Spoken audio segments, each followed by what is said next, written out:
Bound to the Dark Fae by Celeste King. Ever danced with danger under Protheka's twin moons? Try waltzing with the Dark Fae. You might never want to leave. Sounds enchanting and potentially fatal. Oh, it is. But YouTube's magic can't reveal all our secrets. Venture to worldsofprotheka.com. Whisper code YouTube30 for a 30% discount on the unabridged version of this audiobook, and more. Our unabridged audiobooks contain all of the dirty details that YouTube won't allow us to share on here. Take a moment to subscribe to the channel for more free audiobooks, and like this video to show your support. This is Celeste King's Bound to the Dark Fae.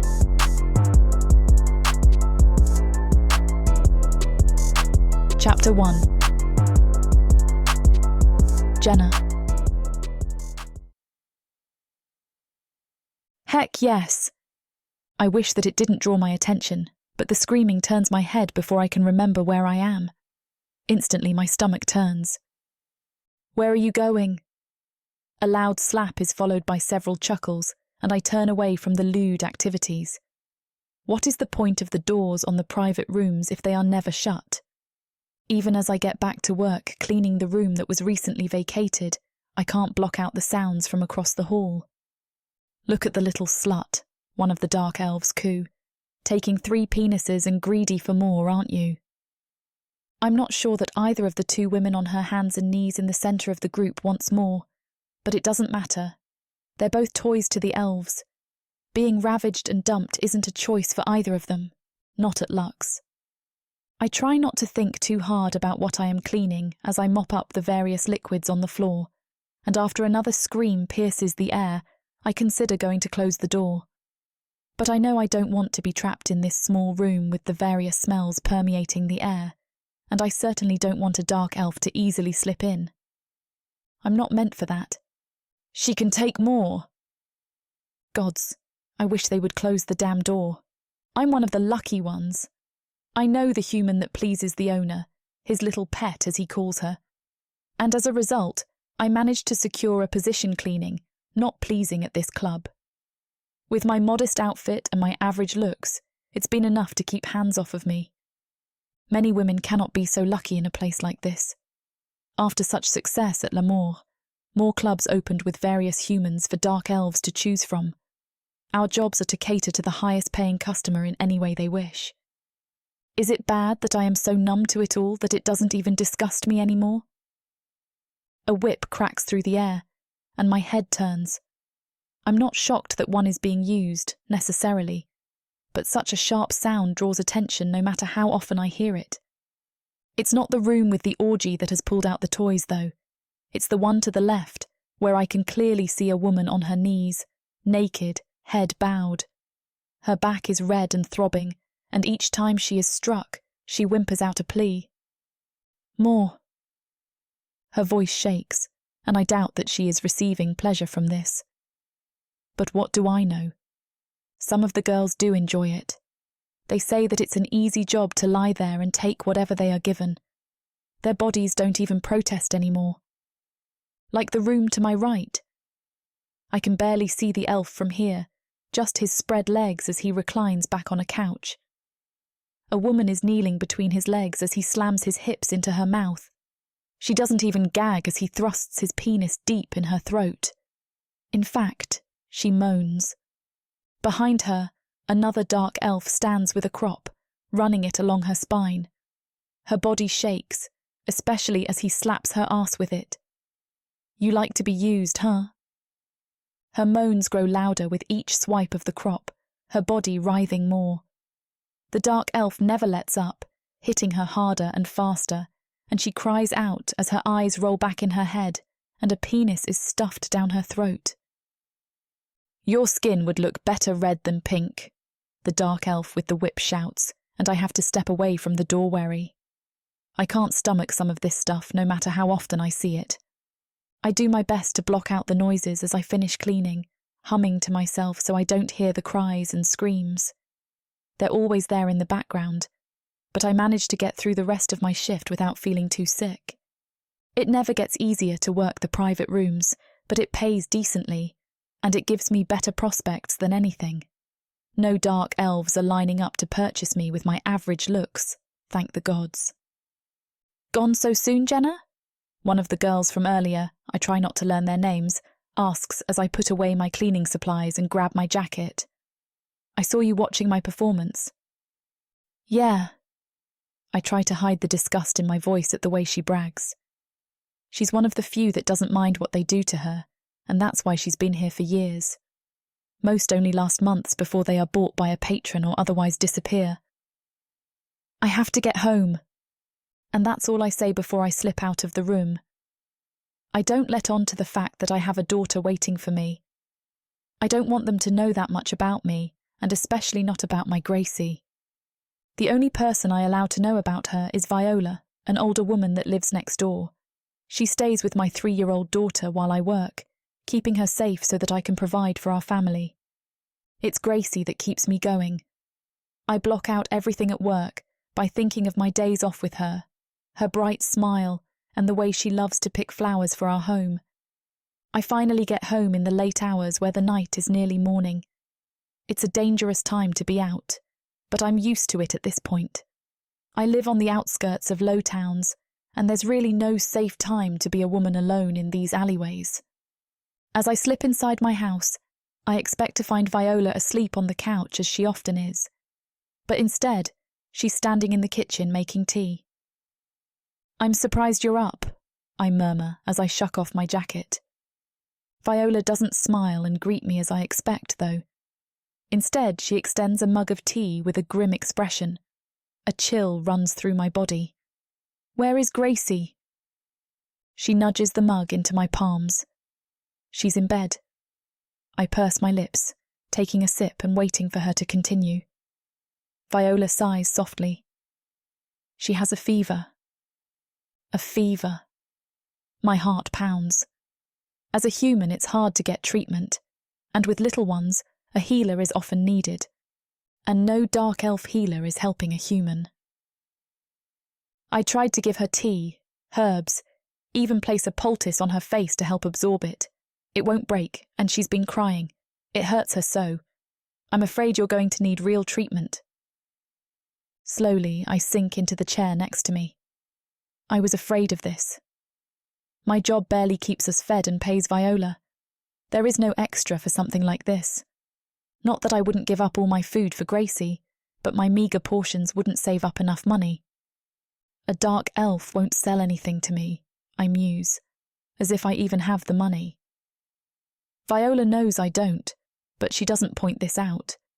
Instead, she slides into a chair across from me. The black market is rumoured to have potions.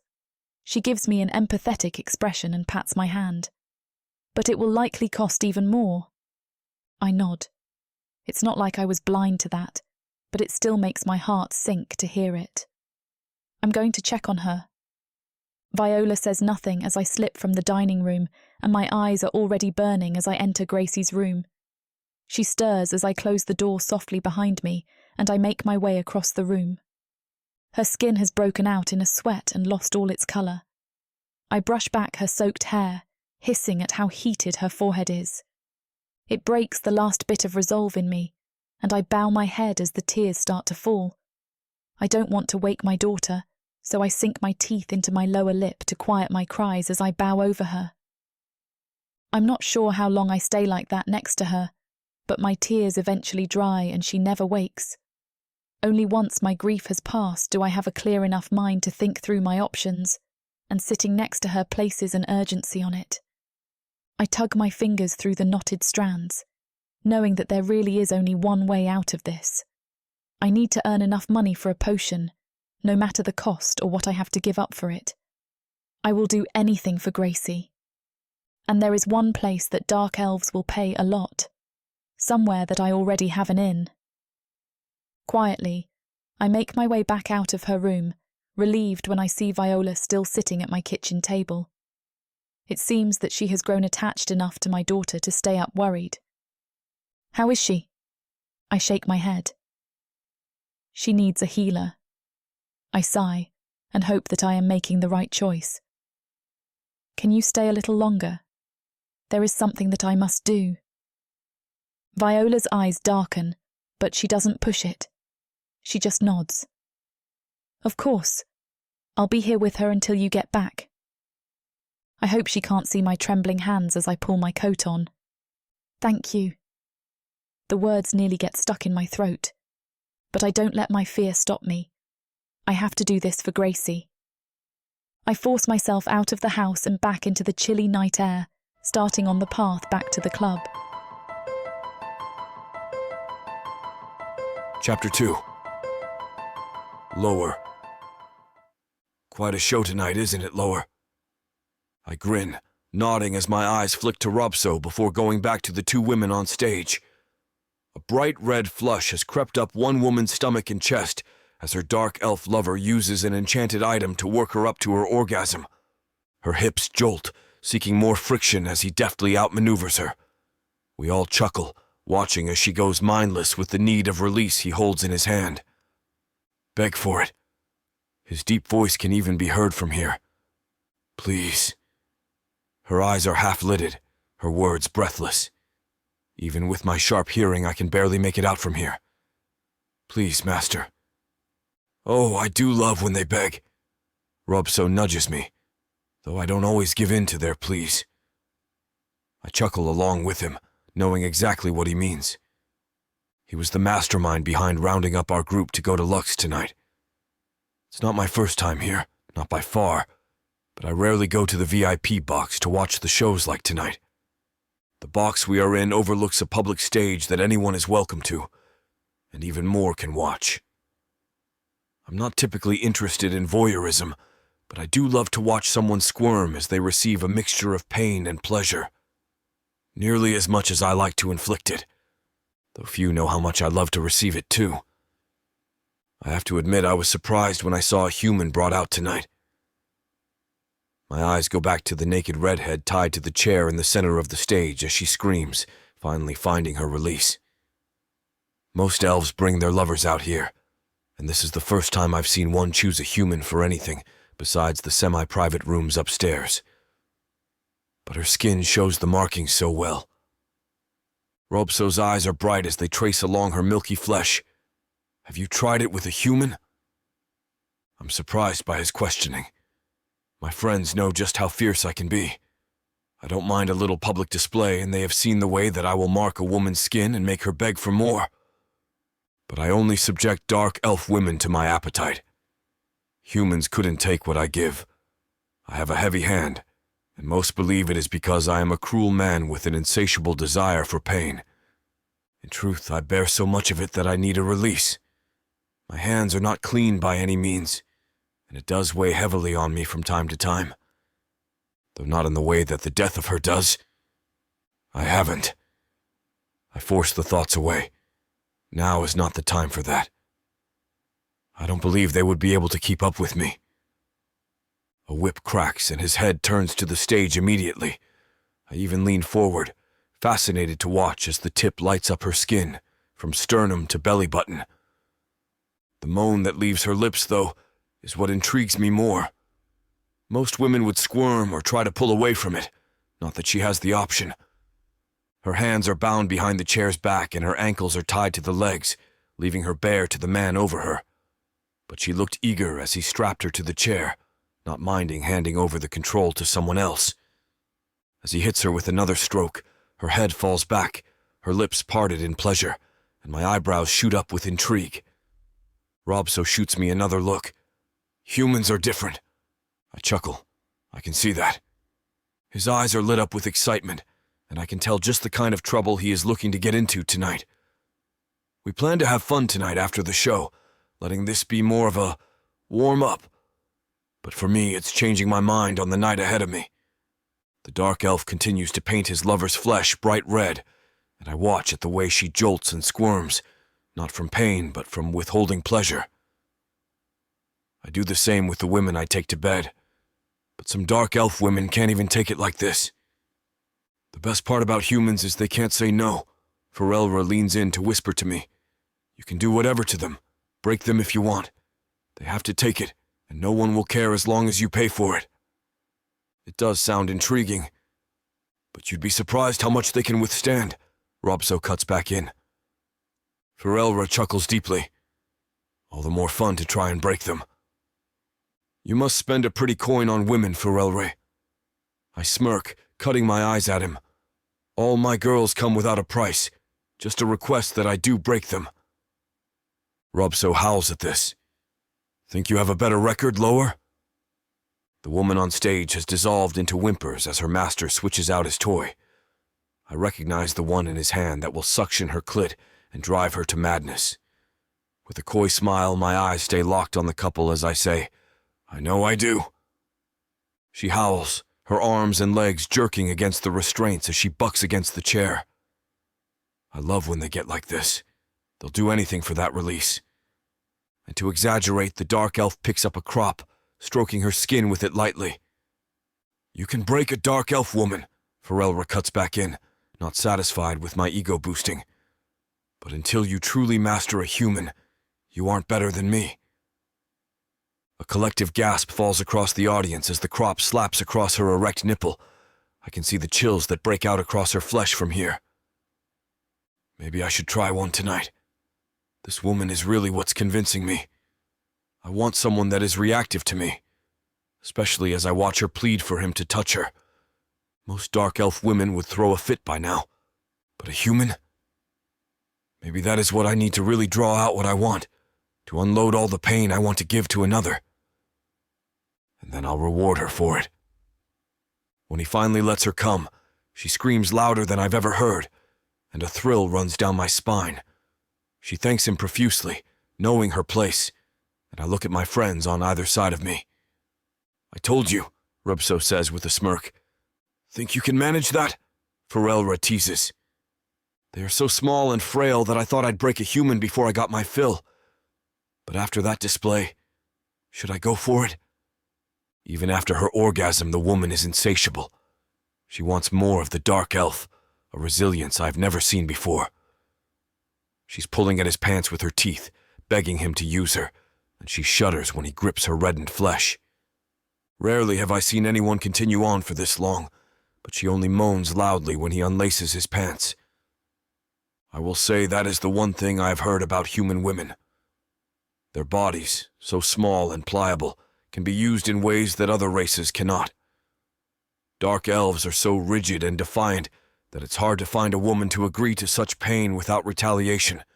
Not that I mind it when they want to, but to see her press on like this, it finalizes my decision. I need to try a human. I need to see her come apart beneath me and beg for me. I need to see her moan as I deliver pain and pleasure together. And I want her to cry out in ecstasy as she does the same to me, just like the redhead on the stage.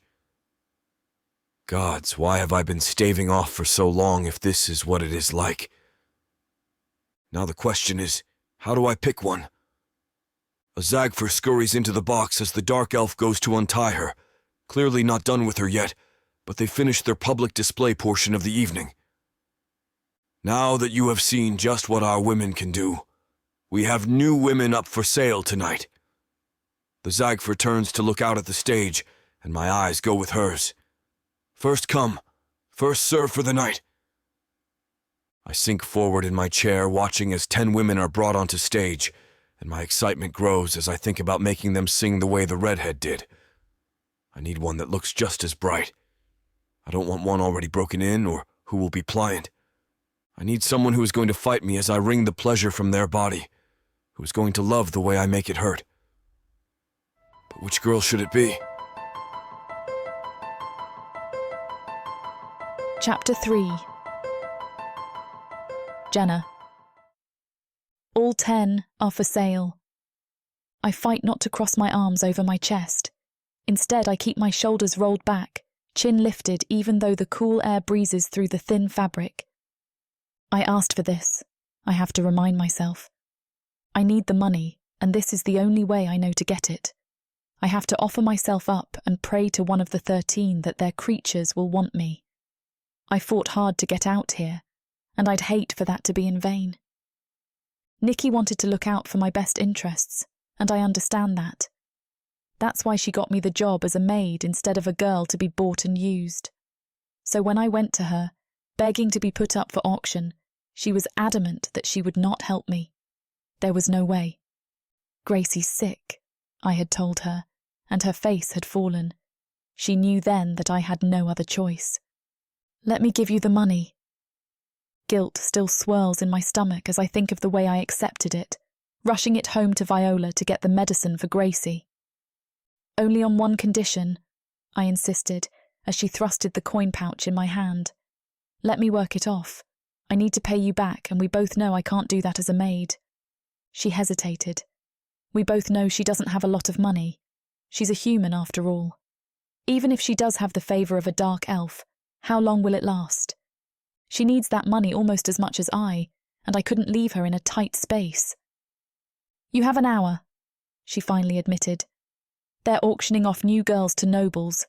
They tend to pay a lot." So I rushed to ready myself in the room with the other girls, not as the maid, but as an object to be bought.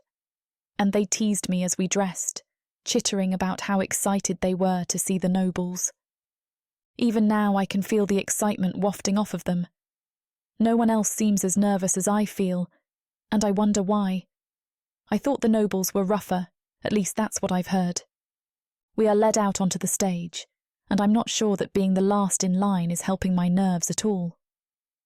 I force myself to watch the other girls in front of me, the way they model their body language and smile brightly.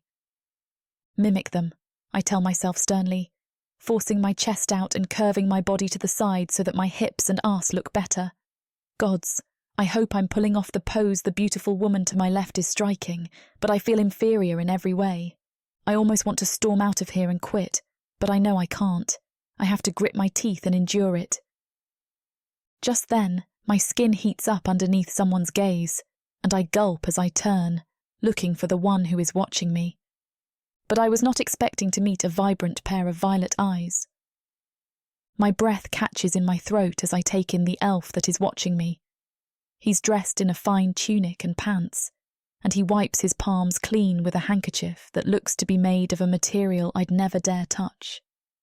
Unlike most nobility, though, his finery doesn't highlight any inadequacies in comparison. He wears it well, with strikingly handsome, sharp features that draw the eye in. Don't get me wrong. All dark elves have strong bodies and symmetrical features naturally, but I've just never found those qualities as attractive as most others seem to. But the dark, long hair framing his face and the coy smile playing on his lips has my heart pounding.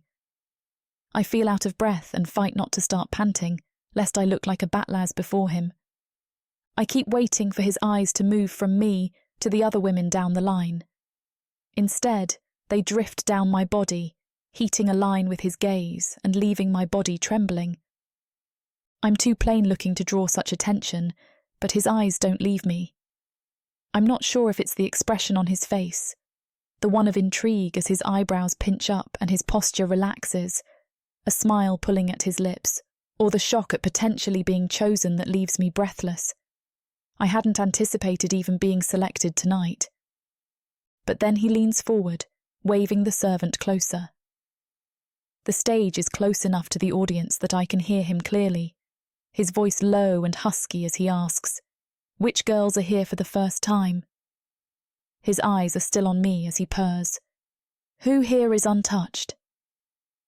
I feel that rough voice acutely between my legs, even as I try to ignore the way that I am throbbing as a result. Still, I try to tell myself that his question doesn't mean he's interested in me, or at least not in buying me. Now that I've sold myself to the club, any elf here can buy me for any amount of time. I've gifted my body to be broken night after night in hopes of saving my daughter, but under his gaze, I'm not sure it's such a bad thing. I start to tremble as the servant turns to look at the stage, to point out the only girl that has never been up for sale. I shouldn't wish for even one night with this dark elf, who looks like he's going to devour me. But a quiet voice in the back of my head is pleading for him to buy me, not only for the night, but to own me. It's foolish, but the way his eyes are lighting up taking me in is doing something to me that it should not. Holy Moors, help me. "The one on the end," the servant answers. The dark elf's teeth flash as his smile brightens. He sinks back in his chair, nodding slowly, and I clench my fist as a shiver erupts down my spine. He looks at me so predatorily, and I almost feel ashamed that I am the only girl here without the experience. I shouldn't let that get to me, especially since I've always prided myself on never taking this kind of job. When people in low towns would find out where I worked, many would give me that same disgusting glazed-over look, like they expected me to drop to my knees before them. And I'd always bite out that I don't kneel before anyone, not for the Dark Elves and especially not for them. But now my legs are shaking as I wait to be told to just do that.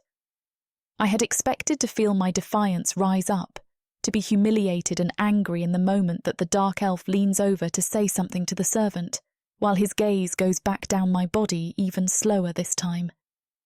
I did not expect to find my body licked with a delicious heat, my skin turning pink without him even touching me.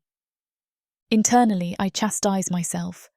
I never wanted to be in this position I've fallen into, but in the moment I don't care. Not with the growing heat between us and the distant hope of being able to pay Nikki back. I can withstand what it takes, right? But then the servant cuts through my thoughts. This is Jenna, age 29, and she is untouched. I suck my bottom lip in between my teeth, trying to calm my nerves.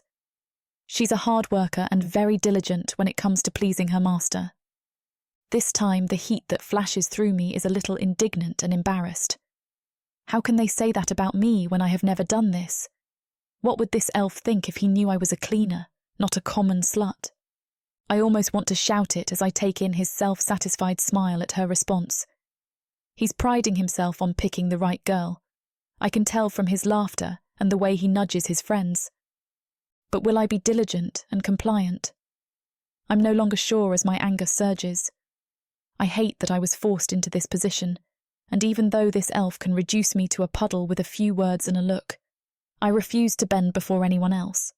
The other girls of the club have always teased me for being so quiet, so demure, but that's because I don't show who I truly am around them. Will this dark elf care for her? But all that anger and determination that has riled up within me starts to melt as he leans forward. Power ripples down his body, and my eyes go to his mouth as he licks his lower lip.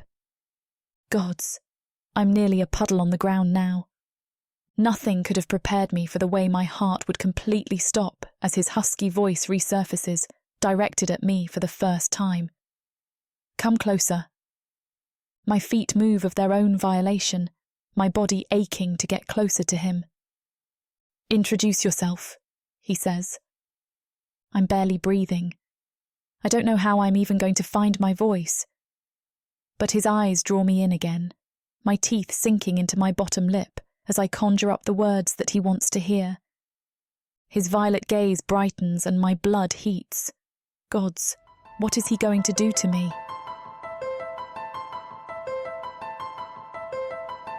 Chapter 4. Loer. I'm surprised this is her first time selling herself. Eyeing her intently, I wonder what made her choose this path. She must know she's not particularly striking or memorable in any way, that physically she pales in comparison to the other women who are seasoned professionals. Something must have driven her to this club, but that's not of my concern, even though the question keeps running through my mind. The only reason I was eyeing her was actually because of her average looks. She's not stick-thin or blonde, the typical human woman most nobles bet on, and she doesn't come off as confident as the others. Something about her averageness actually intrigues me. Regardless of her physical stance, I don't need something special anyway. She's going to be a toy, and she's reasonably priced. Well, I ask, getting irritated with her silence. Speak. Well... She shakes her head and exhales.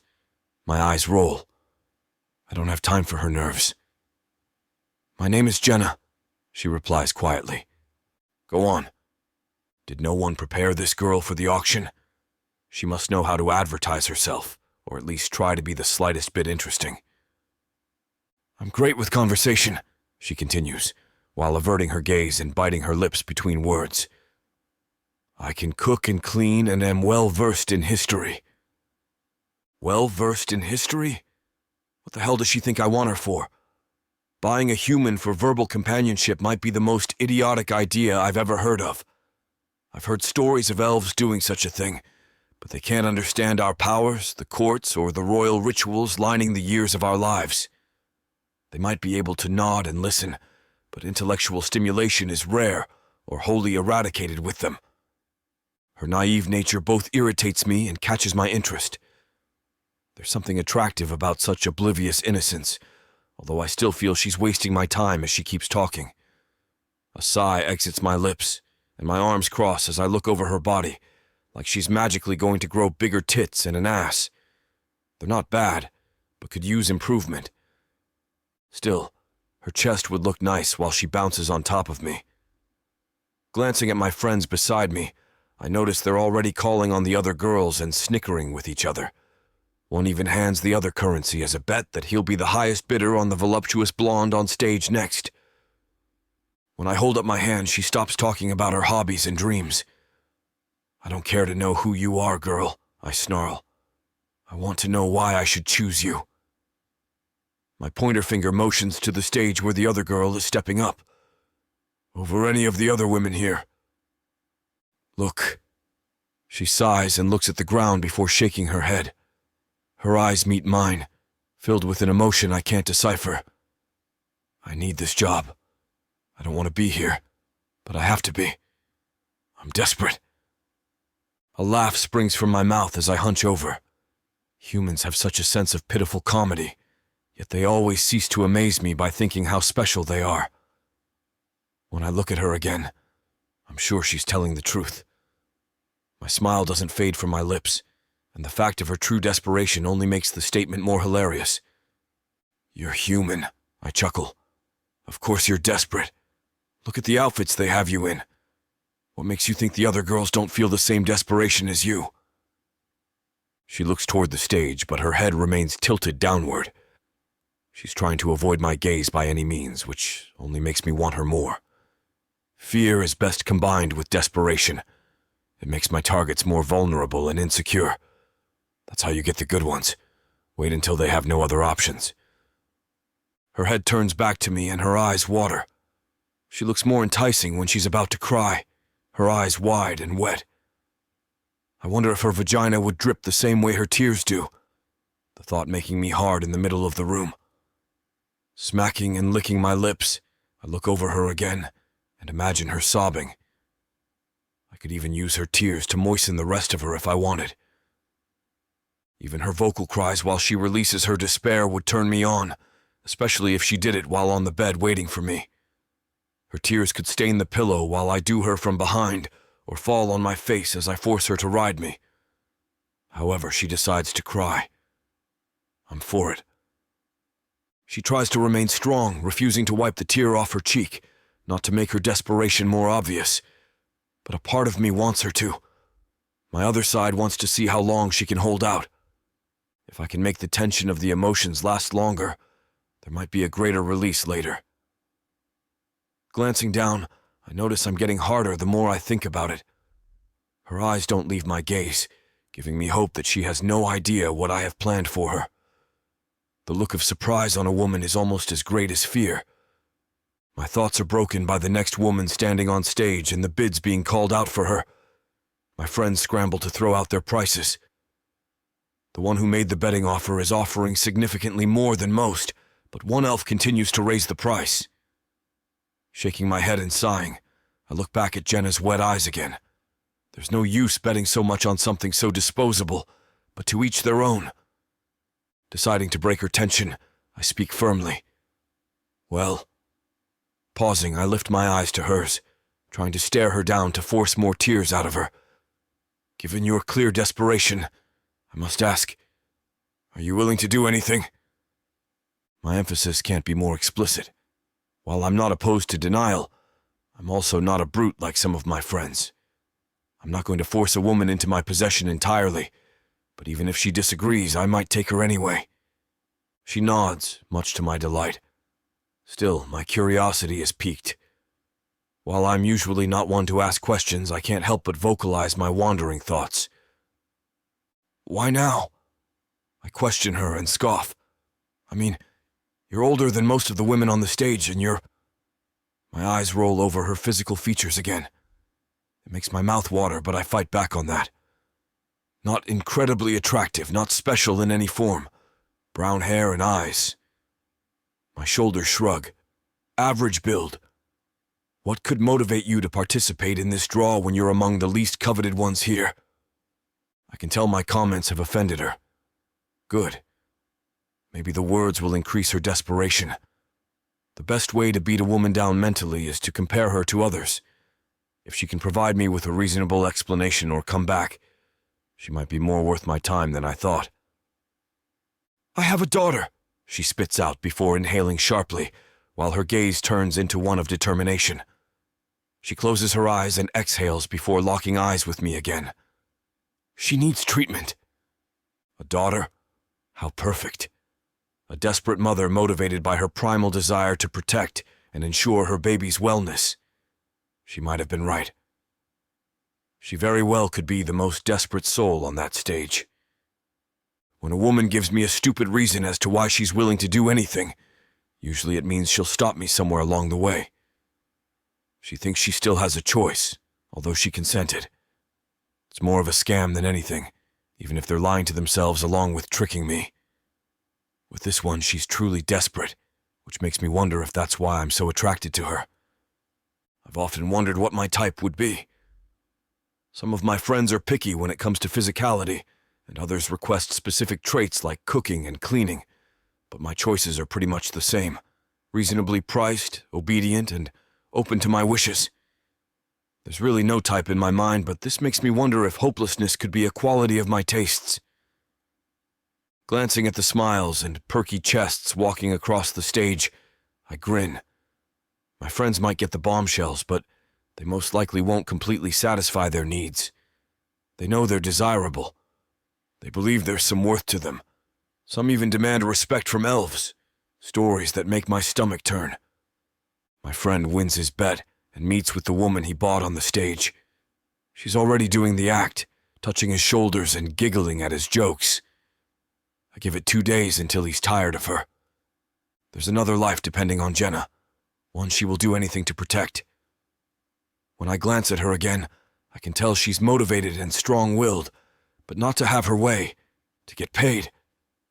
I hesitate for a moment, wondering if she's worth the coin. While she might not be due to her figure and lack of confidence, I believe her desperation is. Sold. I don't take my eyes off her as I speak to the auctioneer. 2 weeks, I add to my statement. I'm taking her for a spin. Fear ripples through her as a grin crosses my face. The auctioneer writes down the purchase and I pay him generously, adding a slight tip for his silence during our conversation. I hate it when they try to market or upsell their goods, but he did well today by letting her speak for herself. My eyes look over her again as she stands with her hands behind her back and gazes at the floor. Her lips twist and turn as the awkward energy flows between us. While she might be uncomfortable, I'm nothing but turned on. This is precisely what I was hoping to gain today, and I have a feeling I won't regret my purchase. For now. Chapter 5. Jenna. I'm shocked that someone bought me, and for such a high price. Of course, it probably doesn't seem like much to a noble dark elf. Thanks to my agreement with the club, I'll get a 1% cut of the offer. Math has never been my strong suit, but while he stares through my skin and makes goosebumps appear on my arms, I try to calculate exactly how much I'll make. Every time I do the calculation in my mind, it comes up with something different. I'll have to wait and see what the club tells me. They might try to scam me, which wouldn't surprise me. The look on Gracie's face when I went home the other night pains me and makes me more determined to make money than ever before. Cleaning semen and other bodily fluids off the floor of this disgraceful place isn't going to cut it. I have debated other options, stealing the medicine, taking on extra hours, and even trying to bring Gracie with me to the club. All of them result in more harm than good, and I have to act like a good mother rather than a desperate woman. Now that I'm staring this elf in the face while he eyes me like an appetizer, I feel like I'm still acting like the latter despite my intentions. His cold and terrifying stare and comments add to my squirming. Part of me wanted to bite back when he brought up my age and looks, but I know what these evil creatures want. Obedience. In this case, it sounds like he wants more than that. It's not something I'm looking forward to, whatever he has planned, because I have a feeling it'll be something much darker than speaking of history or cooking him dinner. Maybe I'm an idiot for doing this. Looking back at the stage, I see what the elf meant by his comments about my appearance. Seeing the beautiful woman strut across the stage only sends more panic rushing through me. If there are so many options, and he paid so much for me, why wouldn't he pick one of them? My question is quickly discarded when he grabs my arm and walks me toward the bar. His fingers dig into my skin, and I purse my lips, trying not to tell him he's grasping me too hard. Viola might ask about the bruises on my arm from this, and if I acquire more in the next 2 weeks, I'm unsure what I'll tell her. I might have to cover up for a few days after this is over to soothe her mind. She would be devastated if she knew this was what I was doing, but I would rather take the metaphorical bullet for both of us, so at least one of us can be clear-headed enough to care for Gracie.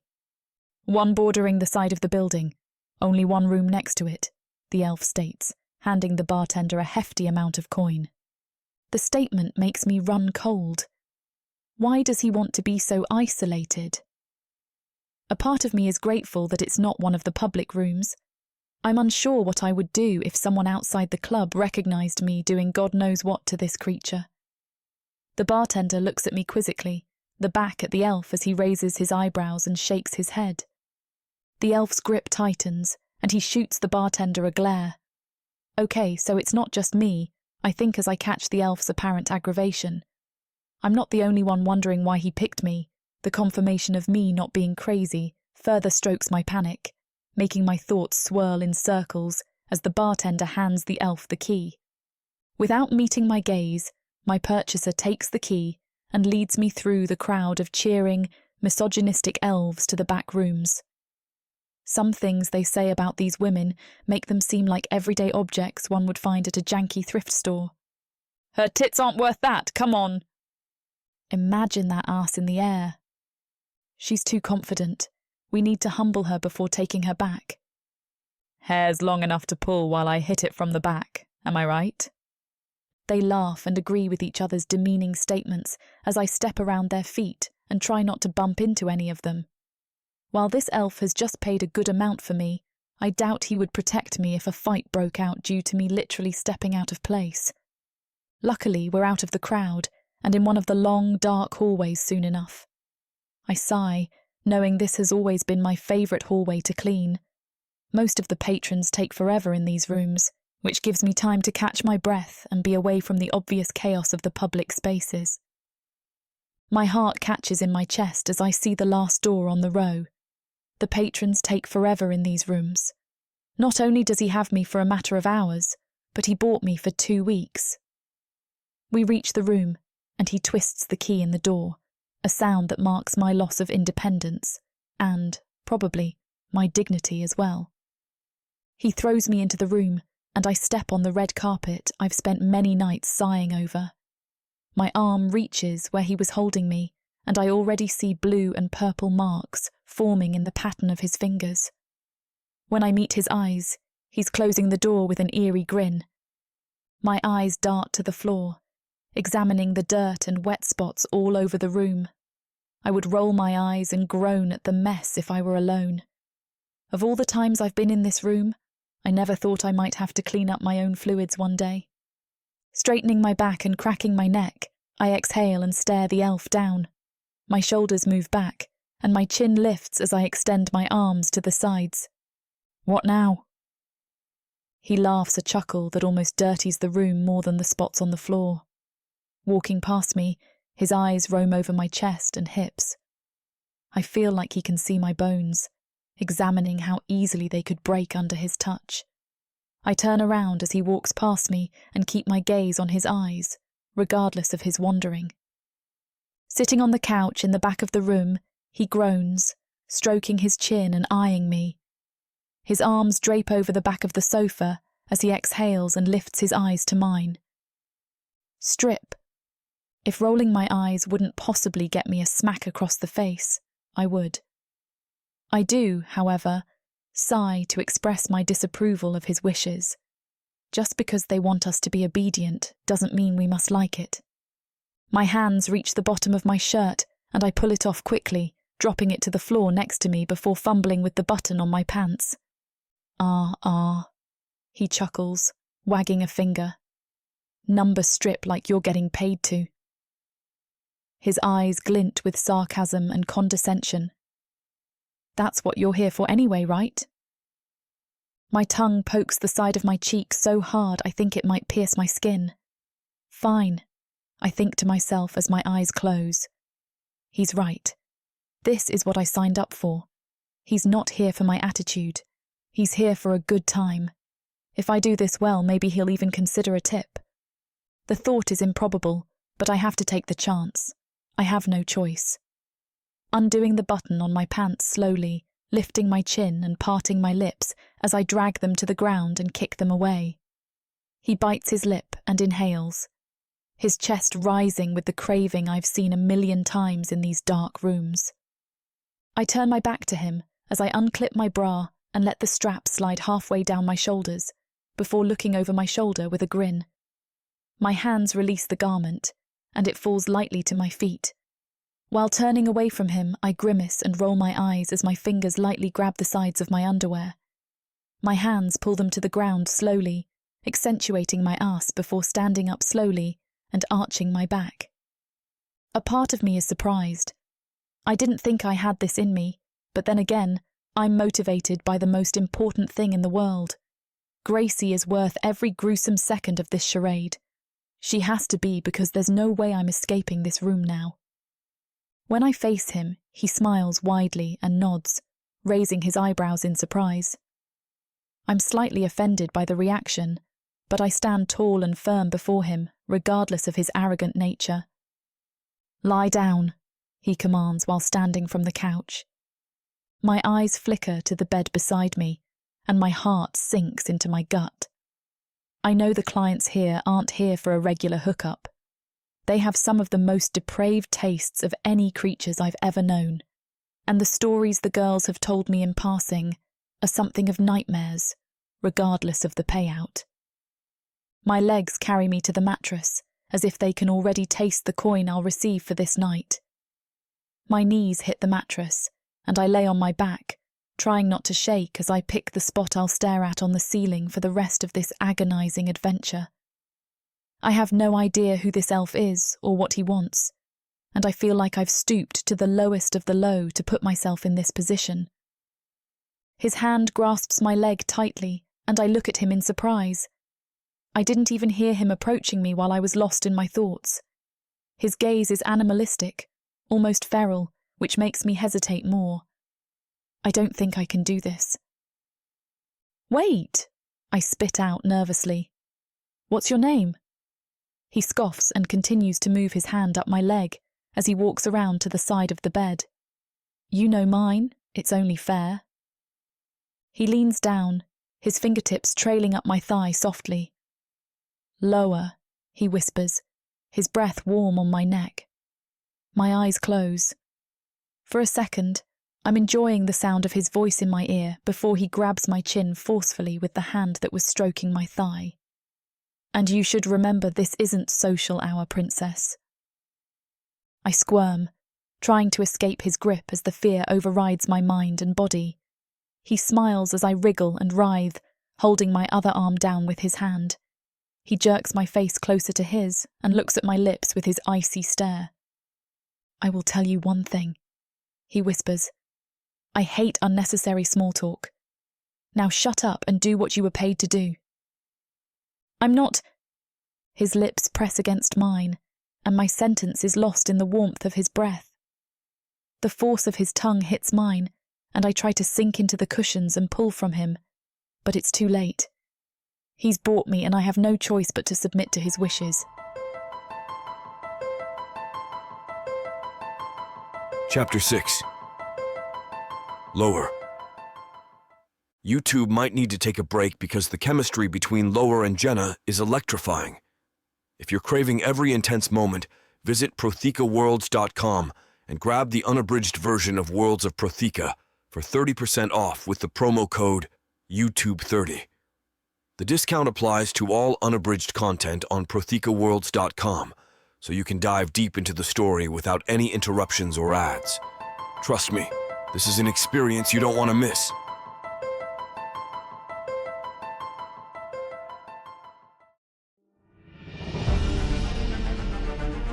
If someone had told me a month ago that I would be running for my life instead of sitting in the stuffy classroom of the bordello, preparing to be sold off to indoor, I would have laughed. The forest is not your safe space, little one. But there's no avoiding my fate. It's you. You're the one. I've spent my entire life training to be the perfect bride for the top-bidding dark elf. So much can change in so little time. You understand why you're being punished, right, child? Your blood. It sings to me. Please, let me out of here. You need to learn your place. But what are you? Where are you taking me? Run! I'm a bringer of death. No, you're not dying. I won't let you. You won't be able to get out. Let me go, please.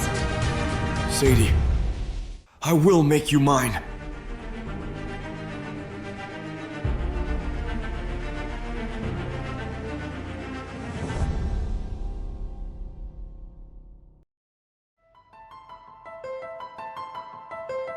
Chapter 7. Jenna. When I come to, I see the crack in the ceiling I thought I would stare at all last night. The second Loer got his hands on me. I forgot it even existed, and not because of the blindfold. Turning my head, I see the empty space beside me on the bed, giving me a sinking feeling. I sit up quickly, covering myself in the bed sheets as I look around the room. The toys and restraints are all put away, and the room looks like it was never touched, except for me in the bed. Running my fingers through my hair, I sigh.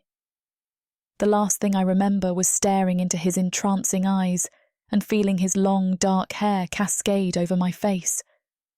I must have passed out from the pain and the pleasure.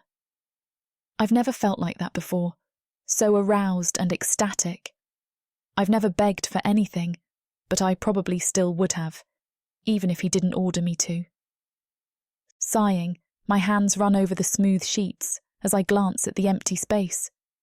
Part of me feels used and cheap, but then again, I was bought and used for my buyer's wishes, so I guess both parts of the feeling are valid. Part of me also feels sad, and I wonder why I'm surprised he's not here. Maybe I thought he would have felt the same about the night before, but with how he ordered me around and had sex with me, I can tell he's done this before. Pushing the sheets aside, I stand from the bed and walk over to the bathroom. My body aches, and I'm wobbling from side to side, which scares me a bit. I wonder if there was any serious damage done last night that I wasn't aware of at the moment. When I look at myself in the mirror, I almost gasp. The smeared mascara is only a few shades lighter than the bruises around my neck. Looking at my arms, I see red scars from where the ropes tied my wrists and ankles, and more bruises on my forearms and thighs. My mouth drops open as I wonder how I'm going to cover all this up. My bosses and co-workers can't see this destruction on my body. The girls who do this regularly always have makeup on them to cover up their wounds, but I don't even want to ask for their assistance. I can only imagine the teasing I would get, being the janitor that turned to sex work for money. As I look at the damage, my throat closes, and my eyes begin to well. Waking up alone shouldn't hurt me as much as it has, but it's hard not to release the pent-up emotions. Wiping the tears from my cheeks, I look around the room and notice an armoire toward the end of the room. It's held bedsheets and towels for the people who rent the room, but it also has light bathrobes available. I open it, my heart racing, hoping it's fully stocked. Luckily, I'm right. I remove my pants and put on the bathrobe, covering my arms. It's thin and can pass as a shirt, so I tuck it into my pants and walk to the mirror to fix myself one more time before leaving. After a sigh and a demoralizing glance in the mirror, I leave the room, hearing the loud music blaring from the main room as I walk down the hall toward the back exit. I push my way out and lean against the door with a sigh, thankful I got out quickly before anyone noticed me. My head rolls to the left, and I see the way home beckoning me.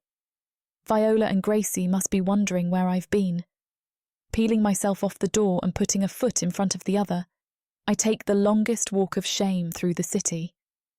"I'm home," I chime, shoving my shame in the back of my mind. "Hello," Viola's voice chimes from the kitchen. It's early morning, Gracie's breakfast time. I made it when I said I would. Rounding the corner to the kitchen, I pull the bathrobe opening closer around my neck and tie it again. The scene I'm greeted with is nothing other than extraordinary.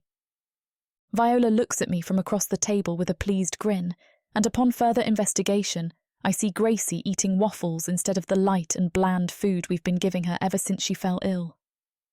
I laugh in surprise, and my hands rush to cover my mouth as I kneel beside her. "Honey, are you eating a good breakfast?" "VV made me waffles." "Yeah." I chuckle and look at Viola with wide eyes and a broad grin. Viola shrugs. "She requested them, and I figured we would try them." "They're good, Mommy," Gracie chirps as she holds up one of the waffles. "Want some?" "No, honey, that's all for you. Mommy's not hungry right now." The memories of last night hit me again, and I adjust the bathrobe while clearing my throat and looking at the floor. As I stand and walk to the kitchen, I can feel Viola's eyes on me. I hope she didn't see the bruises on my neck. "Jenna, are you feeling all right, honey?" "Oh yeah," I respond with the fakest grin I've ever mustered. "Absolutely." I gulp and look at the hallway, pointing to it. "You know, I'm actually going to take a shower. Will you watch her until I'm done?" "Of course," Viola says happily, but her tone can't conceal the concern beneath the false cheer on her face. Walking upstairs, I breathe a sigh of relief. Whether Viola saw the injuries or not, she wouldn't say anything about them. Walking to the bathroom, I close the door and twist the lock before removing my clothes and examining the wounds again. They're getting worse, now a deep purple against my skin. Someone could see them from a mile away if they barely looked at me. Running the bath water, I run my fingers through the warm water and think of last night. The injuries might not have been worth it, but the rest of the night was. Although I'm more preoccupied with Gracie right now, I still can't get Loer out of my head.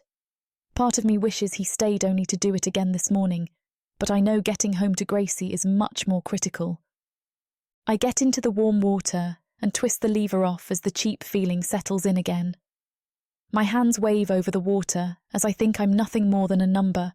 My price was given last night. That's all it took to rent my body and mind for 2 weeks. I've never thought about my life's worth, but now I know. Then I glance at myself beneath the water. Thinking about the paddle grazing down my sternum makes me throb. My hand moves to my vagina beneath the water, and I stroke my sore clit while thinking about his commands. The pain left over from last night only makes me want more of the pleasure, something I never thought would arouse me. Sex in the past has been just that. Sex.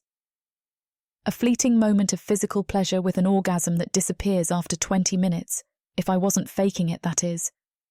Some of my experiences have been so awful that I wanted the chore to end, so I played the part well. Last night was a fully present, enjoyable night where I felt sexy and confident, despite being strapped to a bed. I quickly pull my fingers away from my clit and shake my head with a shocked expression and sharp inhale. What's wrong with me? I haven't accessed this dark part of myself before, and I'm worried about how far down this road I'll go if I keep feeling like this. I distract myself with soaps and facial cleansers, addressing my physical condition before draining the water. When I get out of the tub and grab a towel, I avert my gaze from any of the mirrors. Every look at myself awakens the shame, and I need to be focused on Gracie right now. Walking out of the bathroom into my bedroom, I hear Viola talking to Gracie downstairs, laughing cheerily. My shoulders relax at the sound, knowing she's turning a corner with her illness. I only hope it stays this way and doesn't worsen again.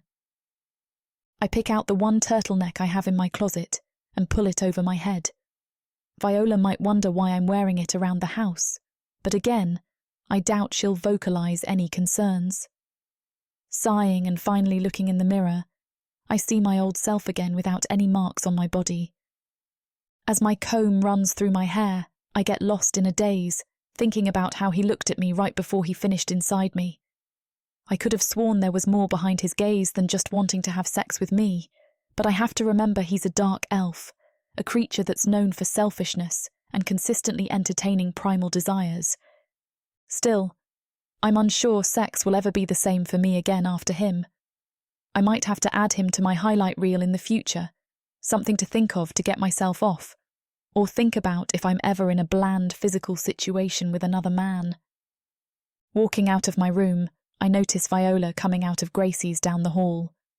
When my door closes, she looks at me with a sad grin. "Is she sleeping?" I whisper, hoping the look of concern is for me and not my daughter. Viola's eyes run over my turtleneck, and she nods. "Yes, it's a sugar crash from the waffles." I chuckle. "Perfect. Thank you, Viola. You can go now. Here." I shuffle through whatever money I have and give her what I can. "Thank you, Jenna." She places her hand on my shoulder with a solemn nod before walking down the stairs. My eyes roll, and I sigh as my hand rubs over my forehead. That was close, and I need to be better about this in the future, so she doesn't get more suspicious. I don't want her worrying about me while she's supposed to take care of Gracie. My daughter is already highly intuitive, and anything can unsettle her. Peering into Gracie's room, I watch her stomach rise and fall with every breath. I kneel by her bed and look at her, remembering the smile on her face as she munched on her breakfast. There was no better feeling than coming home to that this morning, not even last night. My elbows rest on her bed, and I brush her soft hair behind her ear as I grin. "We're going to get you better, baby," I whisper with a smile. "You know I would do anything for you." With a kiss on the forehead, I exit her room and put my hands on my hips, looking around. I need to distract myself, otherwise I'll go insane with the war of feeling cheap and horny rushing around in my head. Looking to the stairs, I think of the new countercleaner Viola brought back for us the other day. I walk downstairs, grab it from the lower cabinet, and clean the house, doing things I never considered. Before I know it, I've scrubbed the counters, sink, downstairs bathroom, vacuumed the floors and outdoor mats, brushed away debris from the front porch, and even fluffed the pillows on the couch. I must really be losing my mind. A knock on the door startles my fluffing process. I frown and put the pillow down before walking toward it while dusting off my hands. I sigh and put my hair up in a messy bun, cooling myself off after all the running around before opening it and looking at my guest. My mouth drops and my eyes widen at the sight. Chapter 8. Loer. It's not only her beautiful chest and pretty lips running through my mind. It's her voice, the way she looked at me, and her slight back arches from my touch. There's more to her than the physical flesh, and I want to know more about what that something is. There was nothing remarkable about her when I bought her. She wasn't nearly as attractive as the other women on that stage, but now I'm finding she might be the most interesting purchase I've ever made. She might be the most interesting woman I've ever met, purchase or not. "Sir?" My attention snaps back to one of my informants. Shaking my head, I roll my eyes and motion for him to continue. "What is it, Lexer?" "We were asking what you wanted to gift Viscount Harale."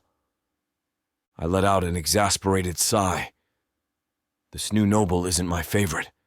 He's cocky and acts like a fraternity brother. I've seen his type in the past.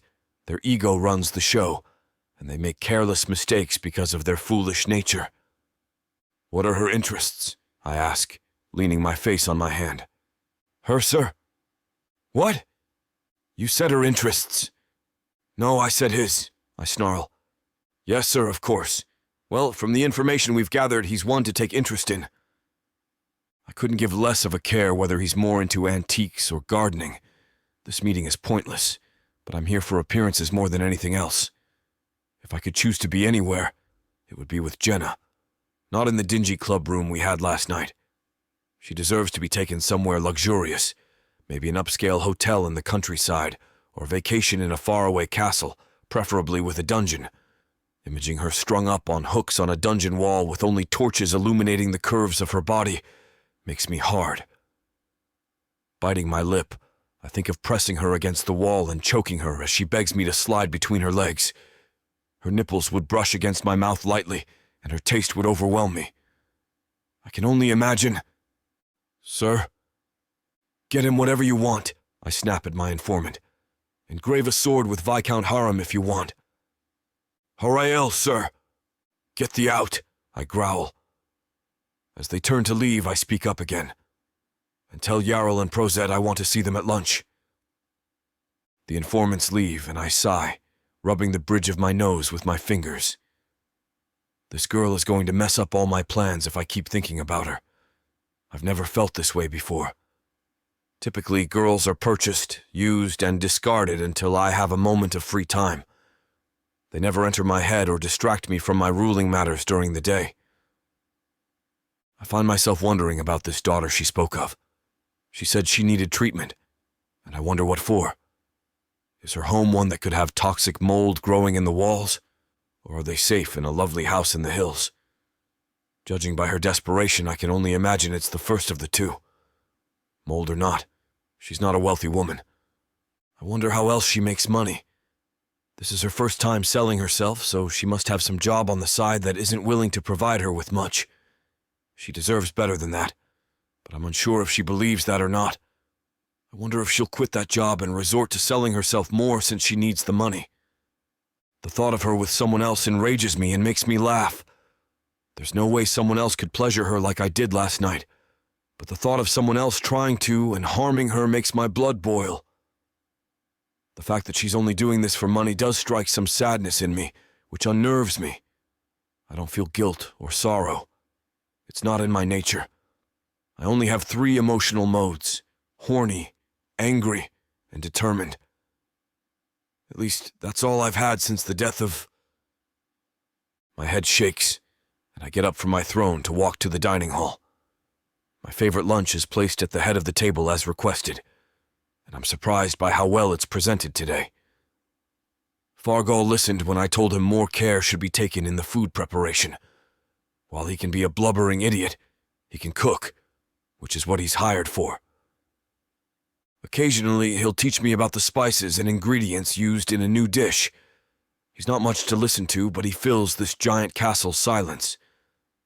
As I realize how quiet things are today, my right-hand men walk in and nod to me. Sir? What do you want? I ask, taking a bite of my lunch and averting my gaze. You wanted to see us at lunch? Oh, yes. I wipe my face with my napkin while chewing. I want you to fetch someone for me. A woman in the Low Towns. Her name is Jenna. Are you aware of her address? Jarl pipes up. I shoot him a glare. What do I pay you for? Figure it out. With a wave of my hand, they begin to leave the room. Oh, wait. They turn to me and look on with confusion. She'll have a daughter with her, a sick one. Bring her to and treat them with care. They're not captives. They'll be honored like you would another elf. They exchange a glance, and I sigh. Do you have an issue with that? No, sir. They chime together before leaving the room. My eyes roll as I continue eating my lunch. I knew that judgment would arise from my request, but I wish they would mind their own business. I can't imagine the conversations they'll have while searching for her. I'll probably get painted as soft, but I'm already prepared to say I want my money's worth. They won't question me. I just hope word doesn't get out about wanting a human treated like one of my kind. When I'm finished with lunch, I return to my throne room and take my seat as I look out the stained glass window and continue to obsess over Jenna. I wonder if she'll be excited to see me or want to learn more about me as I do her. A wall suddenly builds around my heart. What are you thinking? Will she be excited to see you? I scoff at my odd insecurities flaring up. I'm a noble, the second in line to the Marquis's title. She should bow to me, and I shouldn't give a damn whether she cares to see me or not. After half an hour of fighting my thoughts and strange emotions, the doors to my throne room burst open, and Jarl and Prozit escort the gorgeous Jenna and a small child into my room. To my dismay, Jenna doesn't look particularly delighted. She has a scowl and keeps her daughter hidden behind her as they walk toward me. My grin falls, and I raise an eyebrow as I lift my chin, staring down at them. I wave off my men, and they leave us in the throne room alone. Welcome! My arms extend to the sides, and a mocking grin crosses my face. I hope your journey here wasn't too tough. What do you want? Jenna barks at me. I'm taken aback by her tone and would usually punish a woman for talking to me like that, but I admire her fire. Also, punishment can always come later.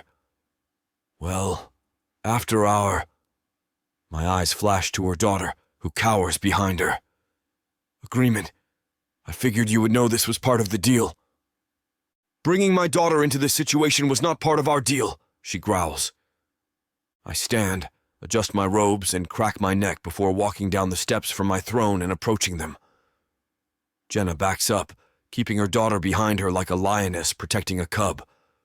I grin and kneel before them, looking at her frightened daughter behind her. I wonder how far I can push Jenna before she breaks, and how to do that is through her offspring. What's your name, little one? I ask, moving my head. The girl begins crying and latches onto her mother's arm.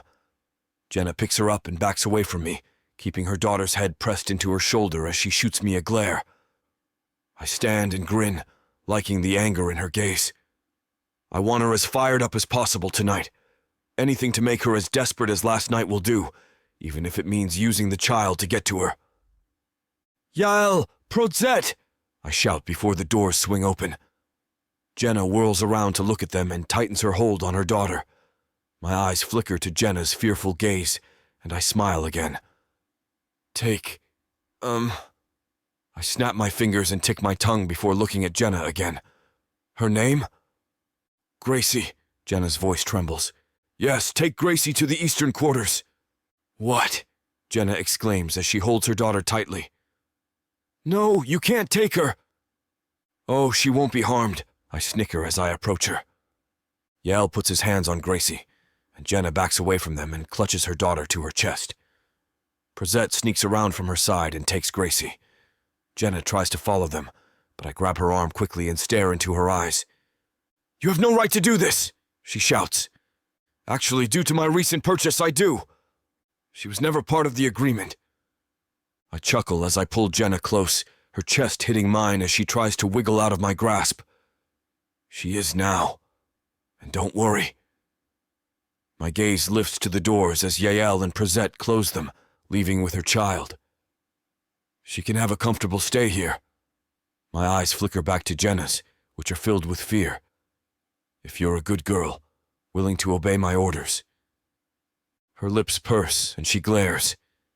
I don't believe you, elf. I grip her other arm and pull her into me, our faces an inch apart as we glare at each other. You don't have a choice, sweet cheeks. Chapter 9. Jenna. He must be insane. That is the only explanation.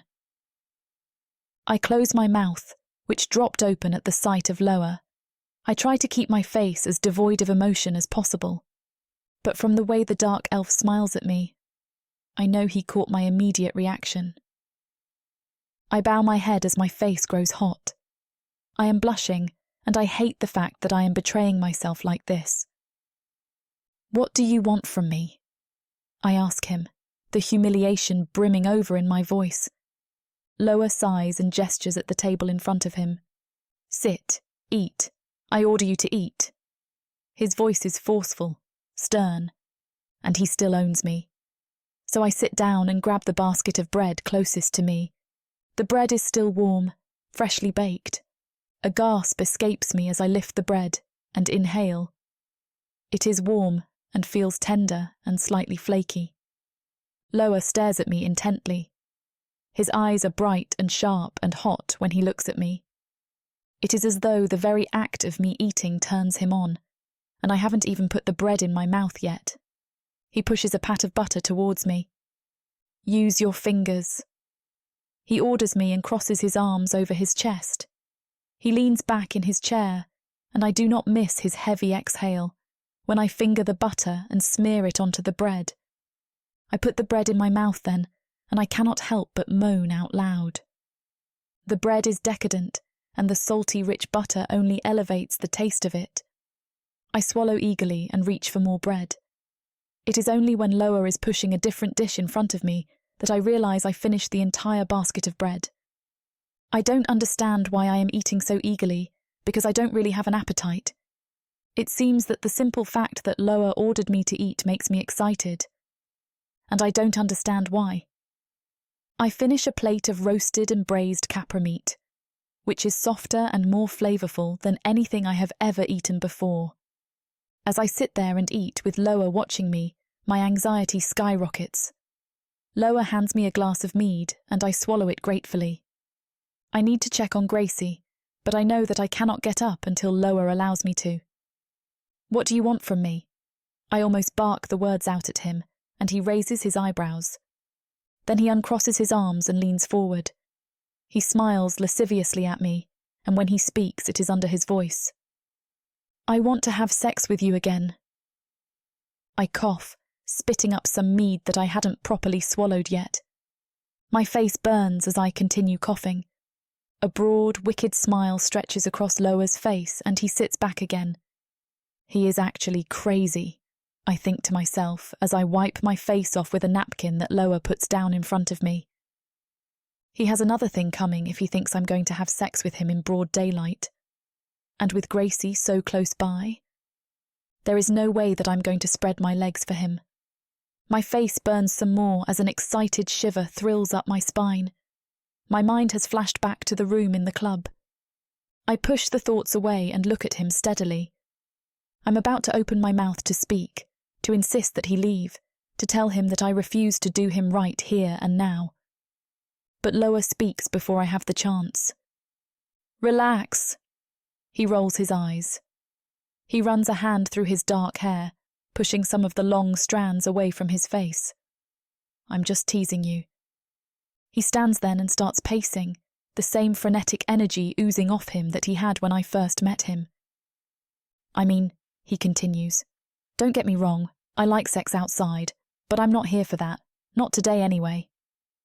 He walks around and around the table several times before coming to a stop. Then Loer sits down again. This time, when he looks at me, his eyes are even more intense, though I do not know how that is possible. I shudder with fear as he looks at me. Again, the feeling that he has to be crazy washes over me. Today, he continues, today I want to know all about you. What do you mean? I ask him blankly. What could he possibly want to know about me? I think to myself, slightly dumbfounded at the absurdity of the situation that I am in. And apart from the absurdity I feel, I also cannot help but feel afraid. I know that Loer is crazy, and I don't think I can feel safe around him. His mood seems to change, going from one extreme to the next. That, coupled with what he wants to do in bed, makes me very afraid about what he's actually capable of. Again, I am dragged back to the night in the club. A jolt of electricity trembles across the surface of my skin, and I have to press my thighs together at the thought of it. Why are you so interested in my life? I ask him more bluntly. Because I'm bored. Loer shrugs. But he doesn't meet my eyes, so I do not think that that is the whole truth. Don't worry about Gracie.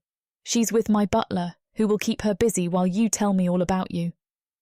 I try to relax. It is clear that he is intent on learning about me, though I still do not know why. Where do you want me to start? I murmur. Tell me about Gracie's father. My body stiffens at the question. But I can't say no. I can't deny him the answer he so clearly wants. He owns me. It is an order. He left me when I got pregnant. I swallow some more mead, but more out of necessity than anything else. He didn't want the responsibility. I catch the frown on Loer's face, just before his face becomes smooth and emotionless again. What is wrong with him? Why does this interest him? I also think I drove him away, I admit. This is a fact I have never said out loud. I wanted him to settle down. I wanted to get married, but he didn't want that. So he just left? Loer's voice is dark and deep, almost a growl. I nod at him. It was okay, though. I knew I could do it on my own. And I loved Gracie from the moment I knew she was growing inside me. How did you manage? Loer pushes another dish of warm food in front of me and points imperiously at it. I shrugged. I worked. I moved from a low town near the city as soon as I knew I was pregnant. I came to Voig because there were more opportunities here. I swallow some more food. I am not sure what I am eating, but I taste Kiezen. The food is warm and fragrant. I also taste Nabella rice, and I know that I am going to sleep well, simply from eating this heavy meal. But the minute Gracie was born, she started having health problems. It wasn't any one thing, but a combination of problems. I had to work harder to support her. Loer pours more mead into my glass. And you haven't been with another man since then? Loer asks me conversationally. He leans towards me, and again the intensity burns in his eyes.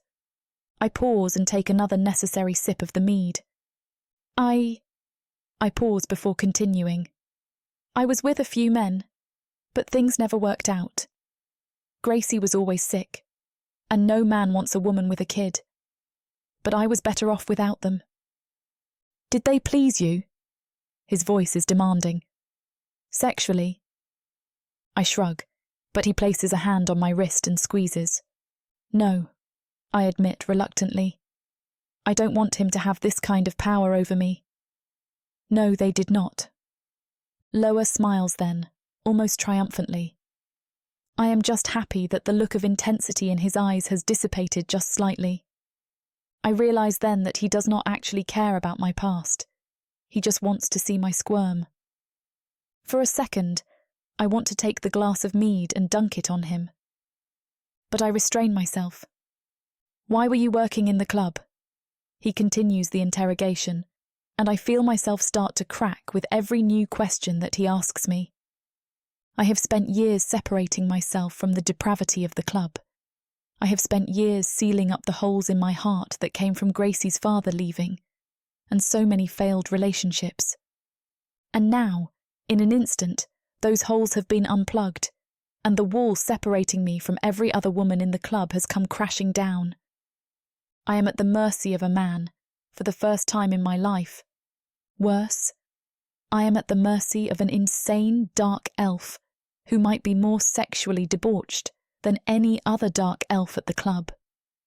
Tears have welled up in the corners of my eyes, and I try to wipe them away discreetly, but Loer sees me. Of course he does. He smiles at me wickedly as I sniff and look down. This is worse than losing my dignity with what we did last night. Chapter 10. Loer. Time flies while I continue to interrogate Jenna. I become more intrigued by her the more I learn about her. She fascinates me, but I don't know why. When I look up, it is close to dusk. I've finished about 2 bottles of mead, but Jenna has kept up well. She finished almost half a bottle all on her own. Jenna is looking at me expectantly, though she also looks dazed. I suppose she expects the interrogation to continue. But I have other plans for the rest of the night. I also need to sober up, so I gesture at one of the guards who stands upright against the nearest wall. I need some kafo, I tell him, and get some for the lady too. He nods curtly, efficiently, and then leaves for the kitchen. I'll be waiting for you at Lux tonight, I tell her with a grin. Jenna's entire body stiffens, and I watch her jaw harden as she clenches her teeth. She does not say anything, and does not look at me. A wave of annoyance sweeps over me. The words that I speak next come flooding from me before I can stop myself. Why do you act like this? We have spent all day forming a bond. I know all about you now, and yet you refuse to be nice to me. She looks up at me, suddenly her eyes hard and shining. Her shoulders are even more tense than they were before. She is afraid. Afraid of me. A smile stretches across my face then. I'm only teasing her after all. Don't worry about it. Her reactions to my teasing interest me. And again, I don't know why. She's the only human I've ever been interested in like this. Somehow Jenna is different, though I don't know how. But I am determined to figure out what it is about her that intrigues me. For now, though, I will not press her to answer me. A Zagfer servant brings 2 small cups of hot, dark, rich kafo, and Jenna swallows hers in one scorching gulp. Then she gets up, and she is a lot steadier on her feet than I am. Just then, my butler walks in, carrying Jenna's daughter, Gracie. Gracie is chewing on something that she holds in her tiny hands, and Jenna's entire demeanor changes. A worried frown crosses her previously emotionless face. Her lips twist in what can only be described as anger. "What is she eating?" Jenna demands and rushes over to Gracie. She takes her daughter from the arms of my butler.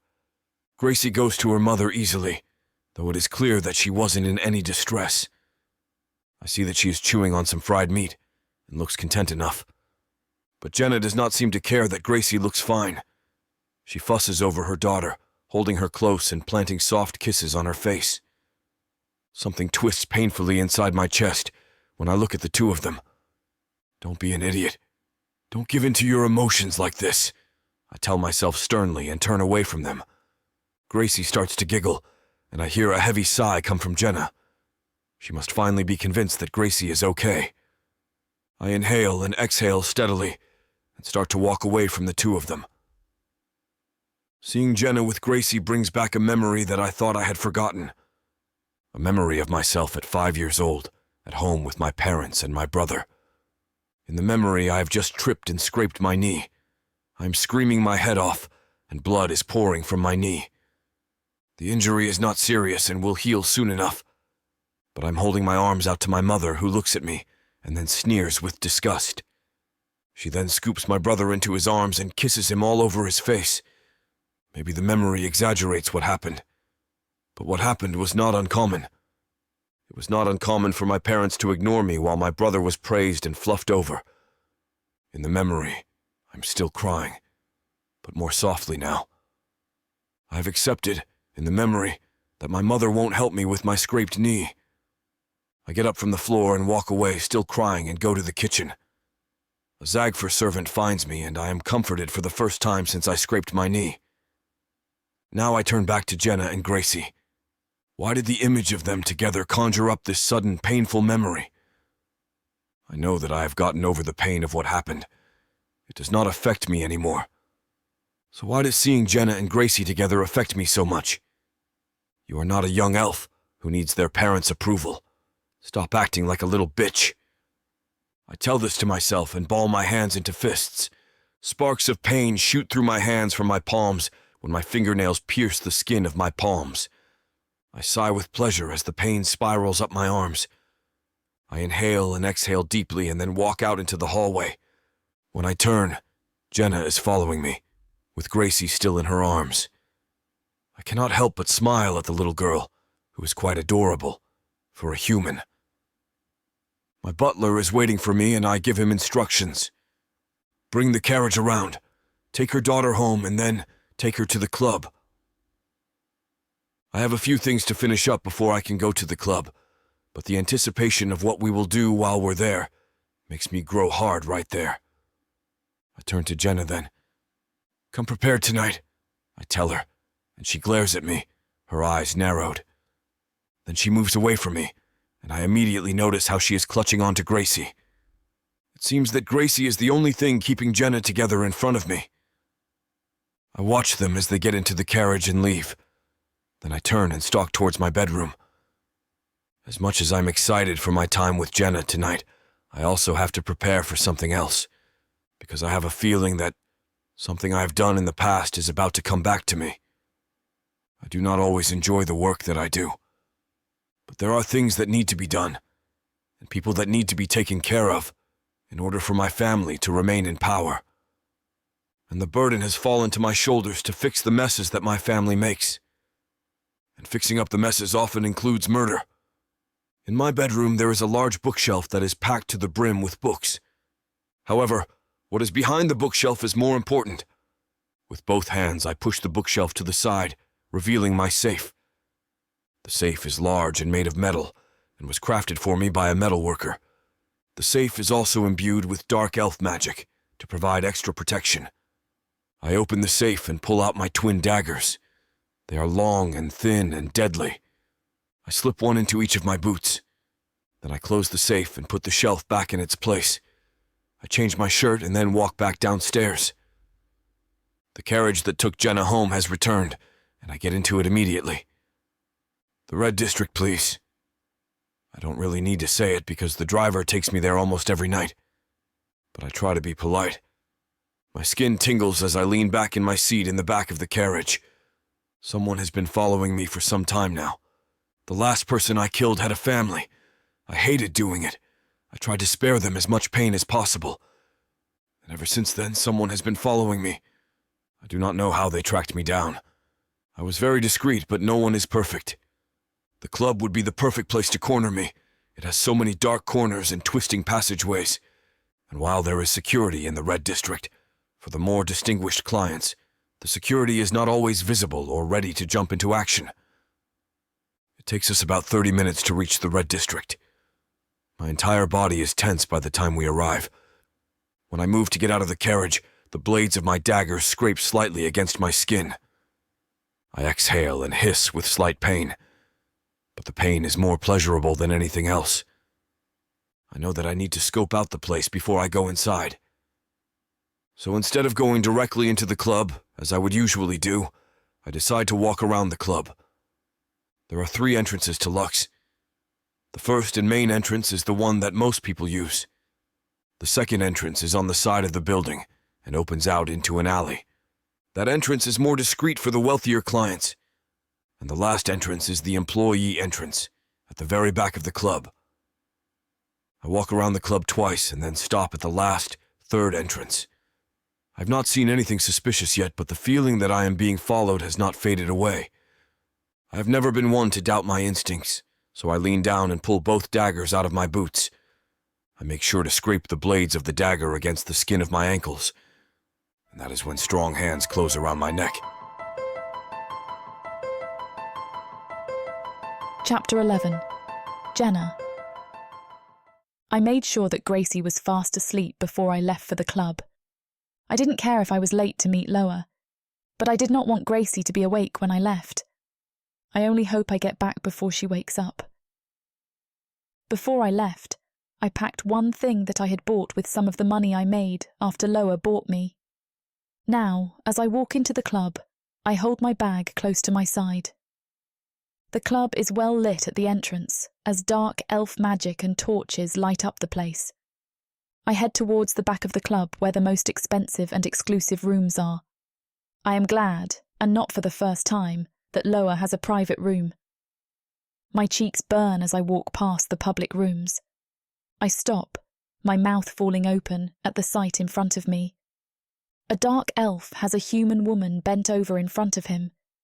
He is not using a public room but is pounding into her from behind right there in the hallway. My face becomes even more flushed as the woman shakes uncontrollably, as the dark elf thrusts into her. They finish together, and the dark elf catches the human woman before she falls to her knees. He then scoops her up into his arms and carries her off. I am still frozen in place until something urges me forwards. I do my best to sidestep the liquid on the floor. A club guard stands at the entrance to the corridor that leads to Loer's private room. He grunts and lets me pass by. I open the door to the room, which is perfectly clean, despite what Loer and I did the night before. I close the door and pull off my clothes. Then I pull the thing that I bought out of my bag. It is a piece of underwear, though I would hardly call it that. It is made of lace and silk and is very strappy. It doesn't do much to cover me up. The only thing that is covered up are my nipples, and is crotchless. I stuff my bag underneath a chair and then sit down to wait for Loer. Some time passes before I start becoming impatient. I had assumed that he would have been here on time, or even earlier than me, because of how excited he seemed. I realise then that my nipples have hardened, and liquid has pooled between my legs. I sigh and run a hand through my hair. My skin prickles, and I press my thighs together as I sit there and think about how confused I am. Because as much as I hate how I have lost the last bit of my dignity, I am still excited to be with Loer. The things he does to my body, the combination of pleasure and pain, is enough to have me begging for more. I start pacing then, and walk up and down the room, as I wonder where Loer is and if he has abandoned me. The thought that maybe he won't be showing up has me feeling disappointed instead of relieved. I wake up when the door to the room swings open with a bang. The first thing I smell is salty, metallic blood. I look around, dazed, as a loud banging echoes around the room. I jump to my feet then, still half asleep, and swaddled in a quilt that was thrown over the bed. I stumble backwards as the lights in the room flicker on, and I see Loer standing in front of me, bleeding. I do not know where he is bleeding from. I can only see that he is covered in blood. He is breathing heavily, unsteadily, and he is limping slightly. He comes into the room as I scramble backwards again and throws the door closed. "What happened to you?"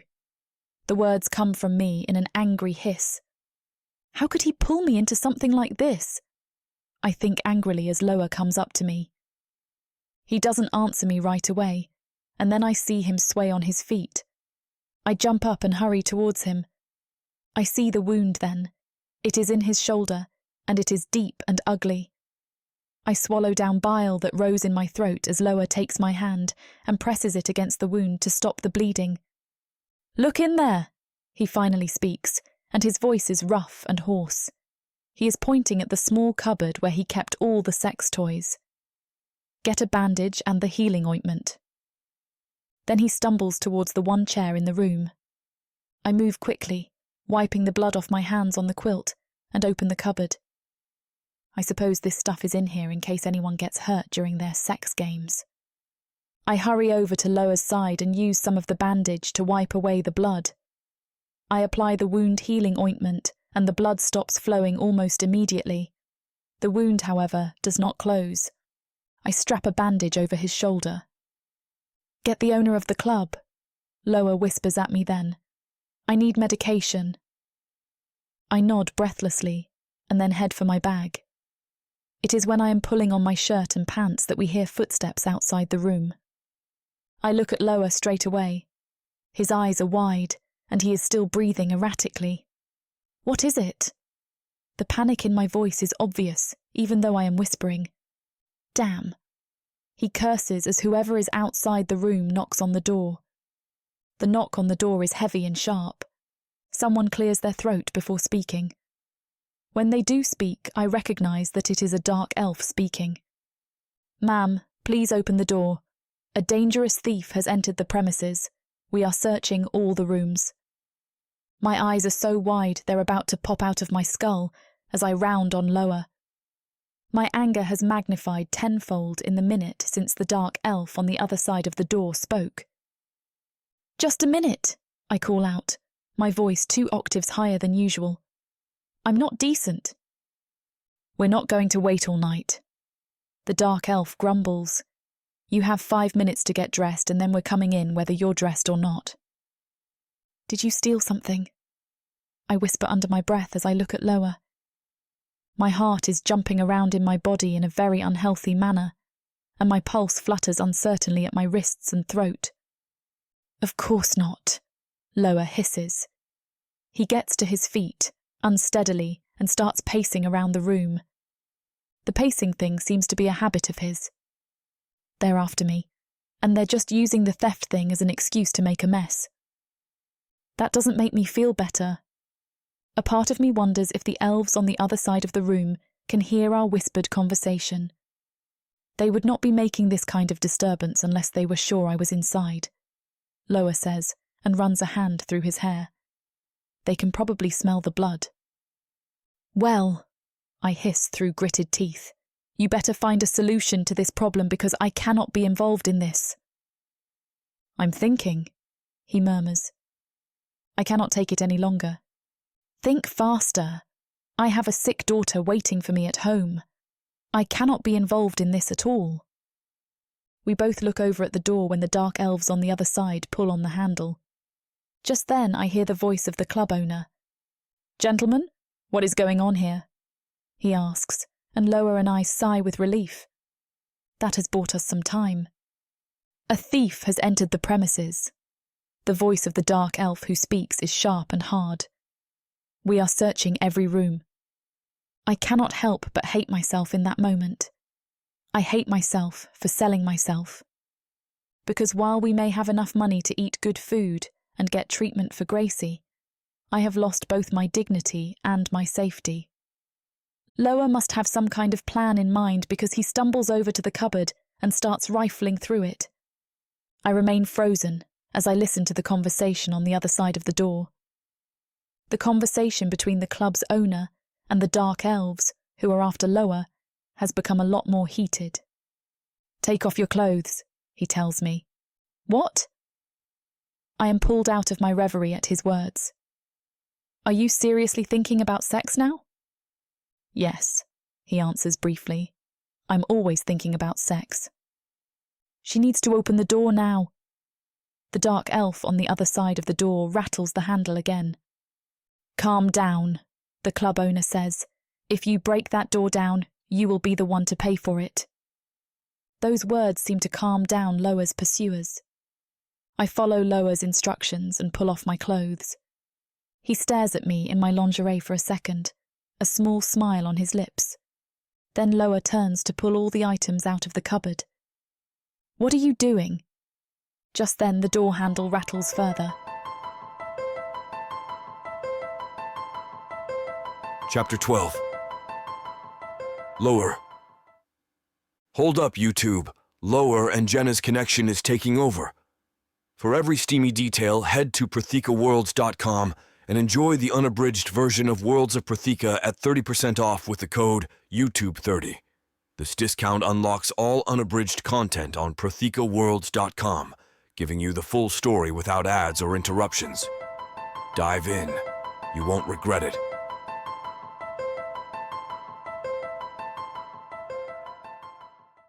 Rosenfire, our family holds great weight and power in Orthani, and yet I hear whispers. Do you think he can take him? There is no way that this could happen. No, more books. I can't remain locked in this ivory tower a moment longer. She's perfect. The Baron's daughter must be found. Julius, we shouldn't. Why shouldn't we? I am not a full dark elf. I do not possess their ethereal beauty. How will I find a mate? The lowly Baron's son apparently has shown that he has the same gift of fire-wielding as I, if not stronger. I am the family's dirty little secret. I am not the future of the family. Dukan is. This world was created from a seed of evil. I propose we take Dukan out of the picture, permanently. Please, let me go. If you want to join the poor humans who are bought and sold in the markets on a daily basis, you will find a way to get there. I am free, and I am terrified. You will never escape me. I can try. You will fail. Get seasons 1 and 2 of the Dark Elf series from worldsofprotheka.com. Protheka's magic is eternal. This series will show you why.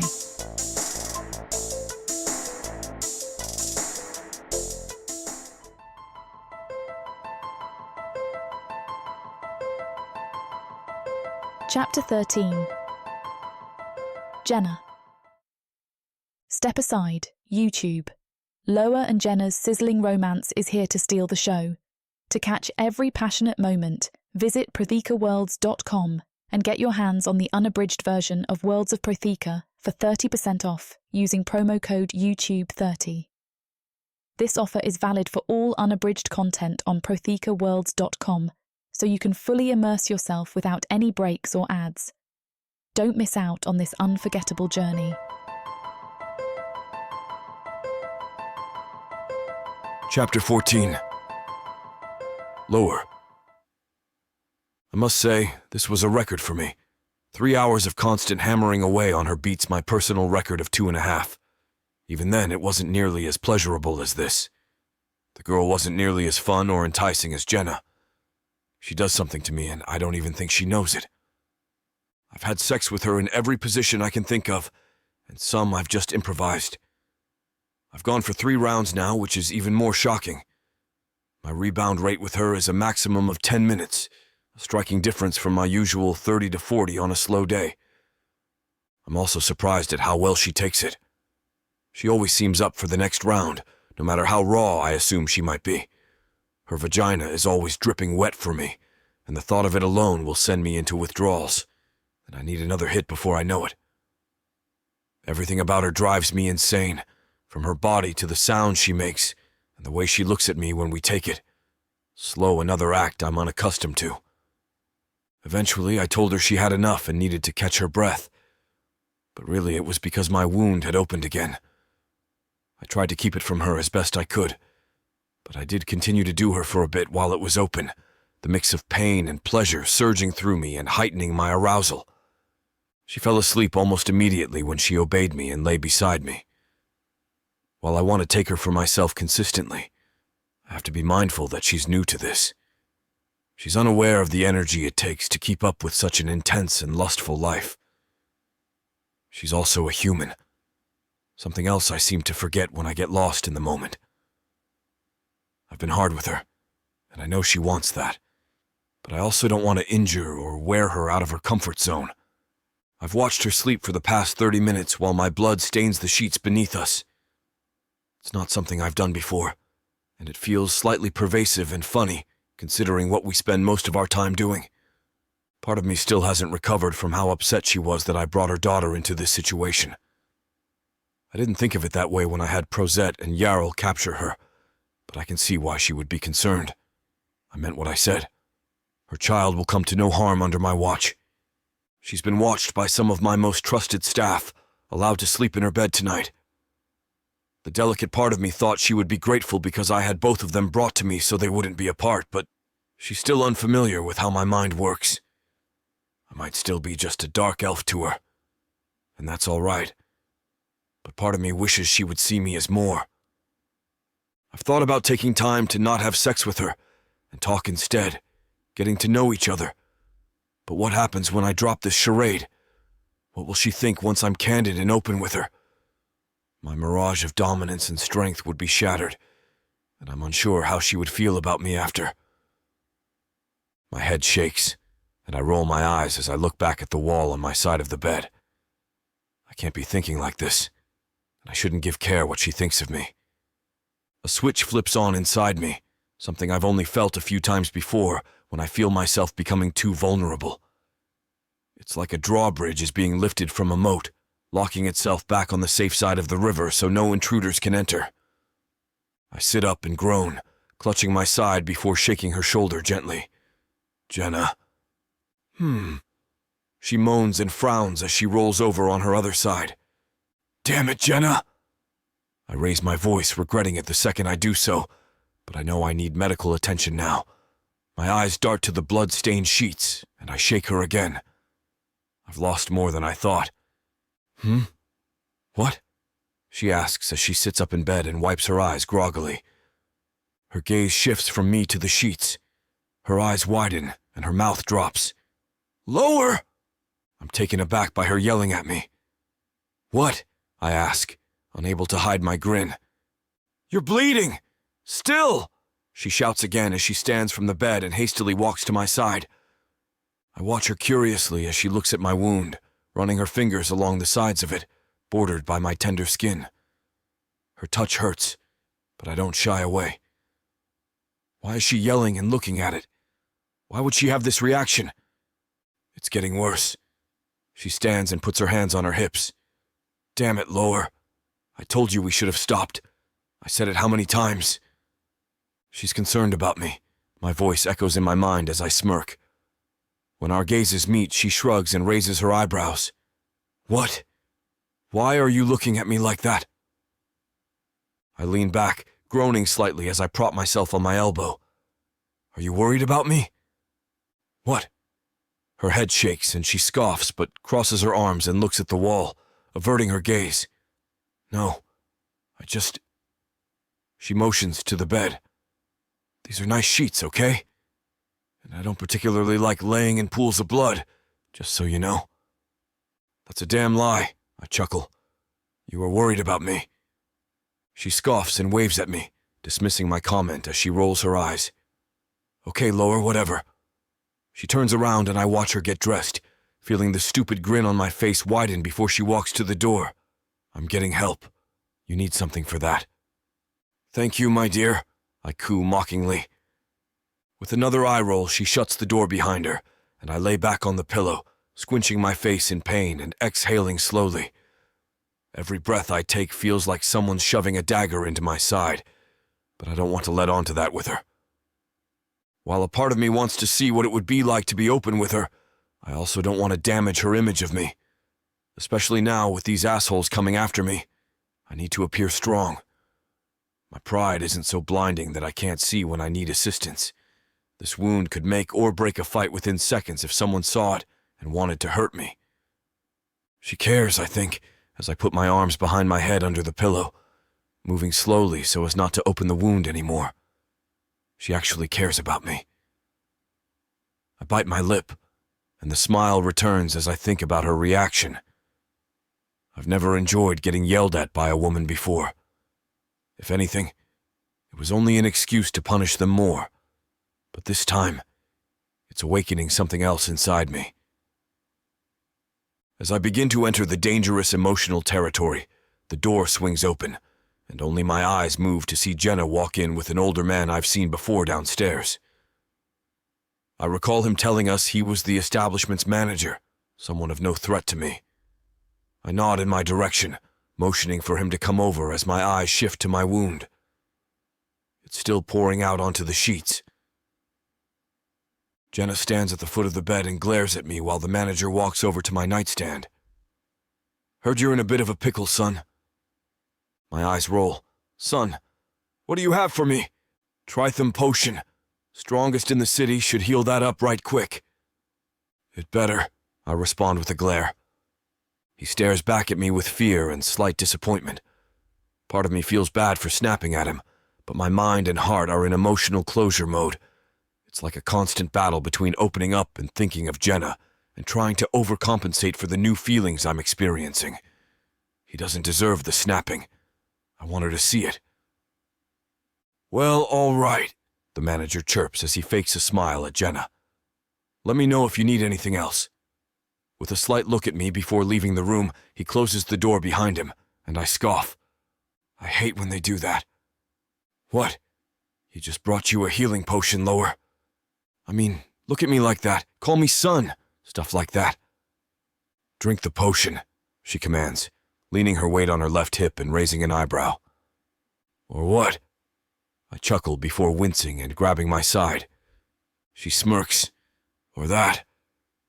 With a sarcastic look, I purse my lips and reach for the potion, uncorking it and grimacing at the smell. I gulp it in one take, knowing the taste will magnify the longer I hold it in my mouth. Why were you such an ass to that man? Her question shocks me as I put the empty bottle down and meet her gaze. Well, sweetheart, I kind of have a lot going on at the moment. Care to fill me in on what that is? She's a firecracker. When she wants something, goddamn, she'll do anything to get it. It's part of what makes her so attractive, but also unnerves me. I don't want her to know about my inner emotional turmoil. Who were those men? I sigh and roll my eyes. They were after my life. My lips twist, and my tongue hits the side of my cheek as I think of opening up to her, even about this. There was a family, a long time ago, named... You know what? She holds up a hand, cutting me off, and walks to her side of the bed. I don't want to know. I frown. You asked. Yeah, but as of right this second, my life isn't in danger. And if I know whatever this insanity is, it might be. Her eyes zone out on the wall as she sits on the bed. It's better if you know. Loer! Don't! Damn it, Jenna, will you listen to me? This is important. If she's going to care about me, she should know what type of elf she's caring for. I sigh. I won't get into specifics if that will ease your mind, but you should know this about me. Her eyes meet mine, a fearful gaze that twists my gut. I've killed many dark elves in my day, almost too many to count. I inhale and close my eyes before looking back at her. And now they're out for revenge. What? Her eyes widen and she stands from the bed with her mouth agape. What did you do to them? Why? My eyes roll, and I think I've made a mistake. I shouldn't have told her this. Now she's going to panic, and it'll ruin all our fun. I should have never let my emotions get into this mix. We're already halfway there. I killed dark elves for my family, Jenna. Her face continues to drop as I continue. My hands are stained with countless amounts of blood, and there's no likelihood of redemption for me. Another strange emotion rears its head. Sadness. There's no use to the fickle feeling. It only allows one to wallow in when bored or filled with self-pity. It doesn't motivate you like anger, propel you like lust, or even lift your spirits like ecstasy. It's a useless thing that, for some reason, is overtaking me in this conversation. She has a worse reaction than I thought she would. Dead silence. I focus my gaze away from her and sigh, knowing I should have kept that information to myself. There was no use in telling her, even if she wanted to know. Now I've brought not only sadness and foolishness into our dynamic, but it's stained with fear too. Or it could be hatred on her end for bringing her into danger. She could feel disgusted with me, knowing I'm a murderer, or she might even be disappointed. Whatever her silence holds, it's not good or beneficial to either of us, and I do the only thing I know how to do when I'm uncomfortable. Distract myself. Would you care to join me for a bath? I ask as she lifts her eyes to me slowly. Chapter 15. Jenna. What have I gotten myself into? I just wanted to make money on the side to pay for my daughter's treatment. I can't believe I'm thinking this, but why couldn't a more normal dark elf purchase me? My heart is racing, and my hands are shaking as I think the elves who saw me orgasm earlier were actually here to kill Loer. They could have killed me too if they wanted. More if they're in this for torture rather than killing alone, my daughter could be affected. Gracie is a loving and pure soul who doesn't need anything extra on her plate. I'm already so concerned with how she's going to remember this time of her life. Will it manifest as trauma? Will she think I abandoned her for no reason when she needed me the most? The worst part is, I wonder what she's already thinking if she's asking whoever is caring for her where her mother or Vi is. My eyes flicker back to Loer, who's still looking at me intently. My panic is still alive in my chest, but his gaze calms my mind slightly. He's being sincere. He didn't have to tell me this secret, and I'm still unsure why he did. But clearly he wanted me to know for some reason.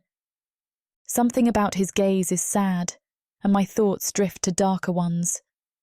I can't imagine what it would be like to be hunted by elves, to constantly be on the run, or to have to kill someone, even if I didn't want to. Part of me wants to know why he kills them for his family, how he got into it, and why he keeps doing it. But I fear more information will only mean more danger for Gracie and myself. Still, the look in his eyes breaks my heart. No wonder he was at the auction. He wanted a companion, someone with no ties attached. It's easy. Buy someone, have them for a few weeks, tell them nothing about who you are, and set them free. That's the paradox, though. Once my time with him is up, I could blab this to whomever I wanted, so why would he inform me of this? It's a risk, and while I'm aware of his impulsive nature, this isn't just picking up a toy for sex. This is his whereabouts, his injuries, and his weaknesses. telling me this actually puts him more in danger of getting killed than it does Gracie or me. He gets up from the bed and walks to the bathroom while I sit on the bed and look at the sheets thoughtfully. My emotions are at war with each other. I'm shocked, angry, disturbed and terrified, and I take pity on him all at the same time. I can barely even think straight. I'm about to get in the bathtub with a murderer. Cautiously approaching the bathroom, I hear the water turn on and begin to hit the porcelain floor of the tub. My heart sinks as a grave thought crosses my mind. Did he tell me that because I'm next? What if he's an elf that purchases women just to kill? What if he does like doing it, and he was just lying to me? He turns around and looks at me as I walk in. He extends his hand to me, and I look at it like a death sentence, though I'm trying to seem enamoured and excited by the idea. Maybe if I don't show any fear, he won't kill me. While the tub fills and I stand paralysed in the doorway, he rolls his eyes and smirks. I'm not going to hurt you, Jenna. I know. I chuckle and walk toward him, feeling the tension of my words and guilt in my chest as they leave my lips. I'm just cold. So, he whispers as he takes my hand gently in his. Wouldn't the warm bath help? Yeah, I shake my head. I'm just not thinking clearly. The issue is, when I look into his eyes, I believe him. My gut isn't twinging when he says he won't hurt me, and part of me thinks I must be an idiot. I have to be. He just told me he's killed multiple elves, but what he's saying with his eyes is different. They're not screaming, I'm here to possess you, or you're in danger. Regardless of being bought, I can tell he doesn't want to lock me in a cage and make me watch while he ruins me or my life. What he's saying with his gaze is that he's thankful. At least, that's my impression.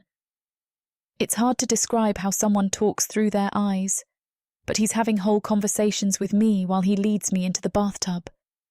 My legs sink into the warm water as he keeps a hold on my hand and sits opposite me, completely silent. He turns off the valve and sighs, running his hands lightly over the water before gazing at me with a sad smile. I wonder if he's ever told anyone that before. He's never this quiet, not like this, not like he's surprised at his own actions. He moves through the water, pushing through to my side of the tub as my heart thumps in my chest. While my gut is a reliable source of information, I'm still nervous that I could be wrong. He gently pushes me to the centre of the tub and gets behind me, placing one of his legs on either side of my body. His hands grab my waist gently, and he pulls me toward him, my back gently bumping against his chest as I float to him in the water. His arms wrap around me, and I place my hands on his forearms, looking at how our skin ripples beneath the water. His head buries in the crook of my neck, and I crane my head back, resting it on his shoulder as I look at the ceiling. I never thought I would feel safe in the arms of a confessed killer, but it's the primary emotion overtaking all my other feelings. He kisses my neck softly, in a different manner than he's done before. This one isn't a lead into sex, or a desire to make love to me. This is a kiss, meant for small shows of affection, a light message of gratitude. I'm surprised, knowing he could be this way after being so vulnerable with me. He reaches for the sponge on the light side of the tub and puts some soap on it before rubbing it over my shoulders gently. The soft feeling makes me a little turned on, but it's different than before. Normally, I have an animalistic hunger for him. This is on the other end of the spectrum. It's a light, calm emotion that washes over me like the warm water dripping down my back. I turn my head to the side slightly, looking at him out of my peripheral. His eyes meet mine, and he cranes his neck around to my side and kisses me softly on the cheek. My heart flutters at his gentle touch and kisses, and I can't help myself. This strange, light craving I'm feeling for him overrides the fear that was pulsing through my veins. I turn around and put my legs on either side of his, placing my hands on his chest while I straddle him, not moving against his sensitive area. I don't want sex. I want this version of him, I want to know more about his state of mind, what he feels in his chest right now, and how he sees me. The way his hands run up my back slowly shows me he feels the same. His eyes look over my body with admiration, not desire. It's the first time I feel we're looking at each other and seeing the souls beneath the skin rather than craving each other for pleasure. He leans up and kisses me lightly, pressing his forehead against mine as I scratch the back of his head lightly. He groans and smiles while looking into my eyes. He takes my chin and gently guides my head down to him, our lips pressing against each other softly as I feel myself open up to him in a new light. My chest feels wide open, like someone could shoot an arrow at me, and it would go right through me. It's scary, but it feels good. It's less concrete than the typical usual feelings of lust or avoidance, but it's still something. He leans back and sighs while his hands remain on my waist. He keeps his eyes on mine as he bites his lip and shakes his head. What? I chuckle, leaning down and scratching his head more. He leans his head back into my touch and sighs. There's something else you should know. My beautiful, precious feeling is shot down with the intimidating statement. The fear pushes through me and floods my veins. I back away from him, but he keeps his hands on me, holding me close. It's not bad, he whispers as he looks at me sincerely. Are you sure? Because I'm sure. He sighs and looks down, biting his lip again and inhaling sharply. Just hear me out, please. I nod and keep my lips closed, ready to hear what he has to say. At least, I think I am. I hope I am. He sighs and locks eyes with me. A long time ago, I was in love. He shakes his head again and looks at the wall, and my enemies found out about her. He smacks his lips and looks back at me, pursing his lips like he's trying to hold back a flood of words. They killed her, Jenna. They discovered my weakness, he inhales sharply, and she died because of my actions. I'm shell-shocked. How could he have known they would hurt her? It wasn't his fault. They made that decision on their own. How long has he been blaming himself for this? Loer, I don't deserve happiness, Jenna. I'm not a good being. Morality and order don't run in my blood. You need to know that about me. He averts his gaze again and clears his throat. I'm a vortex for pain. Anyone who gets too close to me inevitably gets sucked into my chaos. I shake my head and exhale slowly.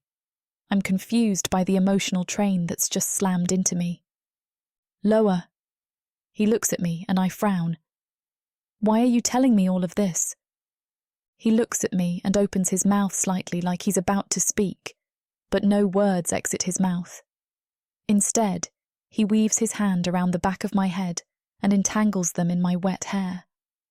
The water drips from his skin as he leans up and kisses me again, holding me close and sending that feeling of safety rushing through me again.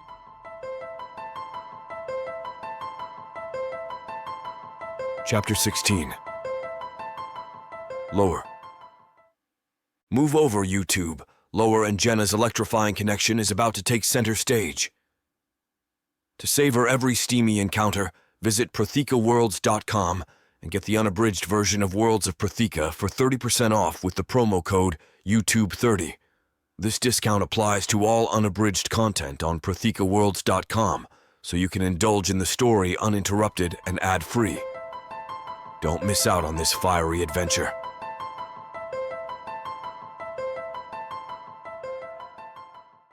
There comes a time when you must sacrifice everything for something bigger than yourself.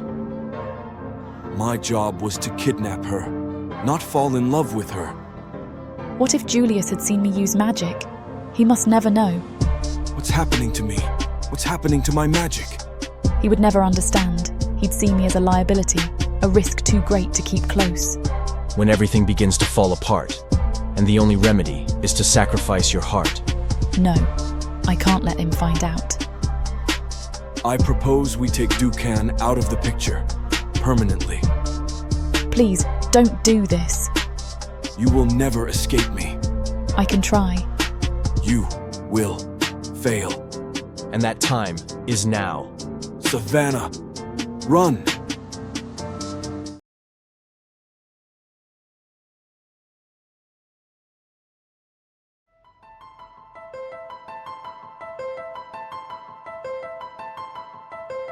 Chapter 17. Jenna. 2. It's been 2 days with Loer. 2 crazy days that have completely flipped the way I live. I can't believe how much everything has changed, how much I look forward to the way Loer uses me. It's the first thing that's on my mind when I wake. The first night he took me to bed, I was so self-conscious, but he showed me how to weave pain and pleasure together. And only our second day together, it reached new levels. I still can't believe what all happened. I shake my head slowly as it all comes back to me. I never would have guessed that sitting on Loer's face as dark elves burst into the room to be the easier part of the night. But the way he was so gentle with me, that made it so much worse. I wish he had just used me, made me feel like I was nothing more than a body. That would have been easier. But no, Loer has been pulling more out of me than just moans, and I don't know how to stomach. Worse, I don't know how I'm going to recover from it when this is all over. 12 days until my contract with Loer is up. That hits me hard, making me restless, and I shift, realizing for the first time that I am alone in the bed. Slowly, I sit up, looking around the room. Loer. It shouldn't sting when only silence answers me. I shouldn't be surprised when I see that not only am I alone, but the room has been cleaned so that no trace of him is left. I swing my legs over the edge, dropping my head into my hands. How foolish of me to let my heart get caught up in all of this. Last night so clearly meant nothing to him, but to me. My heart twinges painfully. It meant something, even if I wish it didn't. I don't understand how this dark elf is managing to wrap my emotions up into this deal. And it's only been 2 days. How am I going to make it 12 more? With each passing day, I'm getting drawn more and more in. And in 12, he'll discard me and move on like the things he did to me, the truths he pulled out of me, were nothing. Oh gods, I moan, not for the first time in this room, but this time it's not from pleasure. I hate the way it hurts. And what's worse is that I don't know how I'm going to recover after these next 12 days. 1. It's hard to believe I've only been working at the club for a year. That's all I can think about as I dress. A year later, and I've somehow gone from cleaning the rooms to using them. So why don't I feel any shame? Maybe I should, but nothing penetrates the hurt that resonates through me as I wrap my arms around my chest to keep myself covered in such a skimpy outfit. The building is mostly empty right now, thank the gods, so I don't have to face the other girls as I slip down to the room where I've left real clothes. They teased me enough when I finally swallowed my pride to go up for auction 2 nights ago. And now, even after Loer deposits what is left of me in 12 days, the club will still own me. Jenna! Gods no. I push open the door to the small dressing area they've allowed us and find 2 other girls in here. I keep my head down as I try not to let the shame burn through me. It's easy to feel one way with Loer, but left behind and alone the next morning, I can't quite bury the emotion. You were here all night? Do they not have homes to go to? The last thing I want is to sit around and chat about my evening when I want nothing more than to forget. Forget how I've been used and tossed aside. On my way out, is the only response I give them as I tighten the jacket around my waist and slip into a loose pair of pants. As fast as I can manage, I'm out of the establishment, leaving it behind. But I know that I'm not really. I know that I am tied to this place, that I will be back, night after night, for the rest of my life because of my desperation. And what's worse, every time I'm in there, all I'm able to think about is Loer. What he does to me, what I want him to do to me. And by then, he'll have forgotten me entirely. 3. Wow, time is going by fast. My little girl is already 3. It strikes me hard as I swing the front door open and she comes in screaming, "Mom!" I bend down, catching her in my arms, and hoping that I do not reek of the night before, but she doesn't seem to notice. Instead, she holds me tight as I pepper her face in kisses, and I ask her how her day's been. Gracie looks so much better, and I can't help but bitterly admit that it is because of Loer and all that I am doing. I'm working hard to keep her safe and healthy. But at what cost? I shake the thoughts away, looking back at my daughter. Where's Vi? She drags me back to where Viola is cleaning, and I smile. Then Gracie is off to grab something, and I turn to Viola. How is she?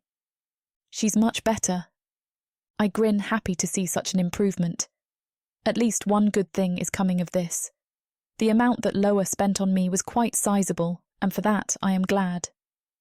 I go to start working on our lunch as Viola goes to Gracie, but my hands are moving without thought. Now that I am alone, just like on my walk home, my thoughts are on Loer. I want to push them away, but the feeling of his hands on mine, his voice in my ear, the way his tongue. Ouch! I hiss as I slice the tip of my finger. I sigh as I rush to grab a cloth and stop the bleeding. How can I let him consume my thoughts like this? I chastise myself as I start back up, tossing grain into the water to cook. I start on the dishes, letting the rest of my blood drip away as I wash the bowls and plates. But just watching the blood swirl away in the water reminds me again of the night before. I still wonder about Loer and his wound, about the way he so easily ignored it and pulled me on top of him. The way he buried his face between my legs until he had me scream. Jenna! My head jerks up in time to see the pot boiling over. Oh! I pull it from the small flame I had lit beneath it, shaking my head as water runs down the sides. Sorry, I murmur, stirring the burned grain. My head seems to be a little muddled today. I'll finish lunch, Viola tells me gently, nudging me away. I nod numbly, going to clean what she hasn't, but my thoughts remain just as tangled as before. All I can think about is Loer. He's consuming my mind as he has my body. But what's worse, I fear he's going to consume my heart. 48. Such little time, 48 hours, and yet it's changed my life. Now I'm eager to go back and meet him. I'm eager for the way he'll string my body out in pain and reward it with pleasure. I want his hands on me, and I am ashamed at how much time I've spent thinking about it all day. A week prior, and I would have denied I would ever feel this way.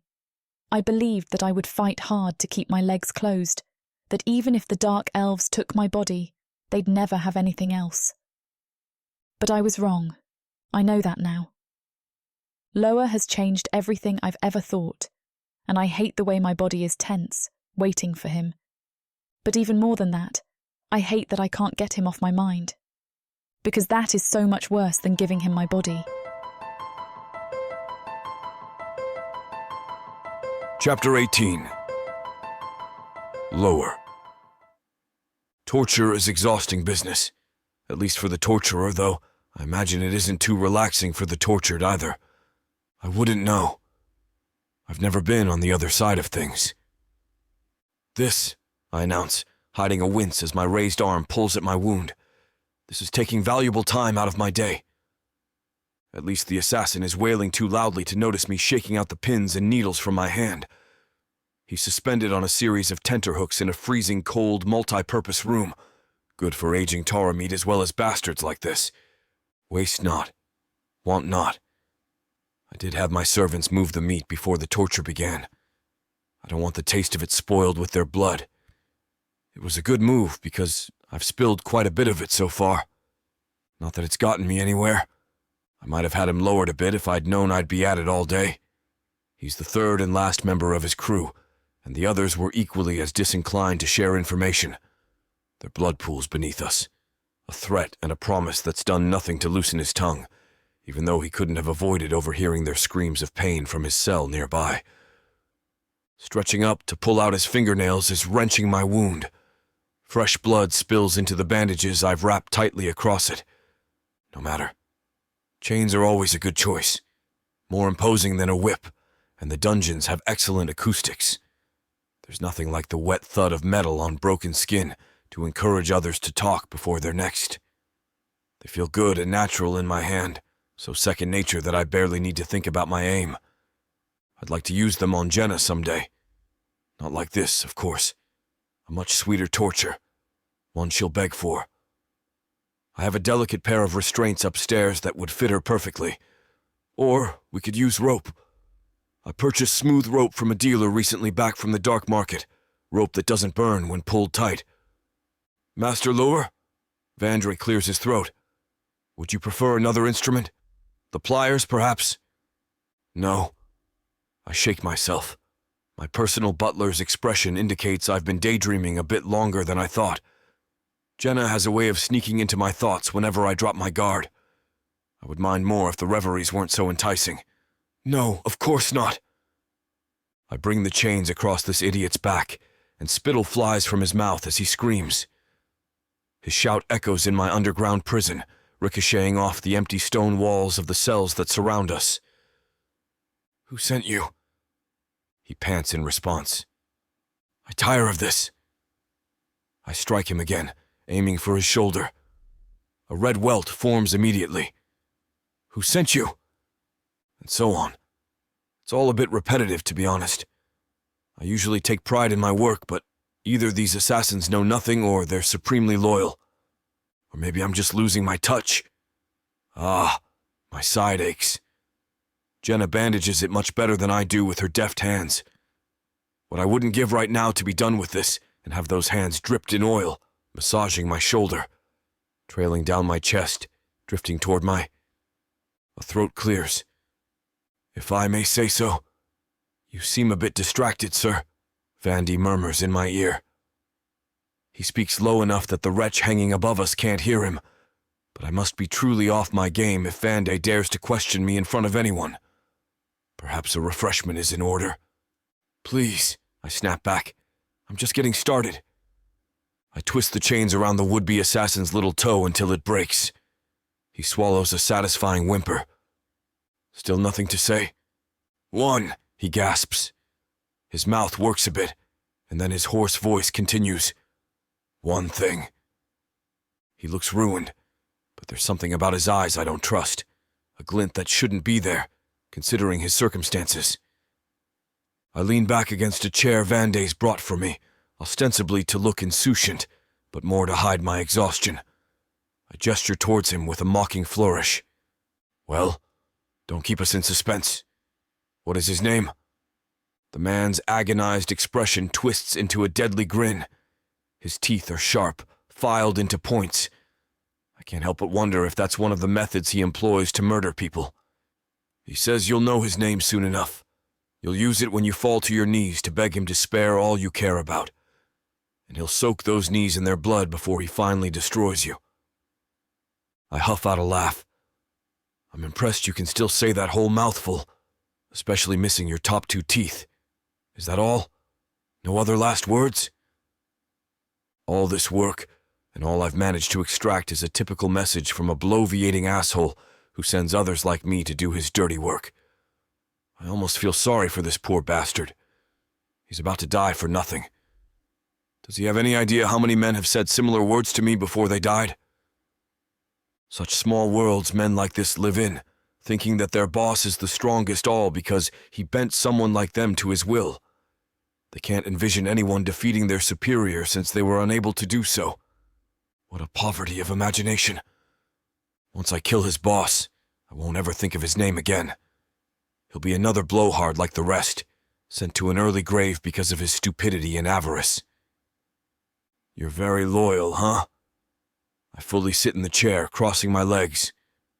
But he's wrong. I don't have anything I care about. It's what makes me so perfect at handling my family's dirty business. I have no heart, no weakness. I level the assassin with the same cold, unyielding stare that's been known to make full-grown men sob in this very room. But this elf grins. It stirs something dark inside me, having this fool laugh when he should be shrinking in fear. Of their own volition, my hands move back to the chains and I strike him across the face. I will not be mocked in my own dungeons or toyed with like some sort of game. He screams. That's much better. But then he laughs. There's something wild in his laugh and his eyes that I don't like. Blood flecks from his mouth and dribbles down his chin, and his face is so swollen that his eyes are barely open. But he laughs as though I've just told him the grandest joke in the world. Then you wouldn't mind if he kills that mother and her child, right? They can just be collateral damage. This is a job, one I sometimes take pleasure in, and one I strive to do well. I know how to break the most hardened criminals. I know how to hunt down the most elusive elves who slink and scurry in the darkest shadows. Never once have I felt like this, like my own fury is a storm roiling beneath my skin. My heartbeat thrums so loudly in my ears that it's all I hear. Not a hair on her head, I vow. Not a hair on her daughter's. I'll kill everyone even slightly connected to this if I have to. I'll kill anyone who's ever looked at me wrong. I start with him, except I don't even know when I began. The methodical control I've prided myself in for my entire life is gone. One moment, his words slam into me like a hammer, and the next, my chains do the same to his body.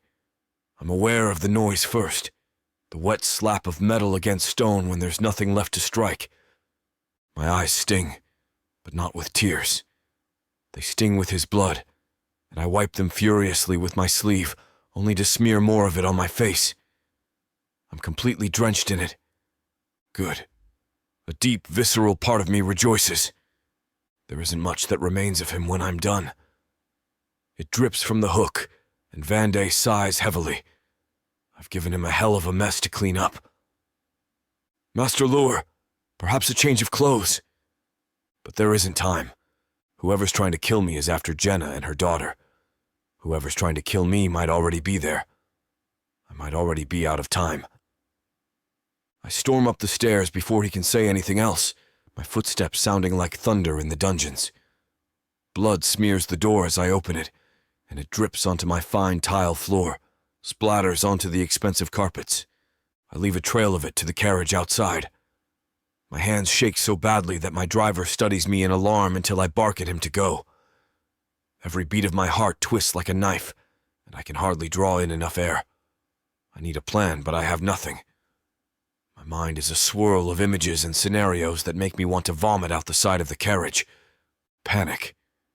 I'm panicking. It's an emotion I've read about. One I've exploited in others many times before, pulling strings and making plays to elicit this very reaction. Once an enemy stops thinking, you've won. But I've never felt its keen sting until this very moment. Gods, it feels like I'm being ripped apart from the inside. I've never felt like this in my life, not even when my lover was killed. Why now, of all times, should it strike me when I need my wits about me the most? What is happening to me? Chapter 19.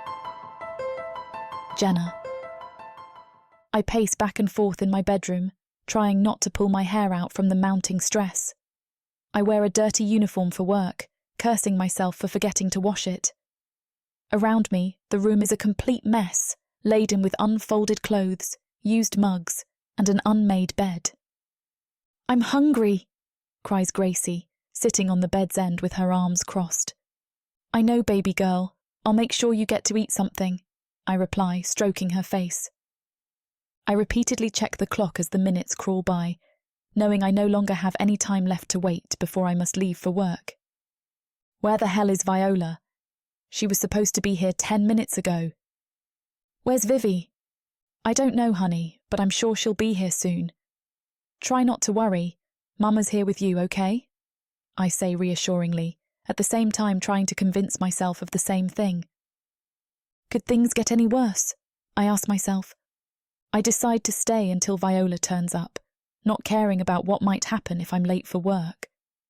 Maybe she's just running late. She'll be here any moment. Besides, this room needs tidying. I go about folding clothes and putting them away in their dresses and cabinets. I then gather up the used mugs for later cleaning before making the bed. I make sure to fluff the pillows for Gracie just the way she likes them. An uneasy feeling breathes down my neck as I glance at the clock, seeing it was now half an hour after Viola's scheduled arrival time. I hurriedly walk to the window, pulling back the edge of the curtain to peek outside. All I see is the looming clouds in the sky, pouring down heavy rain into the darkness of the night. There's no sign of her as I glance around, causing the frustration to build with me. There comes a sudden flash of lightning, for a split moment revealing a silhouetted figure standing out back. In the blink of an eye, it's gone as if it were never there. I lean forward, scanning for the mysterious figure who's nowhere to be seen. Its sudden disappearance sends shivers tingling up my arm, as if 100 insects now scurry beneath my skin. I pull away from the window, questioning if what I saw was real. Who was that? I fail to shake off the feeling that someone, or something, has a set of eyes glued onto me. Just then, there comes what feels like a person's breath blowing into my ear. I spin around as my heart rate shoots up, startling Gracie. "What's wrong, Mama?" "Nothing," I snap, breathing quickly. "Where's Vivi?" "I don't know, but I'm going to find out, okay? You just wait right here." I have a bad feeling about this. A sudden chill runs through the room as my hand reaches the doorknob. A low roar moans in the air as if wind comes in through an open window, yet it's shut tight. I freeze when there comes the sound of someone's breathing behind me, spinning around to see no one but my daughter who curls up in the bed. I'm about to call to her when the candles suddenly go out, throwing a blanket of darkness over the room. I immediately rush over to Gracie's side as she whimpers in fear, crying for me. I pull her into me, hoping it'll help her to calm down. "What's going on, Mama?" She quakes, trembling in my arms. "Just focus on me, okay?" I say reassuringly, despite feeling all the dread in the world. What the hell is happening right now? I think to myself, casting nervous glances in every corner of the dark room. In that moment, I suddenly recall the events from the night before, where assassins broke into the club trying to claim Loer's life. Are they coming for me and my daughter? I tighten my grip around her just as a hidden force makes its presence known. A strange sensation weighs down on my shoulders, anchoring me down, even though I want nothing more than to get out of here. I'm perfectly balanced between the piercing points of panic and bravery, writhing in terror as I sense someone in the room with us, tormenting me with each passing second.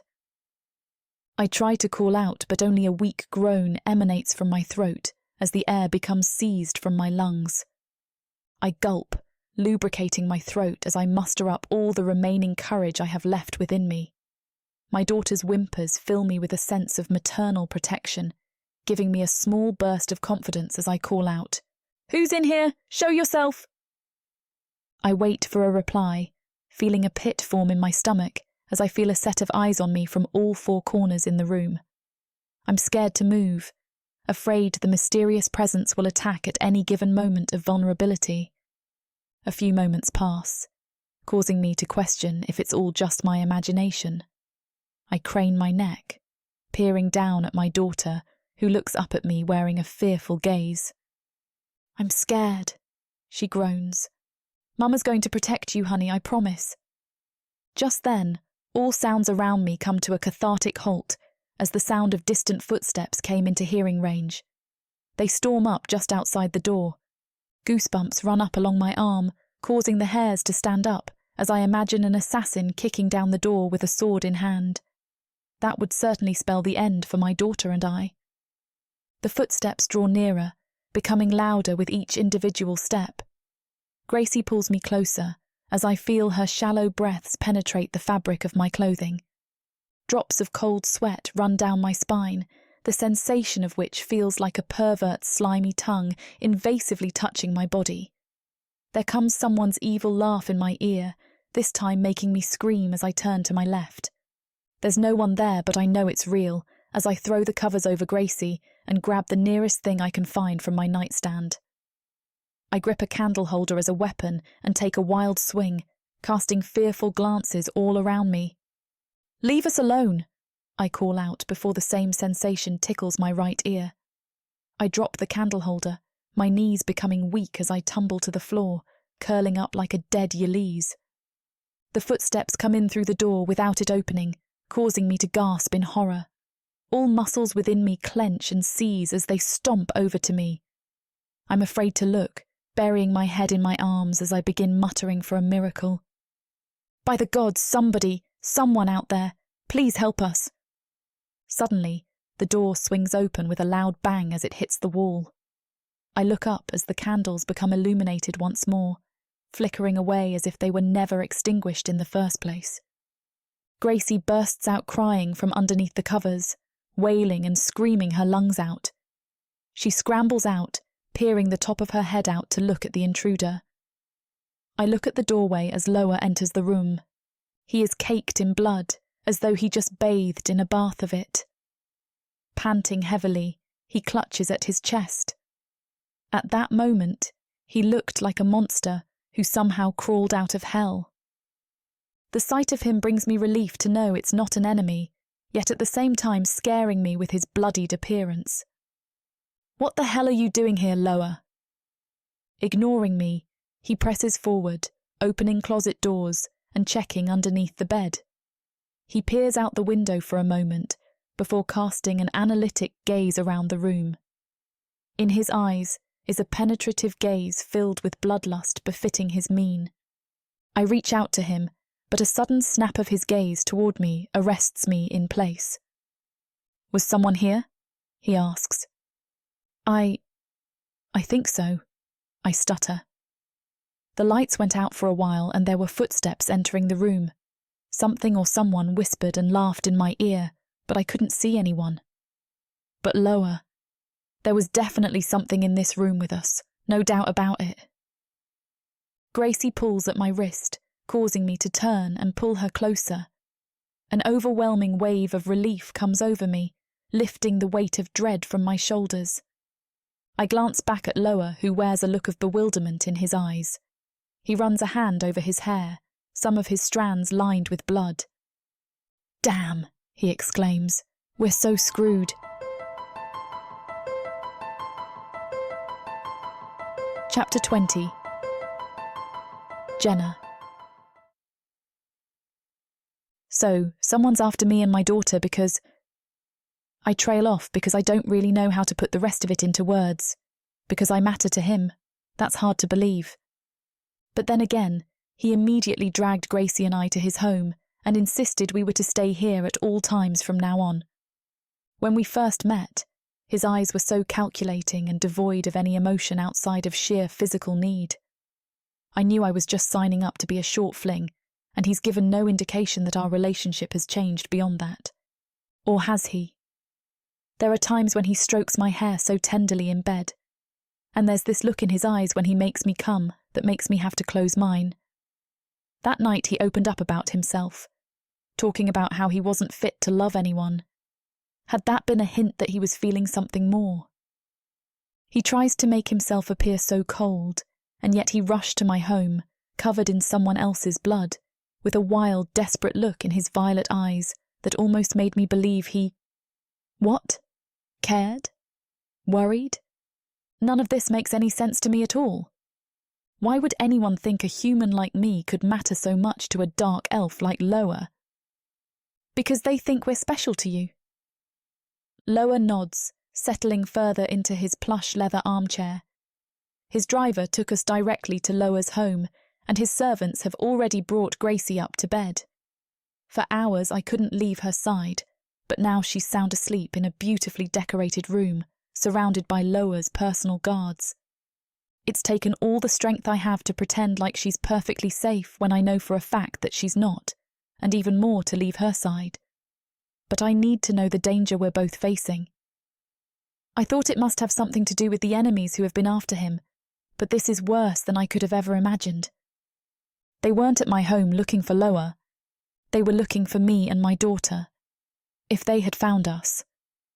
Why would they assume something like that? My voice cracks a bit. Loer looks at me, his expression unreadable, and sighs. That woman I told you about. The woman I loved a long time ago. I don't know what I was expecting to hear, but it's not that. A bizarre flash of jealousy explodes in my chest. He still can't bring himself to even say her name out loud again, but it vanishes as quickly as it appeared when he continues. She was killed by a man named Arcadius. A personal message to me after my family ordered me to shut down his port operations. Loer's lips twitch, but his smile is anything but happy. She died because two families had a disagreement over the percentage of profits divided up over illegally imported lycopelts. Just collateral damage. It doesn't sound as though she was collateral damage to him. I don't suppose you could explain to him that this is all some big misunderstanding. He shakes his head, eyes carefully scrutinizing his fine leather house shoes. No. By the 13, what have I done? I thought I was helping Gracie, and instead I've embroiled her in some long-standing dark market feud with a man who's already killed before. The entire reason I turned myself into his slut was to save her life. And it's all been for nothing. I spared her a death from illness, which would have been wretched but peaceful, in order to throw her into some psychopath's crosshairs. I don't know much about this elf named Arcadius, but I've heard more than a few whispers about the sort of things people like him do to targets like me and my daughter. By the time he's finished with us, I'll be praying for an easy death. Slitting her throat would be kinder than what I've potentially condemned her to. I'm such a useless fool. I should have fled from him the moment he crawled into bed with me with that wound. Hadn't he told me there were assassins after him? Could he have been waving a flag any more red? It was dripping with his own blood, for God's sake. Gracie. I can't say anything more. I want to plead with him. Gracie doesn't deserve this. We're innocent. My daughter is, at least. I want to trade myself for her. If I thought an elf like Arcadian would accept such a deal, I'd rush toward him and do it now. But the woman he loved was innocent too. The cruelty against someone innocent is the point to someone like that.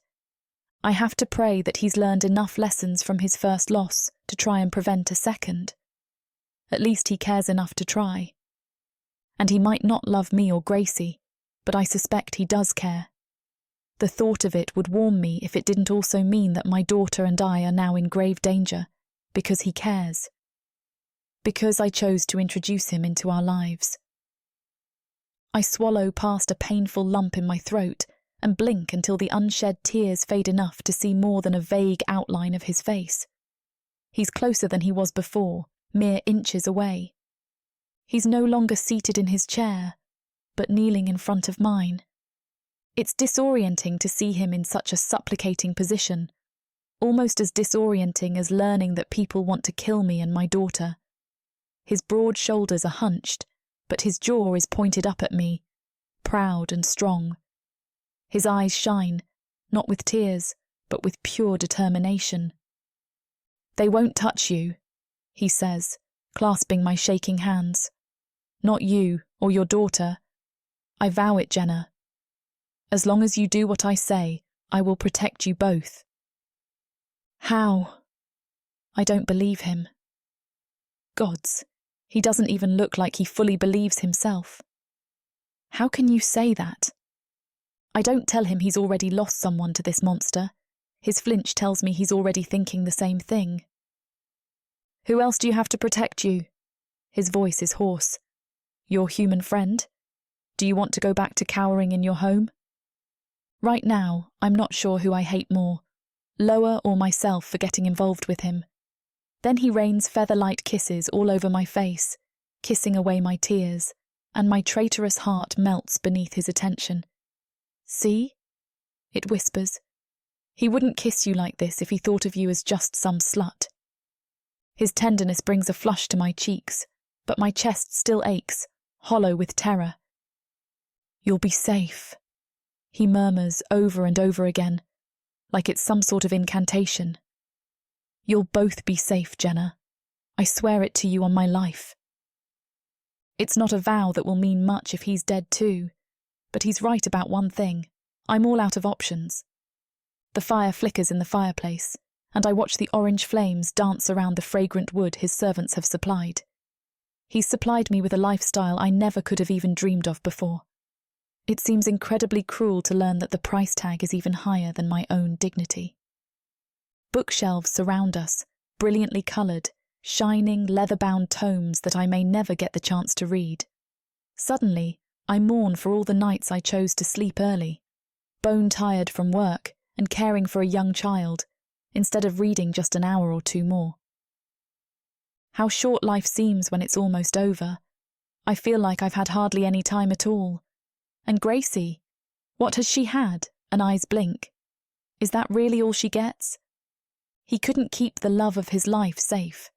There's nothing to suggest he can do any better with me or Gracie, who must pale in comparison. But who else do I have to protect us? Fine. I draw in a shaky breath and pull my face away long enough to look him in his eyes. What do you need me to do? He leaves one long, lingering kiss against my forehead before pressing his cheek against mine. It makes my stupid knees weak. You'll stay with me here, you and Gracie. No trips outside for now until I handle this bastard. I nod. That's no hardship. I'm already fighting an instinctive need to curl up with Gracie and hide beneath his floorboards until this is all over. I'm not eager to put us in danger anytime soon for some trip to the market. And then when this is over, and it will be over, I'm buying your contract from the club. You'll be free. My jaw drops, but I can't find the words to reply. I wasn't expecting this. I won't have to clean body fluids any longer or listen to strangers have sex. I won't have to kneel in front of any other man. My life would be my own. Or would it? But if he buys out my contract, will I be free? Or will I be his? I don't know what it says about me that they're both the same thing. If he were to free me now, I'm not sure I'd want him to stop holding me and decorating my face with kisses, or to stop with his sweet, sweet torture at night. Given my freedom, I'd still want him. The thought of it does something complicated to my heart. There's joy and fear and sheer lust, all rolled up together in one overwhelming package that I can't even begin to unpack right now. All I can do is sob and nod against his chest. I have to believe he'll protect us and that he'll still want me afterwards. My heart can't take anything else.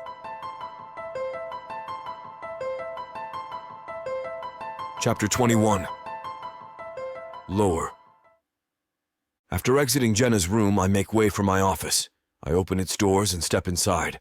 Collapsing into the black leather chair made from Torah, I take a deep breath and glance around me. Piled high on the wooden desk in front of me are various documents, some of which lay neatly stacked, others strewn about unorganized. Stationery and utensils such as quills and stamps pepper the desk as though they garnish the papers. On the wall to my left is a map of all of Protheka. I stare blankly at everything as I try to figure out where all this went wrong. In my building frustration, I swipe some of the papers off the table. They fly up into the air before beginning a slow descent, spiraling before hitting the floor. This whole situation is messed up, I think to myself. I never meant for anyone else to get caught up in my personal business with Arcadius. Perhaps I stabbed myself in the foot that day at the club, picking Jenna out to be my little plaything. I relent, cursing myself for not picking out one of the other girls before deciding I never should have been there at all. This dilemma with Arcadius has been lingering for far too long, yet there I was at some sex club looking to get laid. What a fool I am. Maybe I'm not handling this right. Should I just let her go now? I almost decide on it, for keeping her around for pleasure is the last thing on my mind, but ultimately toss that idea away. It wouldn't have been right to throw her and Gracie out. Where could they go? There's nowhere safe around these parts, at least not for the time being. I let out a heavy sigh, knowing that this problem with Arcadius was going to have to come first. It must be solved if Jenna is to walk the streets again, especially now that he knows just how important she is to me. I won't let Arcadius get his little measly hands on you, Jenna. I promise. Alas, there still lingers a sense of danger if I keep her around. I think twice about my proposal to buy out her freedom. What good is that promise when the enemy still lurks out there? What am I to do? Think lower. A possibly fruitful but sick idea pops into my head. Never would I purposefully put Jenna in harm's way again, but I couldn't deny the effectiveness of using her as bait to lure the coward Arcadius out from the hole in which he hides. It could very well work if given the chance at her. He would undoubtedly pounce. No, what the hell am I saying? Her and Gracie must be protected, not used as tools. Disgusted at myself for even contemplating it, I swiftly brush off the idea. Internally, I just know there has to be something else I can do. I close my eyes, rubbing my head in search of a solution. The sudden thought of my family spring to mind, giving me a brief eureka moment in the hopes that they'd lend a hand. It quickly dissipates when I realize it will remain no more than a thought, for my family couldn't give a damn about me. Perhaps that in itself is not such a bad thing, I ponder. If they know that a human lives in this residence with me, they likely won't bother interfering if I remain in my place, at least in their eyes. I rise from my chair and begin walking in laps around my study. Over the course of a few minutes, I try fleshing out different ideas that come to my head, only to find they lead to inefficient results or come to a cathartic halt. Eventually, I cause a throbbing pain to pulsate throughout my head, causing me to retreat to my chair. Every part of me feels like destroying the office in rage, yet now I lack the physical energy to do so. Resigning, I decide that perhaps all I need is a brief moment's meditation. I recline into my chair and close my eyes, praying an answer will come to me of its own accord. The pain in my head seems to start subsiding with each breath I take. My moment of peace doesn't last long. Just when I begin feeling relaxed, there comes a heavy knock on my door. Sighing in frustration, I straighten up and beckon my visitor in. "You may enter," I call out. The door opens. Inward strolls my personal butler, Vandrai. He is dressed smartly in a white shirt with a blue bow tie. He carries a tray, upon which sits a glass and a bottle of my favorite jisk. Draped over his other arm is a blue cloth. "I thought you may want a drink in these trying times, sir. It may yet help. Go on, then." He nods, then places the glass down. The brown liquid fills the glass halfway. I take it in my hands, raising it to Vandrai before drinking it. I signal for a refill. "Is everything all right with you, sir?" he asks. Vandrai has always been a loyal and worthy subordinate of mine. Being that I trust him, I make no hesitation of sharing personal problems when they arise, often finding his company and advice to be good counsel. "Things are probably worse than they've ever been, Vandrai," I say. "You know of my past with Arcadius. Now he's back and he's out for blood, but not just mine. I do not know how to keep the human woman and her child out of harm's way." "Indeed, he is a most formidable opponent," he replies. "Is there any way I can be of assistance in this matter?" he offers.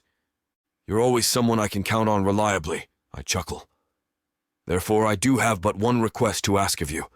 While this saga with Arcadius is ongoing, I entrust you to keep Jenna and Gracie while I am not with them. This is important to me, Vandrai. I hope you will not let me down." "I would not dream of it," he responds with a bow. "I have an idea for how they could be kept safe." "Do tell." "I understand that you purchased the mother from the club. It may be best to keep up that appearance while you work on disposing of Arcadius."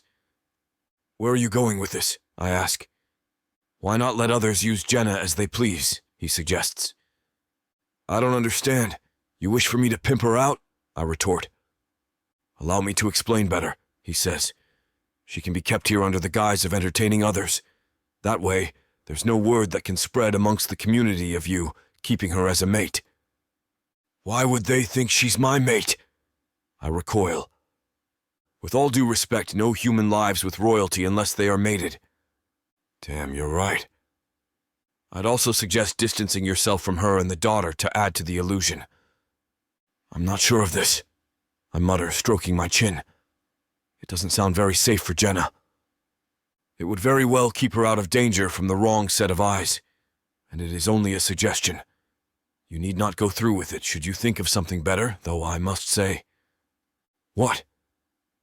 You seem most hesitant about allowing anyone else to touch her. Why is that?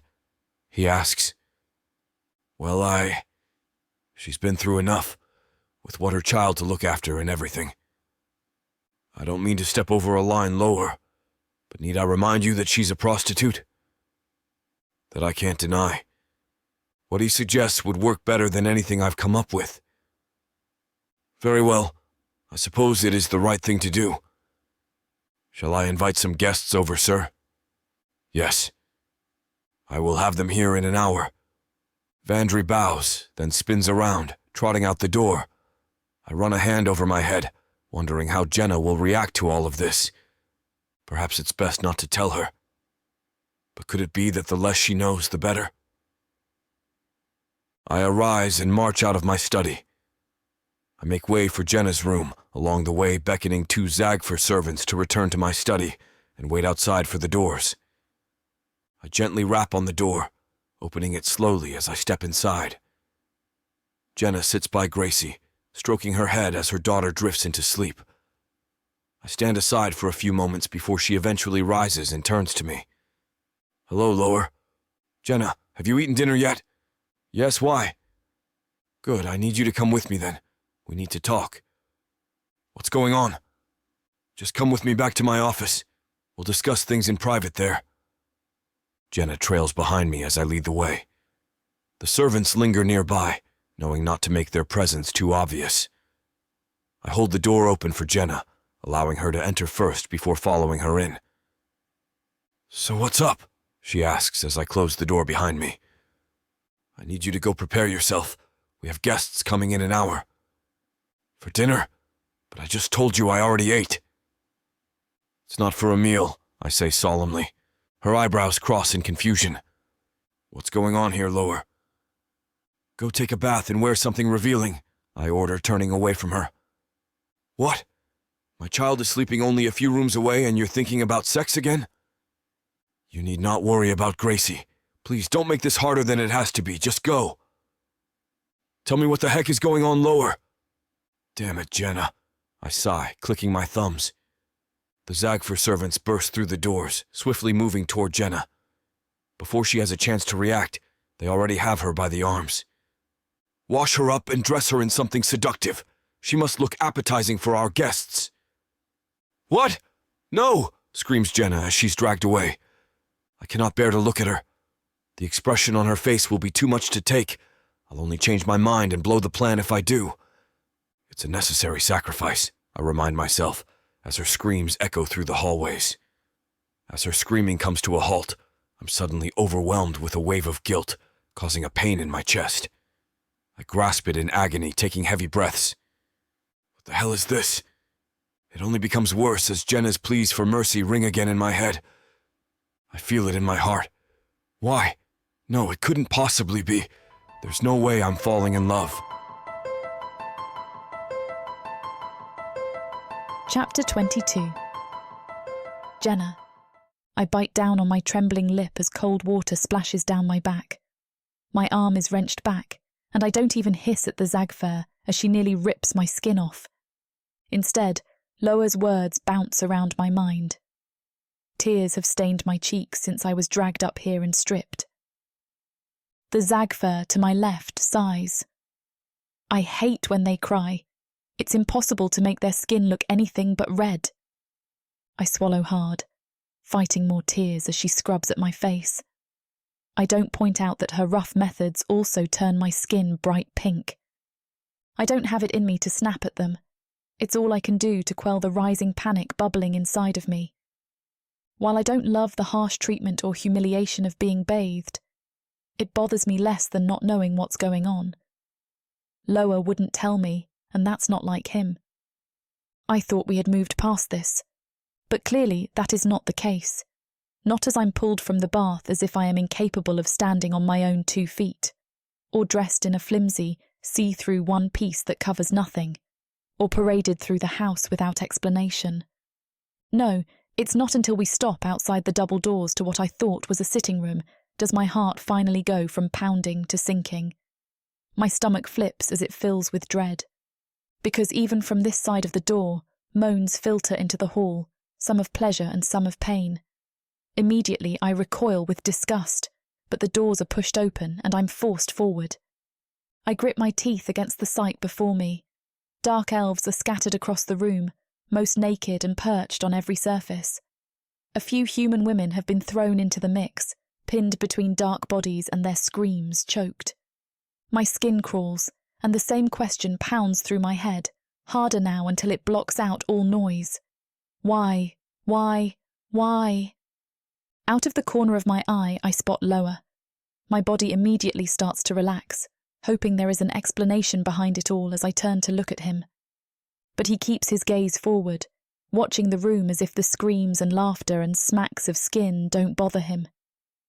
And I suppose they don't. He is a dark elf, after all. Something I've allowed myself to slowly start to forget. When his head slowly swivels, his eyes don't even land on me. Not even a passing glance. They go straight to the Zagfer next to me. Give her to the Baron. His deep and rough voice usually makes heat pool low in my stomach, but my veins flush with ice this time. Give me? To someone else? The Zagfer grabs me by the upper arm, and I finally find my voice. Loer. He's already looking forward again as I fight against the dark elf, trying to pull me deeper into the room. No, wait, I jerk against him. Loer, please. But it doesn't matter how many times I say his name. He won't look at me, won't stop the Zagfer dragging me against my will into the middle of the fray. My body goes weightless as I'm tossed to the side, and I crash into the floor, rolling before a portly man that is currently unoccupied. His tunic and pants are embroidered with fine thread, not as nice as Loer's, but enough to tell me he is a Kazooth. He must be the Baron. He catches my chin between his thumb and forefinger, lifting my face to look up at him as he grins maliciously. Yes, he coos, leaning down in my face as he jerks me up to my knees. You'll do nicely. I'll do nicely for what? Surely he isn't going to touch me. Use me? Loer purchased me for his use, and he's going to watch as someone else takes my body? My stomach roils as the Baron drops my chin, and I collapse forward on all fours. My head turns to see Loer still watching the scene unfold. Arms folded across his chest, he's leaned back against the wall with no emotion on his face. His jaw is set, his eyes hard, and he's glaring at me like I'm worthless, trash. Human. My heart cracks in my chest as I drop my head, unable to stomach his glare any longer. Am I just a game to him? He made me hope, made me think that there was something more between us. Did he find it amusing to break me apart and now he's grown tired of me? Tears gather in my eyes, spilling free as the Baron fists my hair and jerks my head up. I didn't even realise that he had unlaced his pants until I was forced to look up. But he has freed himself. Don't cry, he sneers, curling his lip up in disgust. The only tears that should roll down your face are the ones that slip free when I pleasure myself with your mouth. He jerks me back further, my back bowing as I fight for balance. Now part those pretty lips. My eyes dart to the side, praying that Loer will put an end to this. But in my current position, I can't see him, especially not as I am dragged forward until my hands catch me against the Baron's inner thighs. My stomach roils with disgust as his eyes glaze over with lust. Don't make me force your jaw apart, he grunts. Take me like a good girl. Tears are still flowing down my cheeks, but I realise that I have no choice. I am more likely to leave here with a broken jaw and bruised throat if I don't cooperate. I nod slowly, licking my lips before I part them. I refuse to look up at the Baron, though. My eyes are cast downward, waiting for my body to be forced to take whatever her wishes when his hold on my hair loosens. My skin crawls as I wait for him to grip my throat or jaw instead, but then he lets out a guttural screaming, jerking wildly, and I scramble back as my gaze shifts up. I slam into a cabinet, jerking my knees up to my chest as I wrap my arms around them and curling into myself. I manage to spot the Baron just as Loer sends him flying across the room, sliding to a stop just inside the doors that lead out into the hall. "Everyone!" Loer roars, the veins in his neck bulging and his skin darkening. His eyes are alight with a dangerous fire that sends more tears down my face. "Out!" The room has fallen silent as everyone stares at him, stunned. They clearly don't know what to make of his outburst, but he isn't having it. He grabs the dark elf closest to him and launches the man through the air. "Party's over." His chest is heaving. "Get out." Sobs rack my body as everyone scrambles to leave. I don't understand anything that's happening. Why was I brought here? I don't know what to make of Loer's outburst either. Is he mad that I wasn't doing enough? Is he mad about the Baron? None of this makes any sense to me. My nails bite into my thighs as I try to find some semblance of control, but I have none.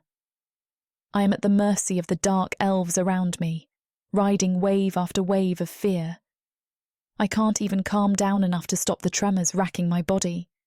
And when I feel a pair of rough hands on my body, I let out a startled, strangled scream and try to jerk away. "Jenna!" My mind catches up a moment after my body has already relaxed. Violet eyes with furrowed brows are right before my face, and yet I don't find comfort in them. I shove at Loer, trying to put distance between us, but he won't allow it. He catches my wrists, pulling me closer. I thrash against him, shaking my head. "What are you doing?" I cry out, my brain and heart scrambling to keep up with him. He lifts me in his arms, twisting to sit with me cradled in his lap. He cups my face gently, turning me so that I am looking up at him. "Jenna, I am so sorry." I blink up at him, my breath hitching as sobs threaten to burst free again. He shakes his head. "I think I'm losing my mind." I want to scream, I'm so confused. I don't get why he did any of this, and now he holds me, apologising. And he's the one losing his mind. He's driving me to insanity. "I was afraid of losing you," he murmurs, stroking my cheek gently. "And it pushed me to do some crazy things." I blink up at him, trying to piece it all together. He thought he was going to lose me, so he gave me away. Loer is staring down at me like he's waiting for a response, but I don't have one. What do I say to someone who treats me like that? I thought things were changing between us, and in a way, I guess I was right. I just think they were going this way. Chapter 23. Loer. Jenna hasn't said anything yet, and I know I messed up. I knew I messed up after the Zagford dragged her away for a bath, and yet I didn't stop it then. I didn't stop it when they brought her into that damn room looking so broken and hopeful in an outfit that should have been only for my eyes. I thought I was doing the right thing. I see now that I was hurting Jenna. The right thing never would have hurt her, even if I thought it would protect her. I put her life over her heart, and now I've jeopardized both. She also doesn't protest when I stand with her in my arms, though. I'm not sure if she's in shock, mad, or traumatized. Probably all three, just like me. I don't think I'll ever get the image of her on her knees before another elf out of my mind, and it's all my fault. How about a bath? I muse softly as I step into my rooms. I know she just had one, but I want to wash away everything. The feeling of another's hands on her, the dirt and grime from being thrown across the floor, the crawl of shame at nearly being used as a pleasure toy. And I hope the warm water will help relax her tense muscles. There's no answer, but that doesn't surprise me. I don't bother to wait for one either. I take a seat on the edge of the tub, balancing her in my arms as I start to peel the one piece from her body. Her eyes are glazed over, dazed, as I settle her into the warm water filling the tub. I even add oils, hoping to help ease the turmoil I can see on her face. Gently, I massage her scalp, soothing the tension there as I wash her hair. But when my hands move to her body, she pulls away from me, and I don't try to pursue her.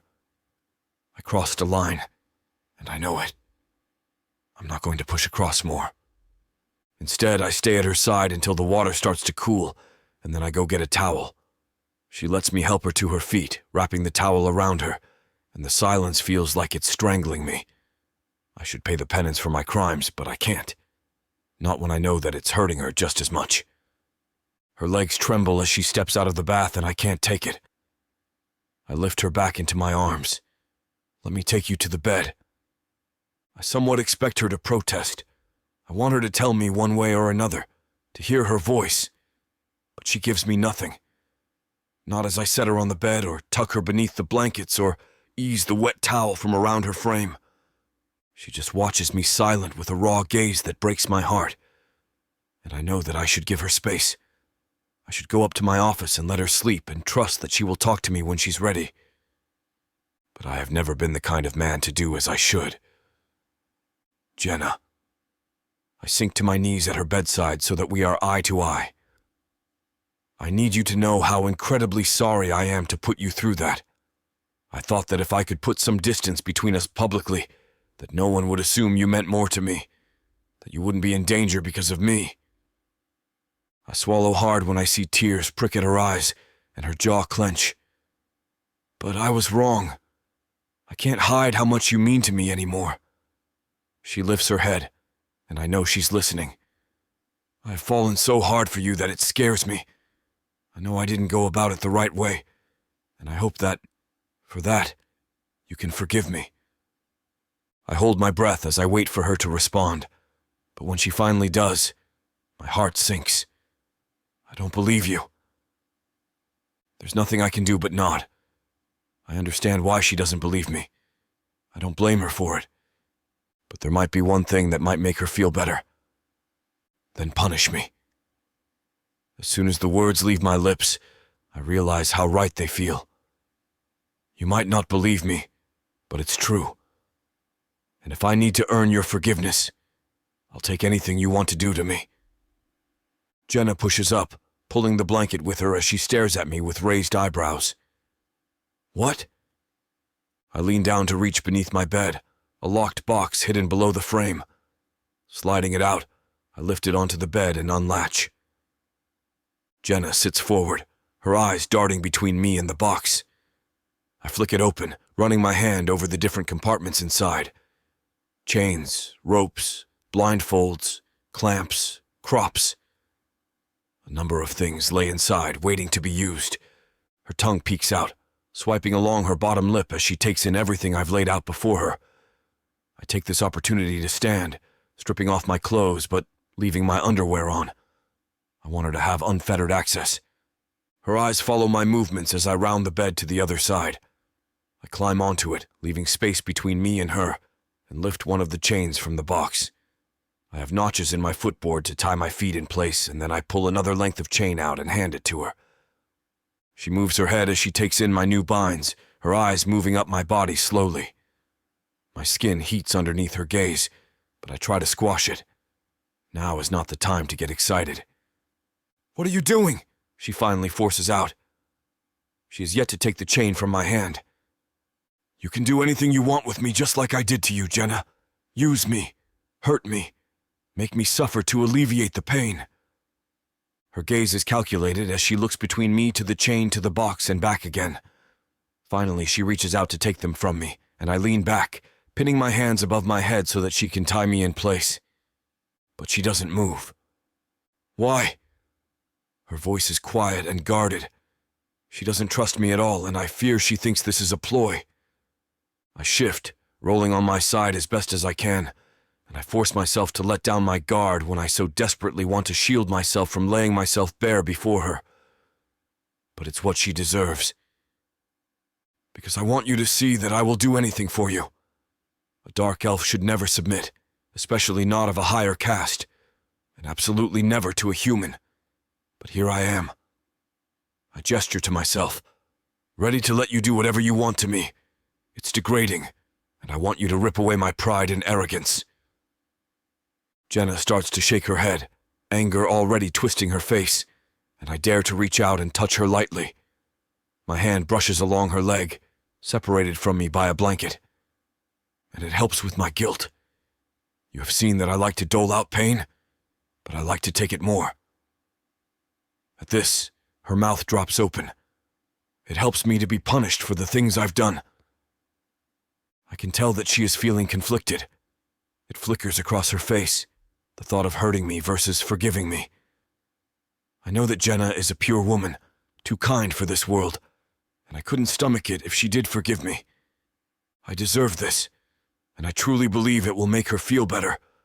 For me to let her take away the very things that hurt her and find her own power in it. It's the only way for us to move forward, I think. Loer. Use anything you want, I encourage. Do whatever it takes for you to forgive me. Pain is not foreign to me. I can take it. What I can't take is you looking at me like this, knowing I hurt you and broke your trust. I'd rather you flay me open than know that you are going through it any longer. She wavers and I bite my lip. I won't force her. If it's not what she wants, if she's not like me, then I will untie myself and leave. I will give her whatever she asks for. But I won't lie that a thrill runs through me when she finally lifts her gaze from the chains in her hands, and I see that they are hardened with decision. It seems the anger has won out if the tension in her body is any indication. I'll use you then, she tells me with a hard voice I've never heard before. My heart trips and stumbles caught between excitement and regret. I want the pain. I want to see her in power. But I hate what I did to put us there. Especially as she grinds out, just like you used me. Chapter 24. Jenna. YouTube, take a back seat. Loer and Jenna's story is too hot to miss. If you're after every thrilling detail, visit prothekaworlds.com and grab the unabridged version of Worlds of Protheka for 30% off with the promo code YouTube30. This discount is valid for all unabridged content on prothekaworlds.com, ensuring you can experience the full tale without ads or breaks.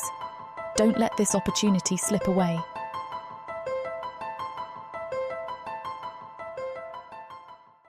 In a world of elves, demons, and liches.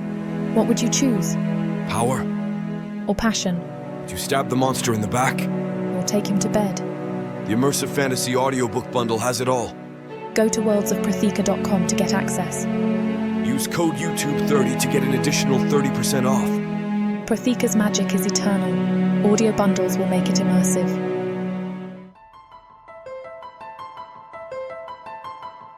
Chapter 25. Loer. It has been 3 days since Jenna and I proclaimed our love for one another. In the time that's passed, we've been working together on a strategy to eliminate the enemy once and for all. From the following morning after that night, I issued strict orders to my staff to spread scandalous rumors, much to their confusion. "What shall we say?" they would ask. "Tell everyone you know that I've fallen in love with a human, that we intend to marry as soon as possible," I'd reply. Although I'm a gentleman who is confident in his choices more often than not, it'd have only been a lie to say I was comfortable with this plan, despite how smoothly it seemed to be going. At various points, Jenna knew something was up with me, probably because of my hesitance and lack of usual faith. Often she'd ask me about the plan. As a man who values the truth, I spoke no words of a lie in telling her that I didn't want to do this. Jenna, on the other hand, has been the insistent one throughout the entire process. Something changed in her that night after we had sex and confessed our feelings for each other. It was as if I'd implanted my hatred for Arcadius within her, for she wanted nothing more than to kill him. "He must be given the opportunity to attack," she'd tell me each time. She wishes to use herself as bait, to lure Arcadius out of his rat hole. That way he could be brought right to me on his knees and plead for his life at the mercy of my sword. As enticing as the results sound, the dangers of it worry me greatly, something I've let be known. Many times I've retaliated and tried to suggest new plans in place of the current one. All of them have either been shot down or inefficient. "Loer, you know this is the only way we can do this," she says now as I lay out my worries again. "I know, I'm just having a hard time putting you in harm's way again." I turn away from the window and join her in bed.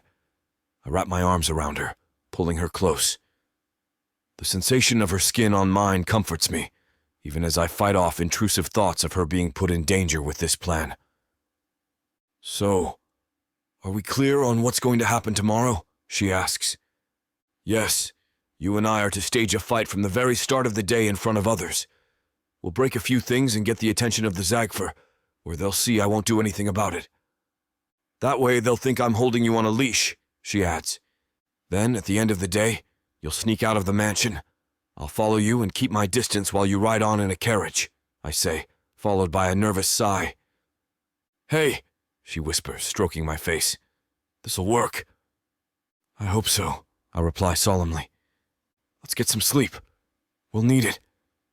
She kisses me passionately as I hold her tight. I lay my head on the pillow, closing my eyes until I'm lulled into a restful sleep where all my problems disappear. You asshole! Yells Jenna, pounding her fist on the dining room table. Don't you dare talk to me like that, you stupid bitch! I scream, pointing an accusatory finger. We pull out all the tricks and tools at our disposal to create a tense breakfast, causing many sidelong glances from the Zagfer as they stand aside. As for Gracie, she was happy to stay upstairs in her bedroom for some extra sleep. A trembling Zagfer approaches with some hot water, offering to refill our cups. Yeah, excuse me, calls Jenna. Haven't you ever heard of ladies first? Oh, From the corner of my eye, I see the servant look to me as if expecting me to reprimand Jenna for how she's talking. I remain oblivious to the fact, concentrating on eating. Now, demands Jenna. The servant reluctantly saunters over, refilling her mug of tea before making a swift exit. Your snoring kept me up last night. Will you shut your mouth? I'm just trying to have a peaceful breakfast. The servants look over once more, this time not daring to get involved. Jenna takes things the extra mile, picking up a plate and throwing it to the floor. It shatters into pieces. I wave a hand, signaling for a servant to take care of the mess. I have the kindness to offer you hospitality here, and this is how you treat my belongings? That's it. You're not going out this evening. Jenna chortles, her laugh growing into a condescending cackle. The Zagfer begin to murmur amongst themselves, with some opting to leave the room. You think you can keep me from my own free will? I pretend to cower for a moment, keeping a sidelong glance on the servant's reactions. What's the matter, bitch? She says. Yes, you'll listen to me because you're nothing more than a filthy human, and you'll do as I say. No. You do as I say, remember? After all, I'm the one who wears the pants in this relationship. The servants gasp and cover their mouths, convincingly filling the room with tension as they stiffen in anticipation of what'll happen next. What are you talking about? I say nervously, rubbing the back of my neck. Don't act coy with me.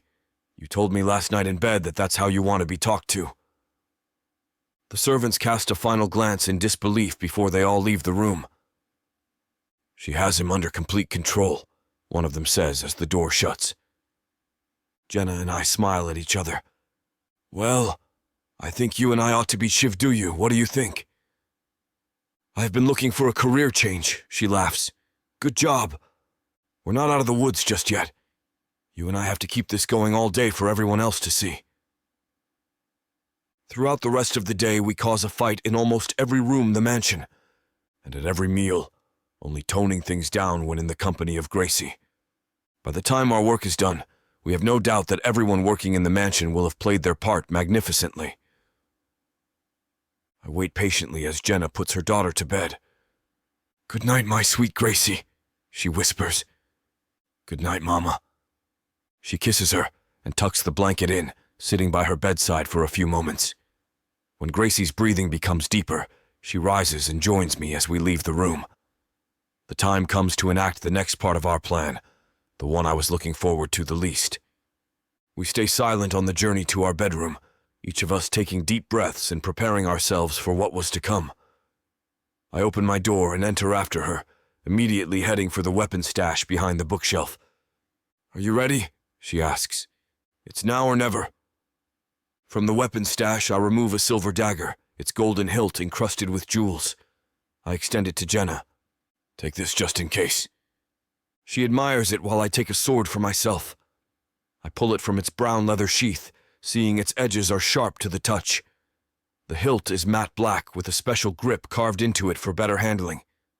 Tonight you will bathe in the blood of Arcadius. Before you go, have a drink with me. I open the cabinet beside my bed, pulling out a bottle of vintage Zisk. This stuff is older me, I chuckle as I pour the brown liquid into 2 glasses. Jenna takes one and raises her glass. To victory and to us. We drink and place the glasses down with a loud bang. I look at my mate one last time, seeing a look of defiance and bravery in the glimmer of her brown eyes. Okay, she says, opening the window. 3 minutes, right? Yeah, there's a carriage waiting for you near the stables. She takes a deep breath. See you on the other side, Loer. After a kiss, she climbs out through the window and descends to the ground, disappearing into the dark, gray night. I pull out my stopwatch and start a 3-minute timer.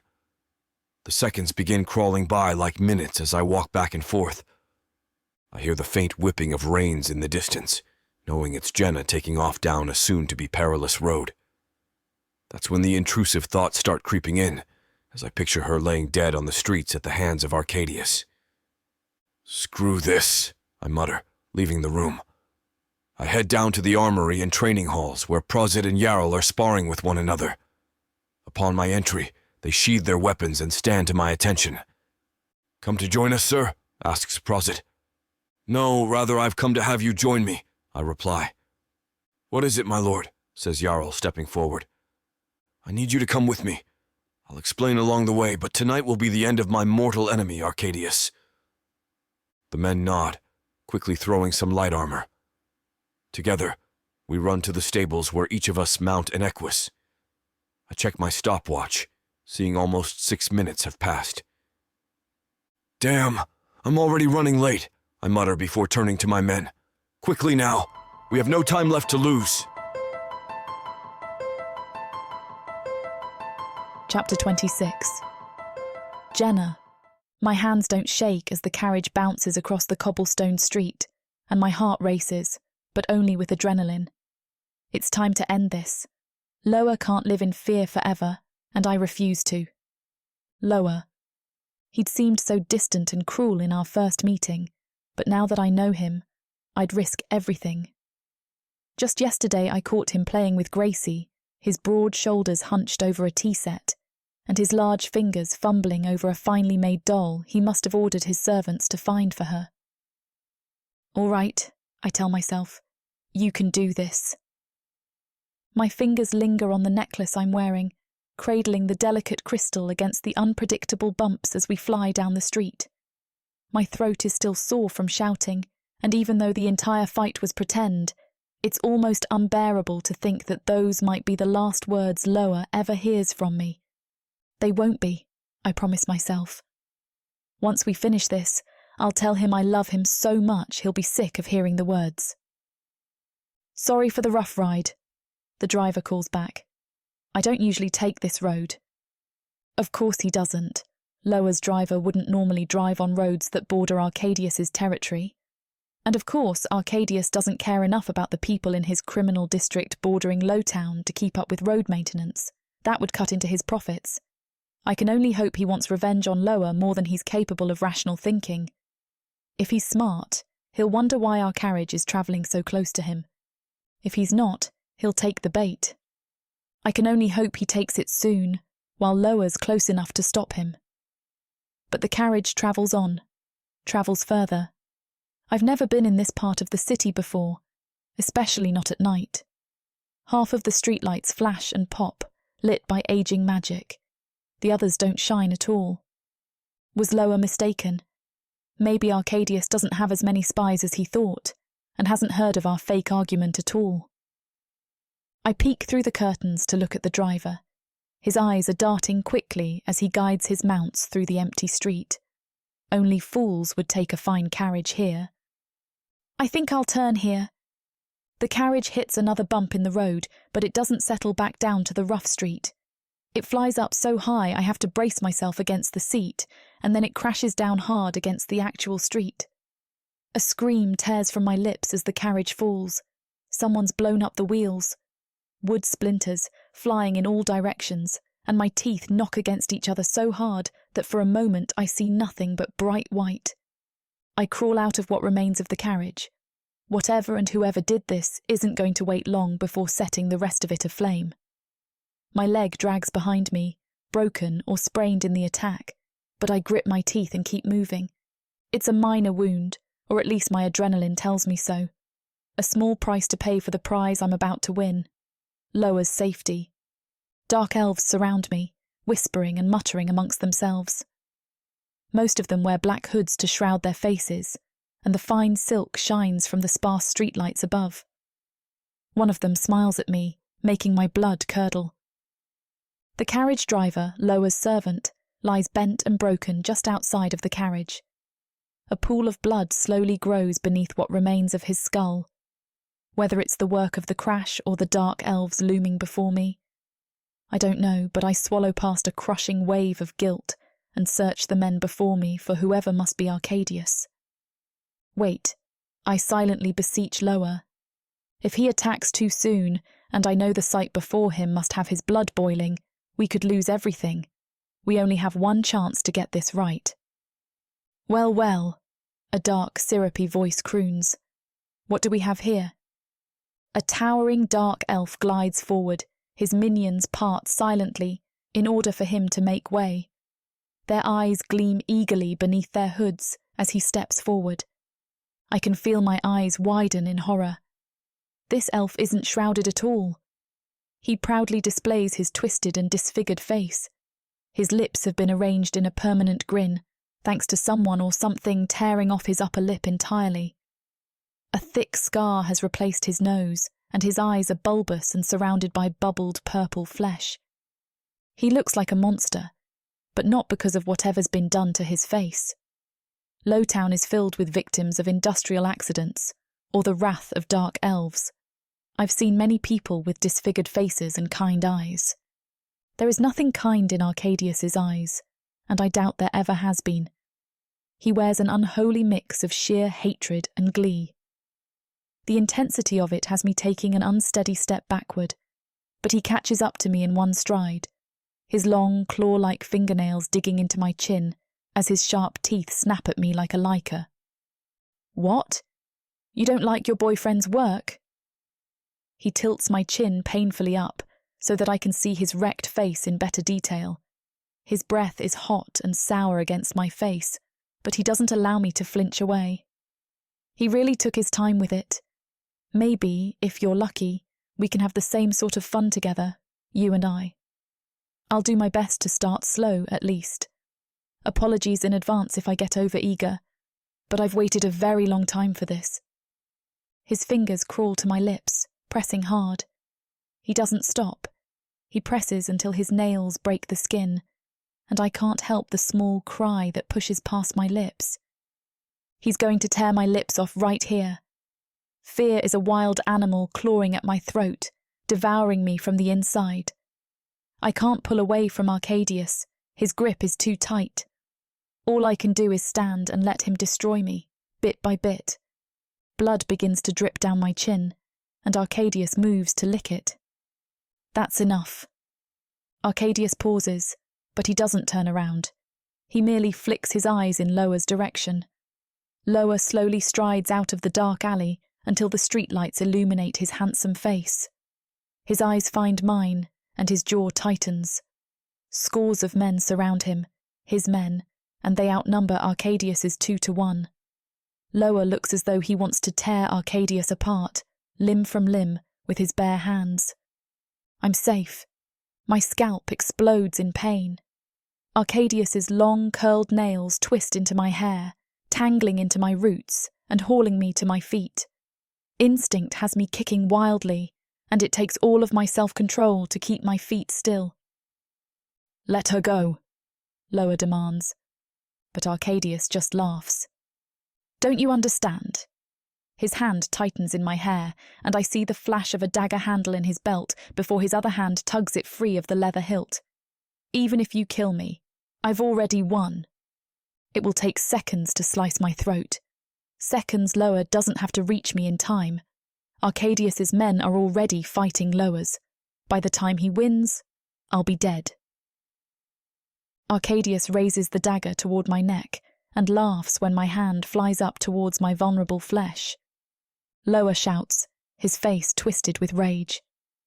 "I'm going to take everything from you," Arcadius says. "Never," I say. My hand quickly finds the fragile crystal bound to my throat, and I break it between my thumb and forefinger. Holding my breath, I sprinkle the glimmering powder down on Arcadius's ruined face. By the time his eyes widen in understanding, he's already dead. A fast-acting magical poison powder, he doesn't stand a chance. I topple to the ground as Arcadius screams, bringing both hands to cover his eyes far too late. I scamper away from the centre of the battle, towards Loer, who pulls me to the alley wall and leaves a quick, trembling kiss on my cheek before roaring back into the battle. Arcadius writhes on the street, and some of his men flee while others, more loyal perhaps, or just unable to escape, fight on. Metal clangs against metal, spells flash bright, and soon Loer stands above Arcadius. He's surrounded by his allies and Arcadius's dead men. Loer's face is in shadow, but I can hear the cold fury in his voice. "Your men are gone," he says. "The few who weren't cowards are dead. Can you hear me? Nod if you can. I know your sight is gone, but I want you to know that I'm the one to end you." Arcadius doesn't nod. Bloody foam drips from what's left of his eyes. He snarls, brandishing his dagger, but his aim is wild and useless. "Your life didn't need to end in an alleyway," Loer continues. "You could have learned your lesson the first time and left me and my family alone." Family? My heart flutters in my chest, even as I cringe away from what I know must come. "You won't get a second chance," Loer says. His sword, dripping with blood, lifts toward the night sky. "Now, it's your time to say goodbye. Our enmity ends here." As punctuation for his words, the sword falls. I don't look, burying my head in my hands, but I hear the sickening sound of metal tearing through flesh. When I look up, Arcadius's wretched head is rolling to a stop against the curb of the cobblestone street. It's done, Loer is free, and Gracie and I are safe. Now what? Chapter 27. Loer. Tension rattles my entire body as I separate Arcadius's head from his body. For a moment, an icy sensation bites at my hand as if his last remaining life force traveled up through my blade for a final hit. I watch as his head falls on the ground with a hard thump. I kick it away, letting it roll away into the mist of dusk. The sight of it is enough to make anyone's stomach turn. Had it been anyone else, I too would have felt the same way. Instead, it brings me a strange sort of satisfaction, knowing it was my mortal enemy. Arcadius's body awkwardly slumps to the ground, traveling forward in the dirt. As it happens, my hands continue trembling.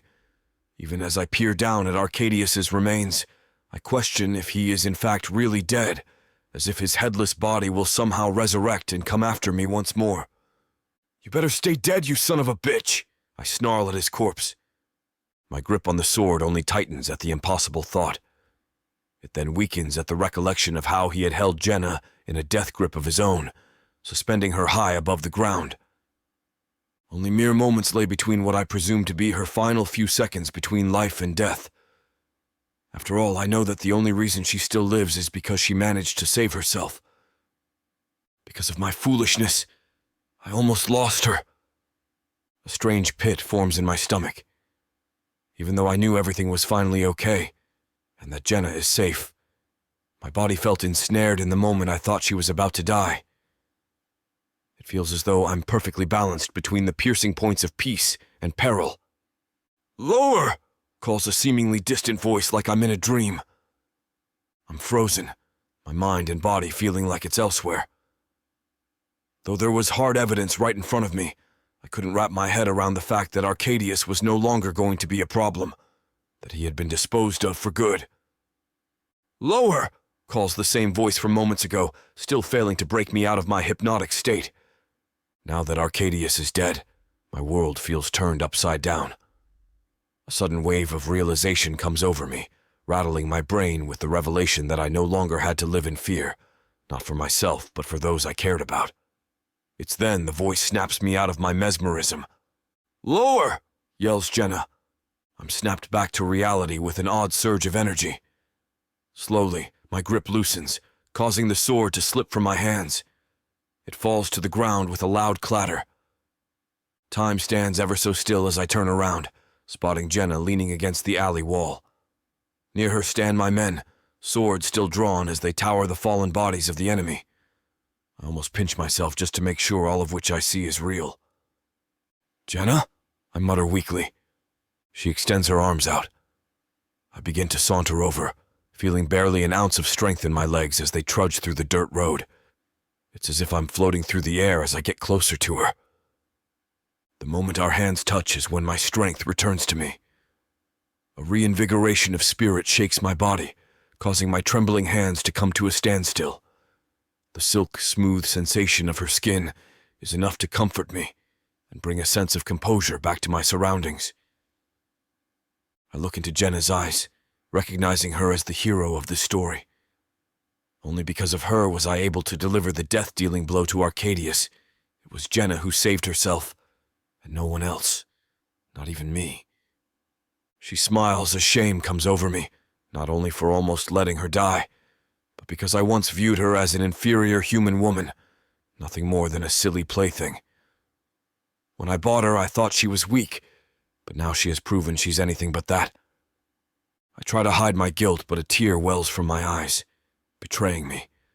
It cascades down my face as I try to speak, instead only muttering gibberish. Somehow knowing what runs through my head, she reaches a hand out, stroking my cheek lovingly. "It's okay, Loer. Don't think of silly things. It's all over now.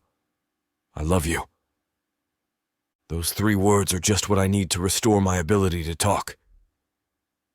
"I love you too," I whisper, caressing her face. "Jenna, please forgive me. I'm so sorry for ever doubting you the way I did, and for treating you like dirt." "None of that matters now," she reassures me. "I can't live without you, Jenna." The tears begin to fall heavier than before. Jenna smiles, running her hands over my eyes to dash away the tears. In her touch, I feel nothing but love and acceptance. Despite all that's just happened, something compels me to ask her the question I've long lingered over. I look into her eyes, for a moment bewitched by the reflections of the moon's round white shape poking between the fissures and fissures of the clouds. I take her hands in mine, storking the back of them with my thumbs. I feel her hands tense as if she somehow knows what I'm about to ask. "Jenna, I have something to ask you." "Yes, Loer?" I swallow the final remaining remnants of anxiety holding me back. "Will you be my mate for life?" Jenna's eyes widen in shock. "Yes, yes! 1,000,000 times yes!" she exclaims, jumping into my arms. As I twirl her in the air, I plant a kiss on her lips. There comes a sound of clapping from near us as we glance towards my men, throwing their hands together for us. "Congratulations, boss," says Prozet. "Heh, I forgot we had an audience," I stammer before turning back to Jenna. "You go take a rest while my men and I get this mess cleaned up." I turn my attention to my men, signaling for the bodies to be gathered into a pile. I personally take care of Arcadius, dragging his body with one hand and carrying his head with the other. I toss him onto the small mound of corpses, taking one final look at my mortal enemy. I set alight a fire that consumes them, leaving behind a mountain of ash that'll whisk their remains off into the wind. Exhausted, I dismiss my men to get a head start back to the mansion as Jenna takes my hand. Together, we begin strolling back home. "I hope that bastard is rotting in the afterlife," snarls Jenna. "Me too, though I must admit that you surprised me," I reply. "How so?" she asks. "You seem to bear almost as much hatred for Arcadius as I do. Why is that?" Well, he was getting in the way of us being together. Her response causes me to laugh in disbelief. You know, I think there's so many things about you I got wrong. It only makes me wonder what lies next in store for me to find out. Well, she chuckles. Whatever it may be, I hope it doesn't disappoint. Seriously, though, how on Protheka did you think of doing that to Arcadius? I ask. When you've lived the life I have, you're forced to become resourceful. There were so many times I thought the end was near for both my daughter and I, yet I always found the resilience to push on through. That's what led me to you. I admire that. You brought my arch-nemesis to his knees, something I've long struggled to make happen. I thought I was going to lose you. I'm stronger than most people give me credit for, but it's not like anyone else's opinions of me ever mattered. Through the past 3 years, all that's ever been important is my daughter. I'll scratch, claw, and bite if someone ever gets in the way between her and I. I'm sorry if I ever got in the way between you and her. There were times I did things I shouldn't have done, though I know I realized that far too late. Jenna spins in front of me. The past in the past, Loer. I'm ready to put it all behind for good. Just promise me things are going to be okay for my daughter. Jenna, I mutter, pulling her close. Getting to know Gracie has been one of the best things about you coming into my life. She smiles as we press our lips together for a kiss. It lasts only for a brief moment as there comes a screech of joy from behind her. We turn to see Gracie running down from the mansion to us. Behind her is Prosit and Jarl, seemingly out of breath from chasing Jenna's daughter. Mama, she exclaims, jumping into the outstretched arms of her mother. Gracie, what are you doing out of bed, asks Jenna, caressing her daughters. Face. We're sorry, sir, groans Jarl when he catches up. She was up when we returned and kept asking when you and Jenna would be back. Gracie, apologize to the man, says Jenna. Sorry, mutters Gracie with eyes like a Batlaz puppy. Jarl, a big man who shows barely an ounce of emotion, lets his character break for a moment as he smiles back at the child. Just a second later, he wipes it from his face and bows to us before retreating inside with Prosit. Well, I don't know about you two, but I'm just about ready to get some sleep, I say. Jenna smiles and places Gracie down beneath us. Her daughter holds hands with us both as we trot on back to the mansion. It's at that moment it finally dawns on me that everything's going to be different now, that I could finally begin living a life of true satisfaction and happiness. Chapter 28. Jenna. I'm enveloped in nothing but disbelief as I stare at my reflection, looking at the girl who's about to pledge herself to the love of her life. I don't know what the bigger surprise is, that I'm about to get mated, or the fact I'm about to spend the rest of my life with a dark elf. This wasn't a day I ever saw coming, especially after living the life I did for what felt like forever. Yet, here I am, slipping into my dress with the help of my daughter Gracie. As my bridesmaid, I made sure she got to wear an amazing outfit, knowing she deserved it better than anyone else. She stands there in a yellow silky dress, with flowers sitting on each shoulder. Woven into her waistline are floral designs to match, finished with a wide skirt. You're beautiful, baby girl, I tell her, overwhelmed by pride and joy. You're pretty too, Mama, she exclaims, gesturing for me to look at the mirror.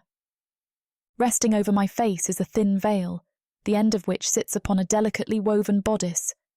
Puffy sleeves run down my arms, stopping just after the elbow. Wavy, intricate patterns are stitched into the hemline. The straps are designed to fall down while still holding my dress up, exposing my bare shoulders. Through the lower part of my dress, the faint outline of my legs can be seen. For the first time in years, I feel beautiful. As I admire myself, the beginnings of tears form in my eyes, falling down before I quickly dash them away. Come on, Jenna, don't cry. You haven't even gotten mated yet. Are you okay, Mama? Asks Gracie. Yes, dear, I sigh contentedly. Come here. My daughter skips over to me, wrapping an arm around my legs as I pull her close. Together we smile at our reflections, the sight of which overwhelms me with happiness. I know Gracie deserves it more than anyone. There comes a gentle knock at the door. "Yes?" I call out.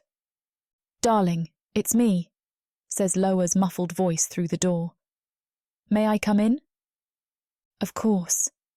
The door opens, revealing the love of my life standing there like he's the rising sun. He steps in with a polite smile, revealing his ceremony attire. Loer raises his arms up, displaying a magnificent blue and gold epaulette. 2 vertical rows of golden buttons run up the front of the garment from the waistline to the neck. Sitting between the neck and shoulders on both sides were 2 rectangular pieces of golden fabric to match. At the ends of these sat 2 golden circular pads, from which hung tassels. Intricate designs were woven into the collar. Black fabric rimmed the end of his sleeves. "You look incredibly handsome," I gush. "As do you, my dear," he replies. He strolls over, throwing his arms around my daughter and I as we're enwrapped in a massive hug. "Today is our big day," he chuckles. "Are you ready for it?" I ask him. "Very much so. I only wish my family were here," he relents. I rest a comforting hand on his arm, squeezing it lightly as I gaze into his eyes. For a moment, I see sadness linger in them before it quickly vanishes. "Do not worry," he says reassuringly. "I'm fine with it. After all, I can't force anyone to care about me. I'm not going to beg people for love any longer." "Well, it might be worth sending word to them so they know you're getting mated today." "Thank you, but I don't think I will," he gulps. "You see, I've cut all contact with them. It's better for me not to associate with those who can't even pretend to give a damn about me."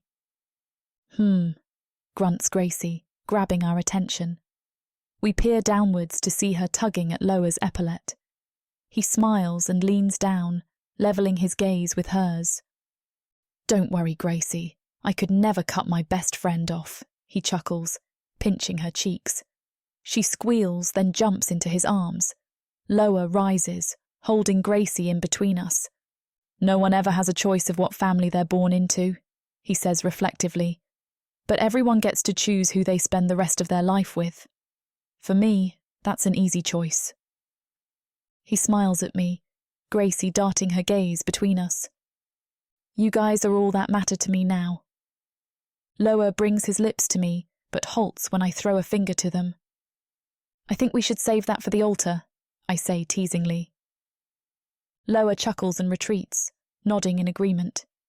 "Regardless of my family not being here today, at least we've got a few friends of our own to celebrate with us today. I caught glimpses of some of your men all dressed up. Don't worry, none of them look quite as handsome as you do."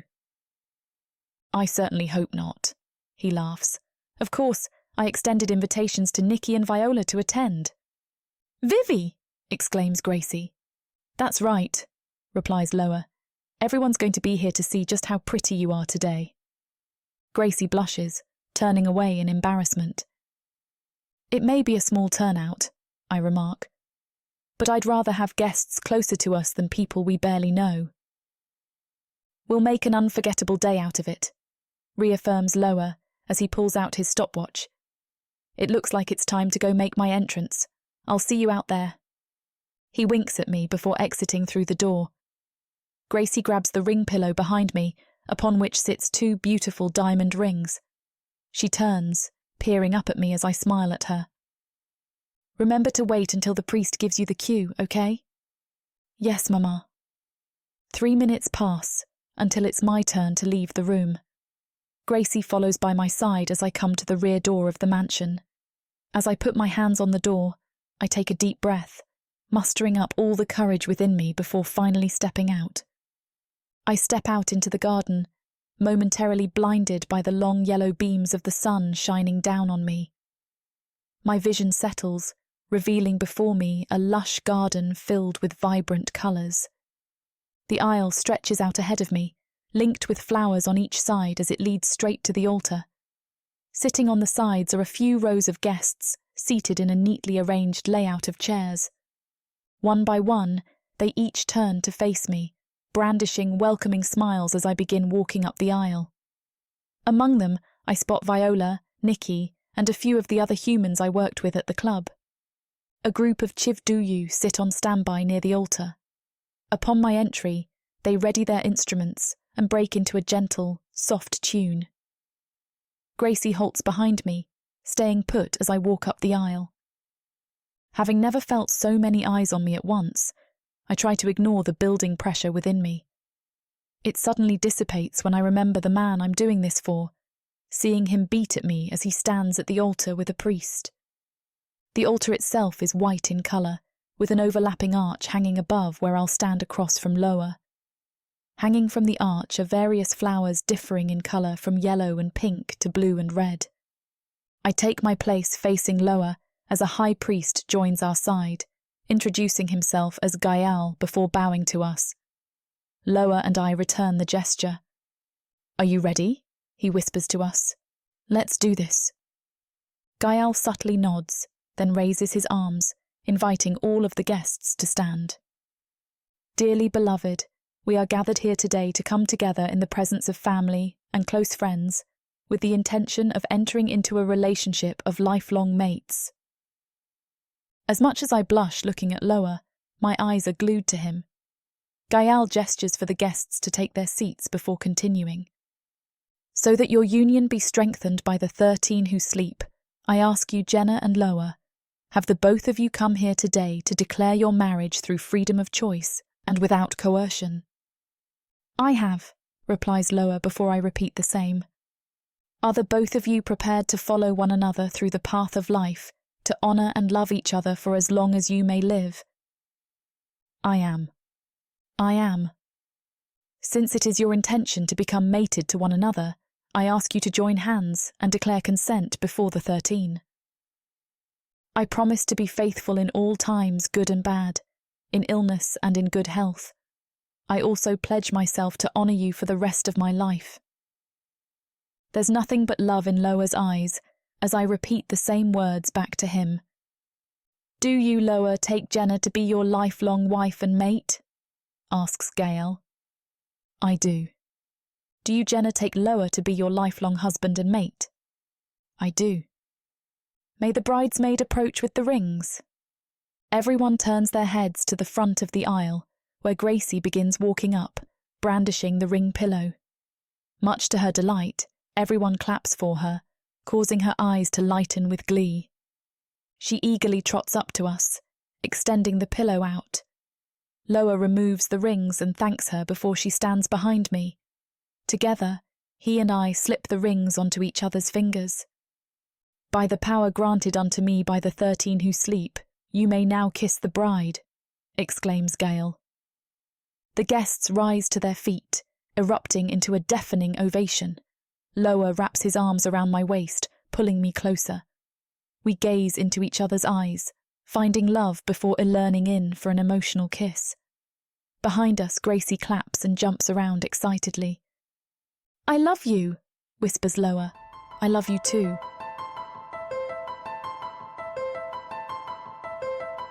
Chapter 29. Loer. "I honestly cannot put into words just how happy I am for you," says Viola, shaking my hand. "Jenna is the best woman a man could ever hope to get." "Oh, believe me, I know all about it," I laugh, sharing a drink with Jenna's friend. "Congratulations," she smiles, then turns to join Jenna at the refreshments table. I take a step back, watching as all of our friends enjoy the reception. I cast a glance at my wife, admiring her from afar. As if she knows, she turns to me and brandishes a playful smirk. We raise our glasses to one another, mouthing a silent proclamation of love. Nothing makes me happier than seeing how overjoyed my wife is. Knowing what she went through even at my own hands makes this day special for her more than anyone else. Internally, I know I've been given the opportunity of a lifetime to be paired up with someone like her. "I'll never let you down, Jenna," I think as I knock back the rest of my Rurzed wine. It's at that moment that Gracie emerges from the small gathering of people. I lean down as she runs into my arms, lifting her high into the air. I twirl her around, causing her to laugh with glee before settling her on my shoulder. Are you having a good time? I ask her.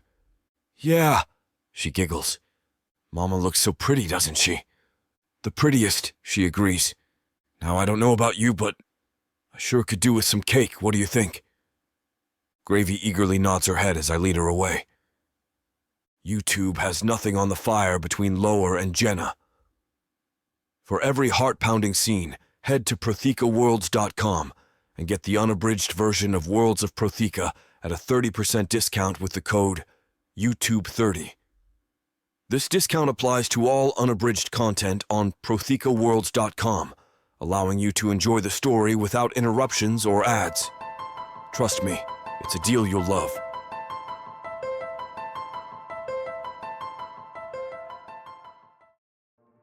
There isn't much left of the world after the orcs came. Savage. Brutal. Merciless.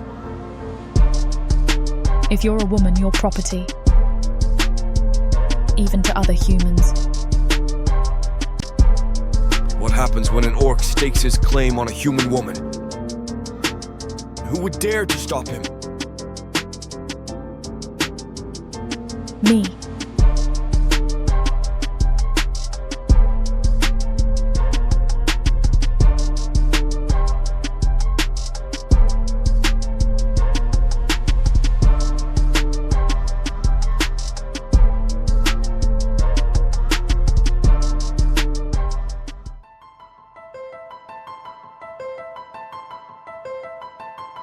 Chapter 30.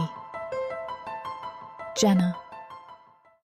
I gently bat my eyes open, covering my eyes from the brightness of the sun's long yellow beams peeking in through the gap between the curtains. Through it, I can see a small batch of the blue sky. Letting out a long and heavy yawn, I extend out my arms in a satisfying stretch. To my right is my favourite sight to see, Gracie asleep in the arms of my mate Loer. As she rises up and down on his chest, I recount just how blissful life has become over the last 7 months. No longer was I waking up worried about my daughter's health or pondering how long it would be before I lost my job. Now, I live without a worry in the world, thankful for Gracie's improving health and the security provided to us by Loer. Just then, Loer's eyes open. He smiles as soon as he sees me. The sound and vibration of his laughter gently rocks Gracie awake too. She sits up, rubbing her eyes. Loer and I exchange a look, smirking at one another before Gracie notices, suspiciously glancing between us. Before she can say anything, we both grab her playfully and begin to tickle her. "Happy birthday," we exclaim. She laughs loudly, slithering out of our grip. Gracie jumps up, down and around as we try to rope her in. "Today is all about you, baby girl," I tell her excitedly. "That means you get to decide anything and everything we do," adds Loer. An all-knowing smile forms across my daughter's face, as if we've just told her she's gained all of the power in the world. "Everything?" she asks. "Even what we get to eat," I reply.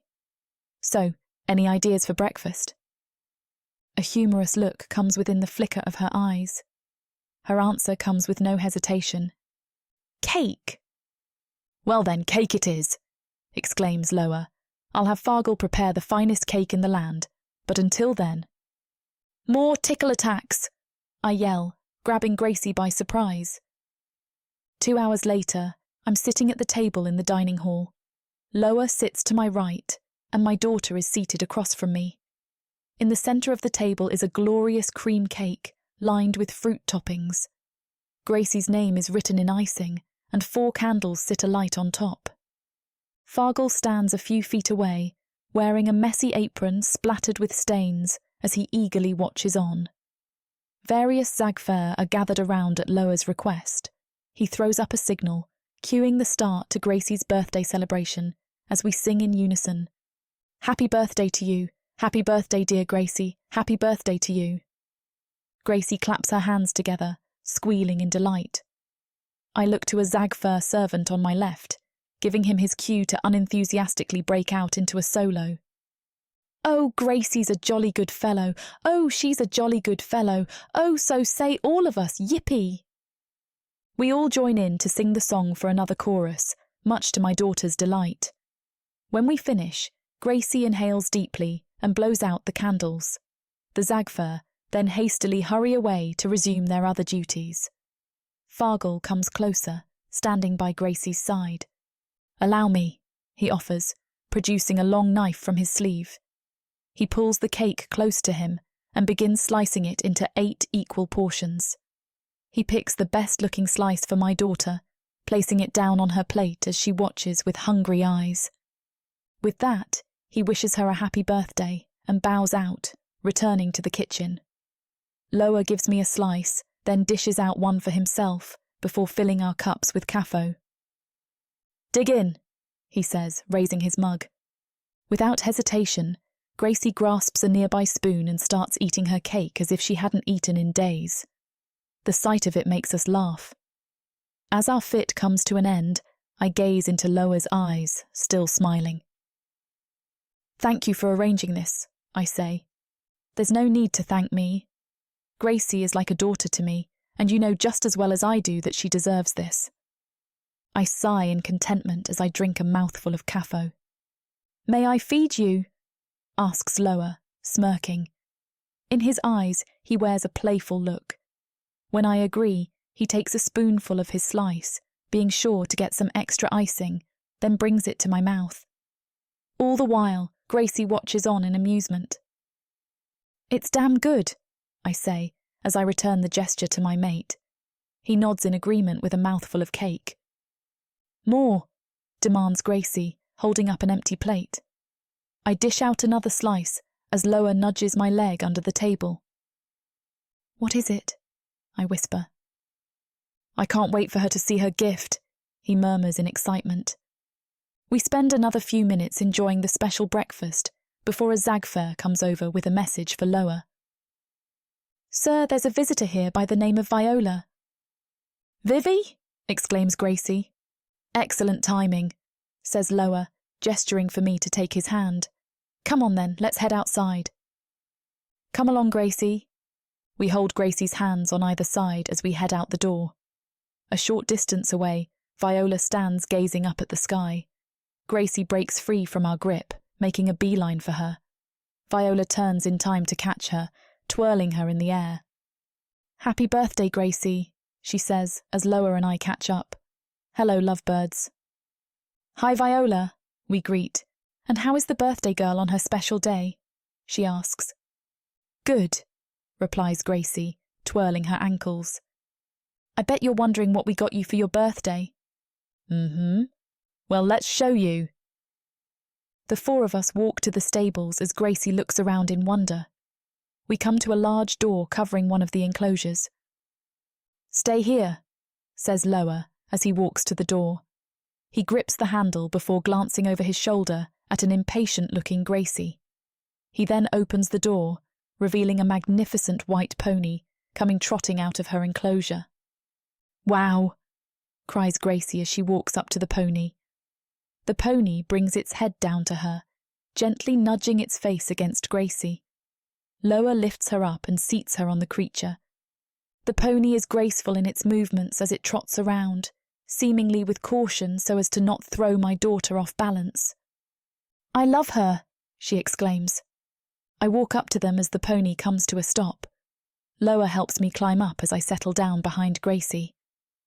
"Are you ready for something special?" I ask her. "What could be better than this?" "Let me show you." The pony breaks into a gentle gallop. Gracie starts giggling uncontrollably as we bounce up and down. Suddenly, we feel weightless as the pony begins gravitating upwards. We gasp in shock and awe as the pony carefully swoops around toward the others. We fly overhead at the height of what would have been the 3rd floor of the mansion. I hold on to Gracie as she holds her arms out, yelling and laughing wildly as the pony neighs. Loer and Viola cheer and whistle from below us as the pony takes us higher, heading for the direction of the city. There, we cruise over buildings and look down at the people beneath, seemingly oblivious to us. Despite how high we are, I feel no ounce of fear as I laugh aloud with my daughter. We fly onwards, disappearing into the clouds. A few hours have passed as the dark skies fall over Voig.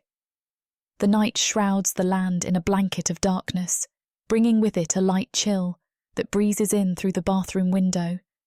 I shut it tight and return to where I was standing, looking at my reflection in the mirror. I run a hand over my belly, taking a deep breath as I rehearse what to say for when I re-enter the bedroom. Mustering up the courage, I leave the bedroom and treat the hallways back to my quarters. Zagfair step aside and bow to me as I walk by, a sight that was always going to be surreal to me no matter how much I had gotten used to it over the last few months. I open the door and step inside. Loer reclines against the headboard, reading a novel as he lays in bed with the blanket pulled up to his chest. "There you are," he beams. "Did you have a good day?" "It was wonderful. Thank you for making Gracie feel so special." "Well, like I said earlier, she's a daughter to me. Now's my shot." "Speaking of children," I say quickly, "how would you feel if we ever had another one?" Loer closes his book, laying it on his bedside cabinet before looking up at me. I climb in beside him, running my hands over his chest. "I'd love that," he chimes. "I've always wondered what it'd be like to hold a baby of my own in my arms." My heart pumps as I come up onto my knees. "Give me your hand," I tell him. With a curious look, he extends his hand as I take it in mine. I bring it to my belly and begin rubbing. Gazing into his eyes, it tells him all he needs to know as they widen in sudden realization. "No, are you serious?" he sings, leaning up. How long?"